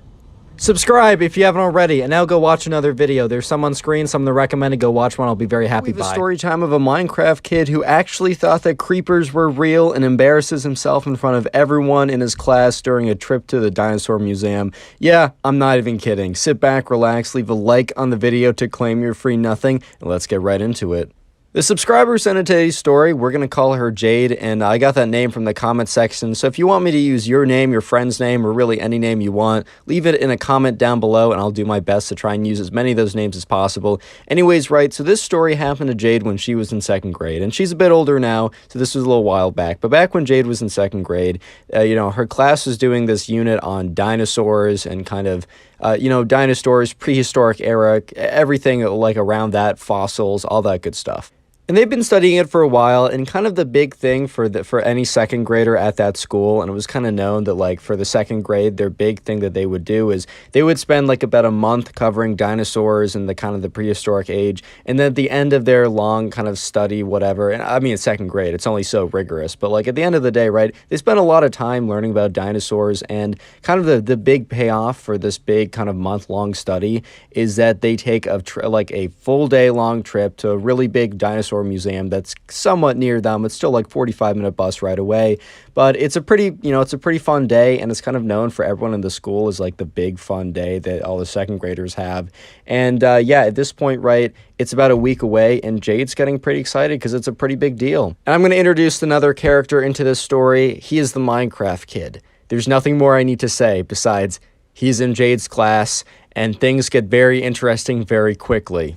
And anyways, right, a week passes and it's finally the day. It's the big day. They all kind of like get there kind of early that morning. Their school normally starts around 8, but for that day, they're asked to get there at 7, which a lot of the parents are a little, they wake up, drive up their kids, and they're all kind of cranky because they have to get up at 7 in the morning, which is a little inhumane. I'll be real. They don't have to get up at 7 in the morning. They have to get up at like 6 to drive their kids there at 7. But all the kids, when they get there, are like kind of like all wide-eyed and excited because, hey man, it's the big day. It's the dinosaur museum day. And so anyways, right, Jade, she goes in, and Jade has kind of a friend group of 2 other people, so it's kind of like a 3-person friend group, and they all walk onto the bus at the same time. And the thing is, right, the bus seats are by 2s, so they realize that, all right, so one of us is going to have to sit next to like the other 2. And they make it to about the middle row, and all the other seats behind them are filled, and they decide, you know what, let's just sit on this row. So the row has like 2 different sides, and the 2 of Jade's other friends take the 2 seats on the other side. So Jade is going to take the aisle seat on the other side of the bus, right? And there's a kid sitting in the window seat, and this kid happens to be, you guessed it, the Minecraft kid. Anyways, right, they sit down, and Jade's two friends kind of space off / go to sleep because they're still a little bit tired. As excited they are, they're kind of tired, and the thing is still like 30, 45 minutes away. So they kind of go to sleep, but Jade is kind of awake. She still has enough adrenaline in her to keep her up, and she's kind of excited to go to the dinosaur museum. So she turns to the person next to her, which is the Minecraft kid, who, she doesn't know that well, but, they're friendly enough because they are in the same class. And she kind of just says something to Minecraft kid along the lines of, hey, like, are you excited? The Minecraft kid said, yeah, this is a pretty big deal. I'm really hyped. I've, been thinking about it all night. I couldn't even really fall asleep that well last night. And she was like, yeah, honestly, same. This is going to be a really, like, exciting and fun day. And the Minecraft kid says, I'm so excited to go see, like, to try and find my favorite dinosaur of that period. And, the Jade is like, oh, that's really cool. And the Minecraft kid said, oh, before I tell you mine, what's yours? And I don't know, Jade says something, I don't know, pterodactyl or something. And then Jade's like, oh, what's your favorite Minecraft? What's your favorite Minecraft? No, we're getting to that in a second. What's your favorite dinosaur of the time period? And the Minecraft kid said, oh, I'm a big fan of the creeper. And she's like, oh, I haven't heard of that one. And the thing is, like, Jade had no idea what Minecraft was at this time, and it's only in, like, retrospective, looking back on this event, that she thought it was so funny what actually happened. But yeah, the Minecraft kid said, oh, yeah, it's like a green, it's a little small, it's, like, on all fours. And he doesn't say the part about how it explodes, right? He decides to leave that detail out, and Jade's like, oh, that's really cool. I don't remember us having a unit on it, but I must have just, like, not paid attention. We covered a lot of material. And yeah, the Minecraft kid's like, yeah, I really hope I'll find an exhibit, and if not, I'll ask around. And so anyways, right, they eventually get there, and they start, like, single file off the bus. So the teacher basically calls them all together, and they kind of get all huddled up in a group, and the teacher says, hey guys, like, we're going to be walking around. Us teachers will be kind of walking around to make sure you guys don't get in trouble. But you more or less have free reign of whatever you want to do today. Go ahead, explore any exhibits you want to. Go try out anything. You must stay within the dinosaur museum itself. You can't leave it. Stay on the first 3 levels. If you have any problems, like, just come to the front desk, which is right over here, and points to where the front desk is on the first floor, and says, and they'll be able to contact us as we've given them our numbers and the school's number. So yeah, anyways, guys, that's all we really wanted to say. Go off and have some fun. And the teacher says, oh, wait, one more thing. At 12, we'll be having lunch, so please return to the first floor for that. And then afterwards, for about 30 minutes, we're going to have a guided tour. And then for the next hour after that, you're free to go about and, like, look at whatever, sculptures like dinosaur footprints or museum, whatever you want to look at, feel free to do that afterwards. So anyways, right, Jade and her friends, they go off and they start looking around. And they're going around and they're looking at all the things that they learned and they're recognizing, and they go up and they see, like, real life dinosaur footprints, and then they walk around this kind of recreation of, like, the prehistoric era. So there's these, like, fake bushes and a big fake dinosaur statue, and it's actually pretty cool. And eventually they meet up with the Minecraft kid, who seems to be, like, frantically looking around. Okay, maybe not frantically, but is intensely kind of, like, pacing around trying to find something. And they kind of look at him, and Jade is like, hey, is everything okay? He's like, I can't find the creeper. Like, I can't find anything about the creeper. I've been looking for sculptures. I've been looking for any kind of information. I just can't seem to find anything. At this point, right, Jade had no idea that this was, in fact, not a dinosaur, but instead was a Minecraft character that the Minecraft kid assumed was real. And since there aren't any creepers around today, he assumed that since, spiders in Minecraft are real, skeletons are technically real, the creeper must have been real too and just, went extinct. So he was really looking forward to finding, the creeper exhibit at this dinosaur museum. And he keeps looking around, and Jade's like, hey man, like, maybe ask someone at the front desk. So eventually, right, lunch came around, and Jade and her friends, went down to the first floor, and they got all together, and the teacher said, hey, there's a lunch, you can stand in line for it, and then go sit down at the table. So they go in line, they get their lunch, and then they sit down at the table. The Minecraft kid, after like 10 minutes, he gets there kind of late, because apparently he's busy trying to find the creeper, exhibit part of the museum. And the teacher's like, Jade is too far away to audibly hear what the teacher says, but the teacher's like, hey, like, the teacher looked a little upset that the Minecraft kid was so late, and then the teacher points to the food and then points to the tables, and the Minecraft kid gets some food and then sits down at the table, and Jade's like, oh, were you successful in finding the creeper exhibit? Remember, at this point, Jade has no idea what Minecraft is. So she legitimately thinks, like, the creeper is some more kind of, I don't know, niche, obscure dinosaur from back in the day. And she just is like, oh, did you find the exhibit for your favorite dinosaur? Because she was able to find an exhibit with her favorite dinosaur. So she just honestly felt bad. The Minecraft kid so far has been able to say that creepers are dinosaurs to, Jade, because she doesn't know any better. But the Minecraft kid is about to ask the tour guide and be like really persistent about it in front of literally everyone, and it's pretty funny. But I don't want to interrupt the flow of the video, so I'm going to do the little comment thing now. Comment Ben. I'll heart your comment if you do it. And also, feel free to comment Ben multiple times. Like, you can go down and comment it like 5 different times. I guess there's a more decent shot I'll actually see your comment and heart it. Either way, if you don't get a heart, don't feel bad. I'm going to heart as many as I possibly can, just to say thank you guys so much for watching. And also, like, if you haven't already done so, join the Discord, link in the description. You can submit stories there and also talk to me occasionally. Anyways, right, back to the story. So lunch is over, and now it's the like mandatory 30-minute tour guide. And so the tour guide's like, all right, guys, so we're going to go around and check out all the exhibits and just like go over things.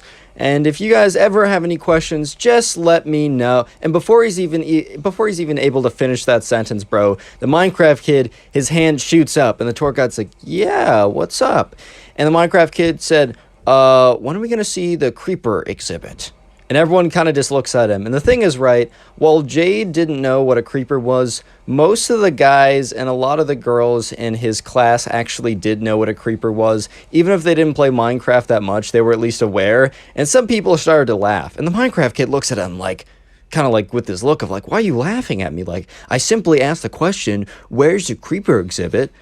Which, like, as if, like, no one's gonna, like, laugh at that a little bit, but whatever, right? And the tour guide, like, Jade had no idea what a creeper was, so kind of gave him this look of, like, what are you talking about? And he's like, I don't understand what you mean. And he was like, well, I'm just wondering when, because, like, we're seeing the pterodactyl, we're seeing dinosaur footprints, when are we gonna see the creeper exhibit? And once again, the tour guide kind of just looks at him. And the Minecraft kid kind of gives him this look. He's like, oh, this museum sucks. It doesn't even have a creeper exhibit. At this point, right, the teacher's like, Minecraft kid, obviously says his name. We'll just give him a name, right? We'll just call him Minecraft kid. The teacher was like, Minecraft kid, don't say that. And for some reason, right, the Minecraft kid must have been super excited to see the creeper exhibit at the dinosaur museum and was just really upset and disappointed that they didn't have one, that he kind of went on this tirade and he kind of stuck with it. And he was like, well, what do you mean stop? I mean, this is a museum, right? This is supposed to be the biggest, the greatest dinosaur museum of all time, and they don't even have a creeper exhibit. This place sucks. And at this point, it's like super, super awkward because the tour guide's just kind of standing there like, dude, I have no idea what you're talking about. Everyone in the class is kind of looking at him like he's crazy because they know what a creeper is, bro. They know what a creeper is, and they also don't, you know what else they know? They know that a creeper isn't real. The Minecraft kid looks at the tour guide straight on and is like, how could you work at such a fraudulent facility? This place is disgraceful. I bet the dinosaurs would be ashamed if they knew that you were doing this, which is just kind of funny, but hey man, it's a second grader. They're bound to say stuff like that. And at this point, right, the teacher's like super embarrassed, and the teacher goes up and like looks at the Minecraft kid and is like, stop, I don't know what you're doing, but stop it. And, she's like, oh, I'm so sorry. I'm so sorry about this. And at this point, right, another kid in the class speaks up, and he looks directly at the Minecraft kid, and he's like, dude, what are you talking about? You know that creepers are fictional, right? And the Minecraft kid's like, does fictional mean, like, prehistoric era only? And then the kid's like, no, dude, fictional means fake. Like, they're not real. And the Minecraft kid's like, That's ridiculous, man. Spiders are real. Skeletons are real. Why wouldn't creepers be real? They're probably just extinct. You don't know what you're talking about. And at this point, right, the teacher looks at the other kid and is like, well, what do you mean fake? Is it from a video game? It looks at the Minecraft kid and is like, are you making a scene about a video game? At this point, right, Jade is starting to put 2 and 2 together that no, creepers are not actually real, as everyone has no idea what they are. And in fact, probably from a video game, and yes, they are. At this point, right, the Minecraft kid is starting to realize that his logic of, if I don't see them now, they must be prehistoric and extinct, maybe doesn't hold up, because he's like, oh yeah, the Ender Dragon probably isn't real, and the Wither probably isn't real. And he's like, uh-oh. And he just realizes, right, that he just made a huge scene, called the tour guide like a fraud and a phony just because his museum didn't have a creeper exhibit. And the Minecraft kid looks right up at the teacher, who's just eyeing him like, dude, you've kind of messed this up. You've embarrassed us all. And all of a sudden, right, the Minecraft kid feels this like hand on the collar of his shirt, and he looks up, and the teacher has grabbed his shirt and starts pulling him away. And Jade is watching the whole thing happen, and the Minecraft kid basically gets pulled away from making a scene, and the tour guide is like, all right, well, let's continue on. So our first exhibit, ... whatever goes on to explain it. And essentially, right, the Minecraft kid got told that he's got to sit down because of like the big scene he made, and that he's not grounded. I don't know what to say. He's not like in suspension or anything, but he basically has to sit there at lunch for the rest of the duration of the field trip because he made a scene over Minecraft creepers not being in a dinosaur museum, which is, if you're going to make a scene, man, at least have it be something real. And for like the rest of that school year, whenever the teacher would be like, all right, now we're going to learn about whatever, and she'd be like, any questions? Some like kid in the class would always raise their hand and be like, yo, when are we going to learn about the creepers? And then everyone would like start laughing. So unfortunately, right, the Minecraft kid kind of became the laughing stock for the rest of second grade, but he learned a pretty valuable lesson, and that is creepers are not real. I kind of feel like you wouldn't have to learn that lesson, but apparently you do. Subscribe if you haven't already. Now go watch another video. There's some on screen, some that are recommended. Go watch one. I'll be very happy by. Today we got a story time of a Minecraft kid who actually thought the back rooms were real and had a complete freak out at the sleepover, and it was quite hilarious. So yeah, sit back, relax, leave a like on the video to claim your free nothing, and let's get right into it. I got today's story from a subscriber who we're going to call John, and I got the name John from the comment section down below. So as always, if you want me to use your name or your friend's name or really any name you want, literally just leave it in the comment down below. I look through the comments all the time to find a name to use in a video. So yeah, go ahead and do that. And anyways, right, so John, the subscriber, he told me this story that happened kind of recently.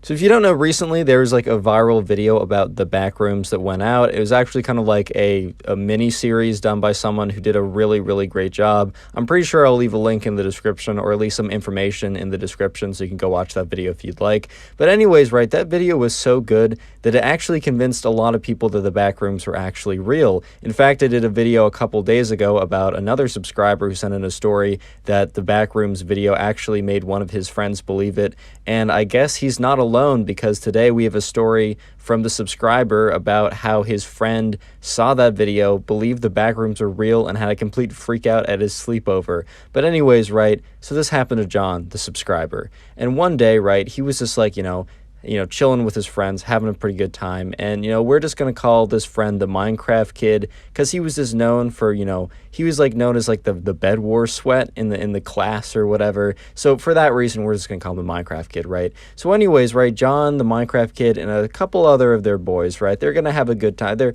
excited. They're friends. Life is good. And they want to have a sleepover, right? So yeah, they talk to their parents, and sure enough, that weekend they can have a sleepover. Life is good, man. Things are good. Well, life was good until a couple days before the sleepover. Let's just call it like Wednesday or something. The Minecraft kid discovers the videos in the back rooms. And real quick, for some of you guys who don't know, the back rooms are kind of like an internet legend where you can essentially, like, if you're not careful, you can no-clip, which is a video game term, but basically you can phase out of reality into these endless rooms that are very similar to a kind of a dank, musty 1980s office that just keeps going on and on and on and repeating itself. And that was kind of an internet legend that happened a little while ago, but more recently there was a video that someone made that was like kind of a not a live action, but it was like a film project that was really well done. And I suggest everyone watch it. But the thing is, a lot of people watched it, and on the younger side, a lot of people were like, wow, this is actually really believable. And the Minecraft kid was one of those kids. So the Minecraft kid ends up watching this video, and the next day he comes into school. And, the subscriber, John, is just kind of chilling there, having a good time, excited for the sleepover that's happening that weekend. And what happens, right, is, his friend comes up to him, the Minecraft kid comes up to him, and John is looking at him. The Minecraft kid's, his eyes are, like, wide, and the Minecraft kid's like, oh, man, I'm so worried. By the way, if you like story videos, and if you haven't already, consider subscribing to the channel. It's free, and you can always change your mind later. Anyways, right, so, he comes up to John. He's like, John, oh my God, like, oh my God. And John just kind of looks at the Minecraft kid like, bro, like, what is up? Like, are you good, man? Like, is everything okay? You're looking really sweaty. Like, are things okay? And the Minecraft kid's like, John, do you know about the back rooms? And John looks at him. He's like, yeah, the internet legend. He's like, no, John, you don't understand, man. These things are real. And John looks at him like, bro, what are you talking about, man? Like, it's like a meme or like an internet legend. It's one of those creepypastas, man. Don't tell me you're gonna say that like every other creepypasta that's ever existed is now real. Oh yeah, Sonic.exe, that's real. Jeff the Killer, yeah, that's real, man. Yeah, anything that's on the internet is real because lesson 1 of the internet is anything you see is legit. But, John can't convince the Minecraft kid that what he saw wasn't reality, and the Minecraft kid was convinced that, he was like, John, I'm sorry that you're so naive right now, but, it's dangerous, like, and I will convert you, like, you will see the truth, and that was kind of a weird cultish kind of thing to say, but whatever, right? He's like, John, you will see the truth, like, trust me, I will show you the truth, I will show you the way. And, John's just like, all right, bro, like, whatever. Part of, like, John was thinking that this whole thing was kind of like an elaborate troll by the Minecraft kid. But then again, they were, they are, because not were, this happened recently, they are, like, in 5th grade. And, John's, like, not, like, he's a 5th grader, but he's still mature enough to know that, like, internet memes or internet creepypastas, they're not real, man. It's just not true. They're just not real. But the thing is, right, his friend had a bit more of a, let's just call it an active imagination, to put it lightly. And he has kind of done nothing like to this extreme before, but it wouldn't have been completely unbelievable to John, at least, that his friend, the Minecraft kid, would have believed this to be true. That's all I'm saying. Anyways, right, so, John doesn't really think anything more of this, and sure enough, the sleepover comes, and, he completely forgets about this encounter until a little bit later, as you guys will see. But anyways, it's the day of the sleepover, so, everyone's coming over to John's house, and everything is totally normal at first. Like, everything is normal. Like, there's nothing weird. The Minecraft kid is just acting normal, or as normal as the Minecraft kid had ever acted before. And, John really thought nothing of it. And this kind of seemed like there was going to be no story until later that night. So anyways, right, it's whatever. They stay up for a decent amount of time. And, John's mother comes up and says, hey, guys, like, glad you're having fun, but it's probably time for you guys to go to bed. Like, it's getting pretty late. Like, alrighty now. Like, let's wrap things up here. And they're like, okay, whatever, right? Fair enough. It's like 11 or something, and we're in 5th grade. We go to bed early, whatever. And so, yeah, they're brushing their teeth. They're getting ready. And John is just brushing his teeth when he looks over and sees the Minecraft kid in his room staring at something. And it's just very, very strange. And he doesn't know why he feels so weird about it. But in retrospect, he was 100% on the money. Minecraft kid was up to some nonsense, bro. Real quick, right, so the secret word of the day is backrooms. So comment backrooms, BACKROOMS, 1, 2, 3, maybe 5 times. If you're super cool, you'll comment it 5 times. So I'm going to go through and heart a bunch of random people who comment. I can't heart them all at this point. I just have a lot of things going on and also a lot of comments, which I appreciate. But if you want to, up your odds of getting, a heart, just comment it more times. Don't do it more than 5 times, though. I don't want YouTube to, remove your comments or whatever, or ban you from commenting. But I think 5 is a pretty decent number, so comment backrooms in the comments. And anyways, right, so the subscriber John, he doesn't know why he feels so weird about the Minecraft kid kind of staring at something, but in retrospect, it all makes a ton of sense. And John, the subscriber, was 100% on point that something weird was brewing. But anyways, right, so, they brush their teeth, and the Minecraft kid eventually comes into the room and is, kind of very quiet for some reason.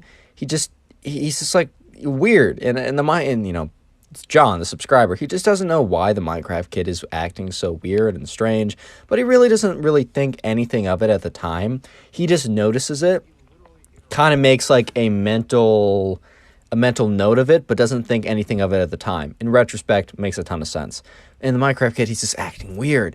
And he doesn't, John is like, all right, guys, so let's go to bed. And John gets into his bed, and the Minecraft kid and the 2 other guys that are with them, they brought sleeping bags and they plopped them on the floor. And, they John turns off the lights, and he expects that the next time that he opens his eyes will be, at 7 in the morning or at 9 in the morning or whatever, and to go down and eat some breakfast. But that is not the case because, he's middle of a dream. John's sitting there just like, enjoying his sleep, and he's like shaking, and he feels like he's moving back and forth.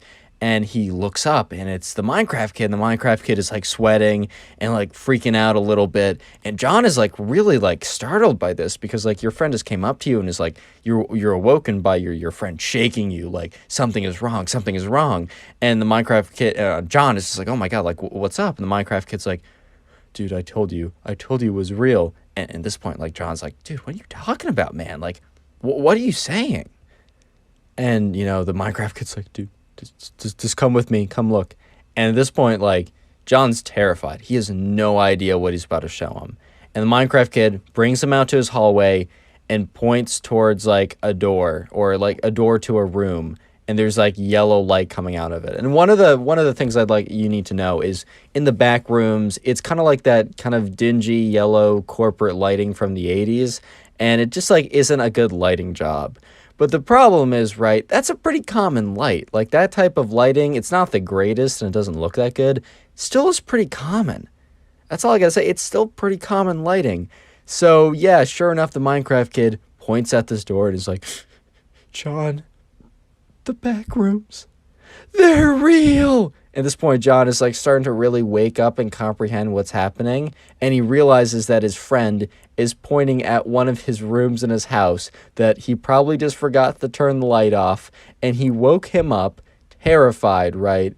Assuming that the back rooms are real and it's proof. And so John is like, dude, that's just, he's like, dude, that's just a room. Like, it's just a room in my house. And John's like, no, it's not. Or not John, the Minecraft kid. So John's like, all right, whatever, dude. And, John goes up into the room, turns off the light, and is like, bro, it's literally just a storage closet. Like, it's nothing. And, this Minecraft kid's like, dude, I'm sorry. I thought it was, I don't know what's up with me. And John, starts feeling a little compassionate for his friend. He's like, you know what, man, it's okay. You're probably just like freaking out about something. Let's just go back to the room. Let's try and be quiet just so we don't wake up the other guys. I'm going to go in my closet. I'm going to try and find a night light, just plug it in, and then we'll just all go to bed and things will be good. And John's like, yeah, man, I'm so sorry about this. Thank you. So they go in, right? And sure enough, right, John goes to the closet, turns on the closet light, and then the Minecraft kid starts screaming, the back rooms! No! John, don't fall for it! At this point, the other two kids who were blissfully sleeping are just rudely awoken. And they're just like, oh, God, well, what's happening? And John's like, dude, what are you talking about? And then John looks at the closet, right? And he realizes, because he turned on the light to look for the night light, and he realizes that the light to the closet is the same kind of dingy yellow. And then at this point, right, the Minecraft kid's like, John, it's a trap. Don't fall for it. You're going to fall into the back rooms. No clip out of And at this point, John turns around. He's like, dude, it's just the closet light. At this point, everyone's like looking up. And because they're like, what's going on? And John's like, bro, is this what you were staring at earlier? The closet light? And the Minecraft kid is just kind of looking at John like, I'm an idiot. Because at this point, right, the Minecraft kid, who has a very active imagination, to put it lightly, is now very much aware that, both times, and probably more embarrassingly the second time, it was just a lighting choice. It wasn't actually the back rooms, opening up to swallow them whole or anything like that. And yeah, sure enough, the Minecraft kid is just like, yo, bro, I'm sorry. And at this point, like, the other two guys are like, dude, why am I awake right now? Like, it's 12. It's literally midnight, bro. Like, why am I awake right now? And sure enough, like, John is like, all right, whatever. He goes in the closet, turns the light on again because he turned it off to, like, prove it's not the back rooms. And no, the Minecraft kid did not freak out a third time, even though that would be pretty funny. He finds the night light, plugs it in, and they go to sleep and they wake up the next day. And the Minecraft kid kind of pulls John aside after they eat breakfast, which was pancakes, which are just such a good way to start the morning. He pulls him aside. He's like, dude, I'm so sorry. I don't know what got into me. And John's like, bro, don't even worry about it. Subscribe if you haven't already. Now go watch another video. There's some on screen, some in the recommended section. Go watch one. Make me very happy. Today we got a story time of a Minecraft kid who freaks out in class because he thinks Huggy Wuggy, yeah, like the big blue monster thing from that video game, is real and out to get him. Yeah, I'm not even kidding. Leave a like on the video to claim your free nothing, and let's just jump right into it. So we're going to call the subscriber Alex, and I got that name from the comment section, so leave a comment for any name you want me to use. But anyways, Alex told me the story about this time of when this Minecraft kid had this massive freak out in class because he thought Huggy Wuggy, as I showed you a photo earlier, that kind of like that blue monster from that video game, was actually real. And you might be thinking, Connor, how did he even fall for this in the first place? Well, anyways, here's part one of what happened. Part one is actually tricking the Minecraft kid into believing it. And the subscriber was not the one who ended up tricking the Minecraft kid, because that's, I don't know, that's a little bit mean. I'll be honest, it just feels like a little bit mean to me, and the subscriber also feels that way, or I'm just going to call him Alex from this point on. But there's this kid in the class, right? So there's Alex, there's the Minecraft kid, and then there's also the we're just going to call him the bully guy. He's known for being kind of mean, for like, you know, I don't know, tricking people, pranking people, but also kind of doing it in like mean-spirited ways.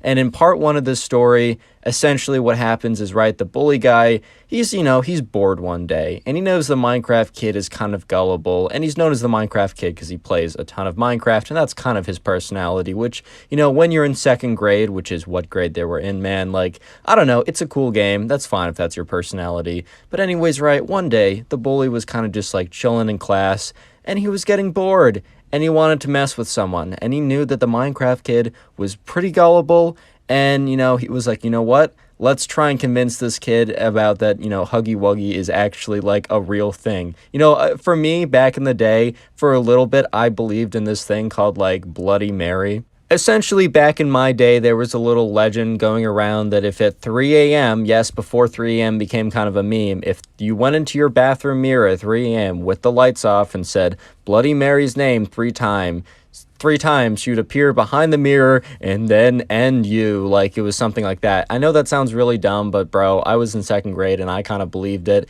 So once again, right, the bully is like, you know what? We're going to make the Minecraft kid believe that, yes, Huggy Wuggy is like a legitimate urban legend and will actually, you know, come after him if something happens.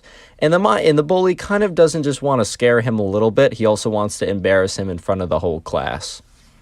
So when the bully comes up with this idea, he feels pretty proud of himself. He feels pretty confident. He's pretty excited, you know. So he turns to both his friend, who we're going to call Ben, and also the subscriber, aka Alex, right? And Alex isn't necessarily friends with the bully. He just is like on okay grounds with him. And the bully turns to Ben and Alex and is like, hey, I have a pretty funny idea. So you see him over there, points to the Minecraft kid. I'm going to convince him that Huggy Wuggy is real. And at this point, Alex is like, that's fine, like, whatever, do what you want. But then the bully says, and then I'm going to do this.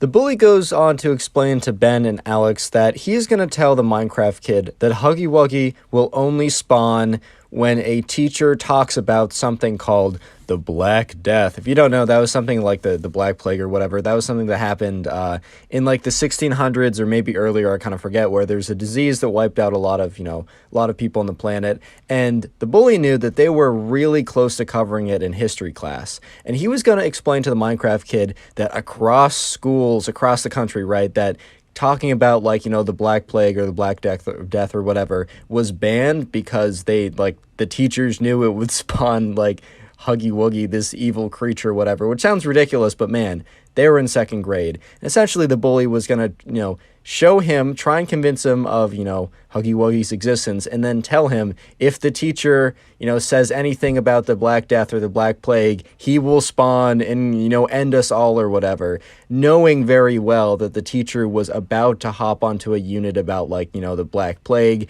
and most likely the Minecraft kid would have had a massive freak out in class. So Ben, the bully's friend, was like, ha ha ha, that's so funny, whatever. But Alex, the subscriber, was like, all right, man, you know, I don't know, that sounds a little mean, but, you know, do what you want to do. And, you know, Alex kind of goes back to, you know, living his life or whatever.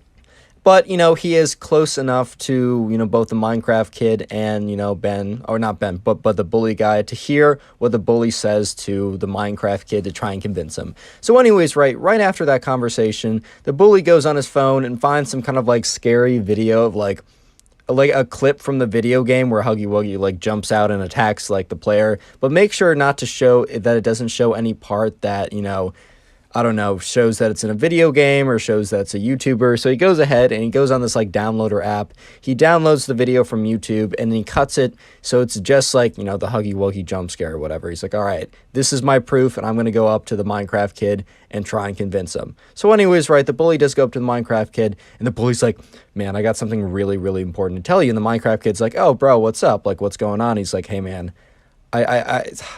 this is just like, I need to get the word out about this. It's like for the safety of others. He's like, dude, my cousin had a friend who went to this school, and in this school, they didn't get the message. And, you know, the Minecraft kid's like, what do you mean they didn't get the message? And the bully's like, they didn't get the message not to talk about the Black Plague. And, you know, Minecraft kid's like, oh, I don't know what that is. He's like, okay, so here's basically what happened. For some reason, right, across the country, whenever, you know, teachers were talking about, you know, trying to teach their kids about the Black Plague, this creature, this big blue creature would just appear and he would just end them all. And just look, and he shows them a video. He doesn't call the creature Huggy Wuggy, right? Because it's like, that's a little like, that might throw him off a little bit. The name is a little bit too cutesy. He's like, I'll leave that out. And then, like, you know, the Minecraft kid is like, oh my God. But then the Minecraft kid's like, wait a minute. Why haven't I heard about this? And, you know, the bully, like, thinks for a second. He's like, oh, shoot. And he's like, oh, the government, they're trying to cover it up, man, because it would be mass hysteria. We'd literally have a civil war. Why would we have a civil war? I don't know. It sounded scary and hyperbolic, so might as well say that. But anyways, the bully's like, they tried to cover it up, but my cousin, he had a friend, and his friend, like, he was leaving to go to the bathroom as the big blue monster came in and ended all of his friends. He was able to escape, and, you know, the FBI came to his house and said that he couldn't tell anyone. And, but, you know, he needed to get the word out just in case. He said, if a teacher, right, if for some reason our teacher has not gotten the word and they start teaching us about the Black Plague, right, you have to get up and you have to stop them at all costs. I just need to let more people know. And at this point, right, the Minecraft kid's like, oh man, like, thanks for letting me know. I appreciate that. And the bully just like, he puts both hands on the Minecraft kid's shoulders and looks him directly in the eyes. And he's like, just remember, if you have to take one thing away from what I'm saying, if our teacher starts talking about the Black Death, the Black Plague, whatever you want to call it, you'll know it when you hear about it. This is what's going to happen to all of us. And he reaches back into his pocket, pulls out his phone, goes into his videos, and shows him the video again. At this point, right, the Minecraft kid is completely convinced. And just remember, the Minecraft kid was already kind of gullible, plus they were all in second grade. Normally, if you did this to like some random like high schooler, yeah, it wouldn't work. But bro, the Minecraft kid, at this point, he was both terrified and convinced. So the bully walks back, you know, the bully walks over to, you know, back to his table, and he's kind of like smiling, and he looks over at Ben and kind of gives him like a high five or whatever. And, you know, Alex, the subscriber's looking at this like, bro, this kid's kind of a jerk, if I'm being honest. So nothing really happens for the rest of that day, and nothing actually happens for a couple more days. But about 3 days later, they all get into class, they sit down, right? Alex, the subscriber, has more or less kind of forgotten about what has happened in the last couple days, and is just kind of like thinking about like normal things. And he's like, oh, I wonder what we're going to learn about in history today. And sure enough, the teacher goes up and he's like, all right, class, we've reached that period in history where we're going to be talking about the Black Plague. And at this point, right, as soon as Alex heard those words, everything kind of like snapped back into him and remembered exactly what the bully's plan was. And Alex looked over at the Minecraft kid, and he was able somehow to see at the angle he was able to see the Minecraft kid's face. And the Minecraft kid's face was like completely pale, like in complete shock. And the Minecraft kid was about to act. Real quick, if you made it this far into the video, which if you're hearing this, you did, comment Huggy Wuggy down below. That's 2 words, by the way. I just want to see how many people made it this far into the video, as I really, really do appreciate people who watch my videos. And also, if you haven't already done so, consider subscribing. It'll make me very happy, and you'll get 0 seconds of good luck, which is a fantastic deal. Anyways, back to the video. Anyways, right, sure enough, Alex, the subscriber, is sitting there like, oh no, like the Minecraft kid, what is he gonna do? And yes, sure enough, right, the Minecraft kid, he gets up and he literally says, no! Like he just screams out no in front of everyone. And everyone kind of just like goes super silent because they're just like, why did this kid just scream out no? The teacher's face is just this look of like complete shock and confusion with a little bit of horror because he's just like, oh my God, why did this kid just get up in front of everyone and scream, no? Because at this point, right, the teacher and nobody else besides the bully, Ben, and, the subscriber, Alex, have any idea about why any of this is going on. And, right, the bully and Ben are trying so hard not to laugh right now. Alex, like, looks over and takes, like, a peek and says, yeah, these kids are trying not to laugh so hard. By the way, don't worry, the bully's gonna get some karma in just a second, but it's towards the end, but he does get karma. Don't worry. What goes around comes around, just as Justin Timberlake said, baby. Don't worry about it. And the teacher finally, after being kind of like shocked for a second, looks at the Minecraft kid and says, what are you talking about? And the Minecraft kid's like, no, don't talk about, the Black Plague. And the teacher's like, it's in our unit. Why do you not want? He's like, a big blue monster. He's gonna come eat us all. And at this point, right, the class is just like, what the heck? What is going on right now, man? What is going on? And the teacher looks at the Minecraft kid and is like, come again? And the Minecraft kid's like, you don't understand. There's this creature, this big blue creature that, he's going around from school to school. And if the teachers talk about, the Black Plague, he comes and ends them all. And at this point, right, the teacher's like,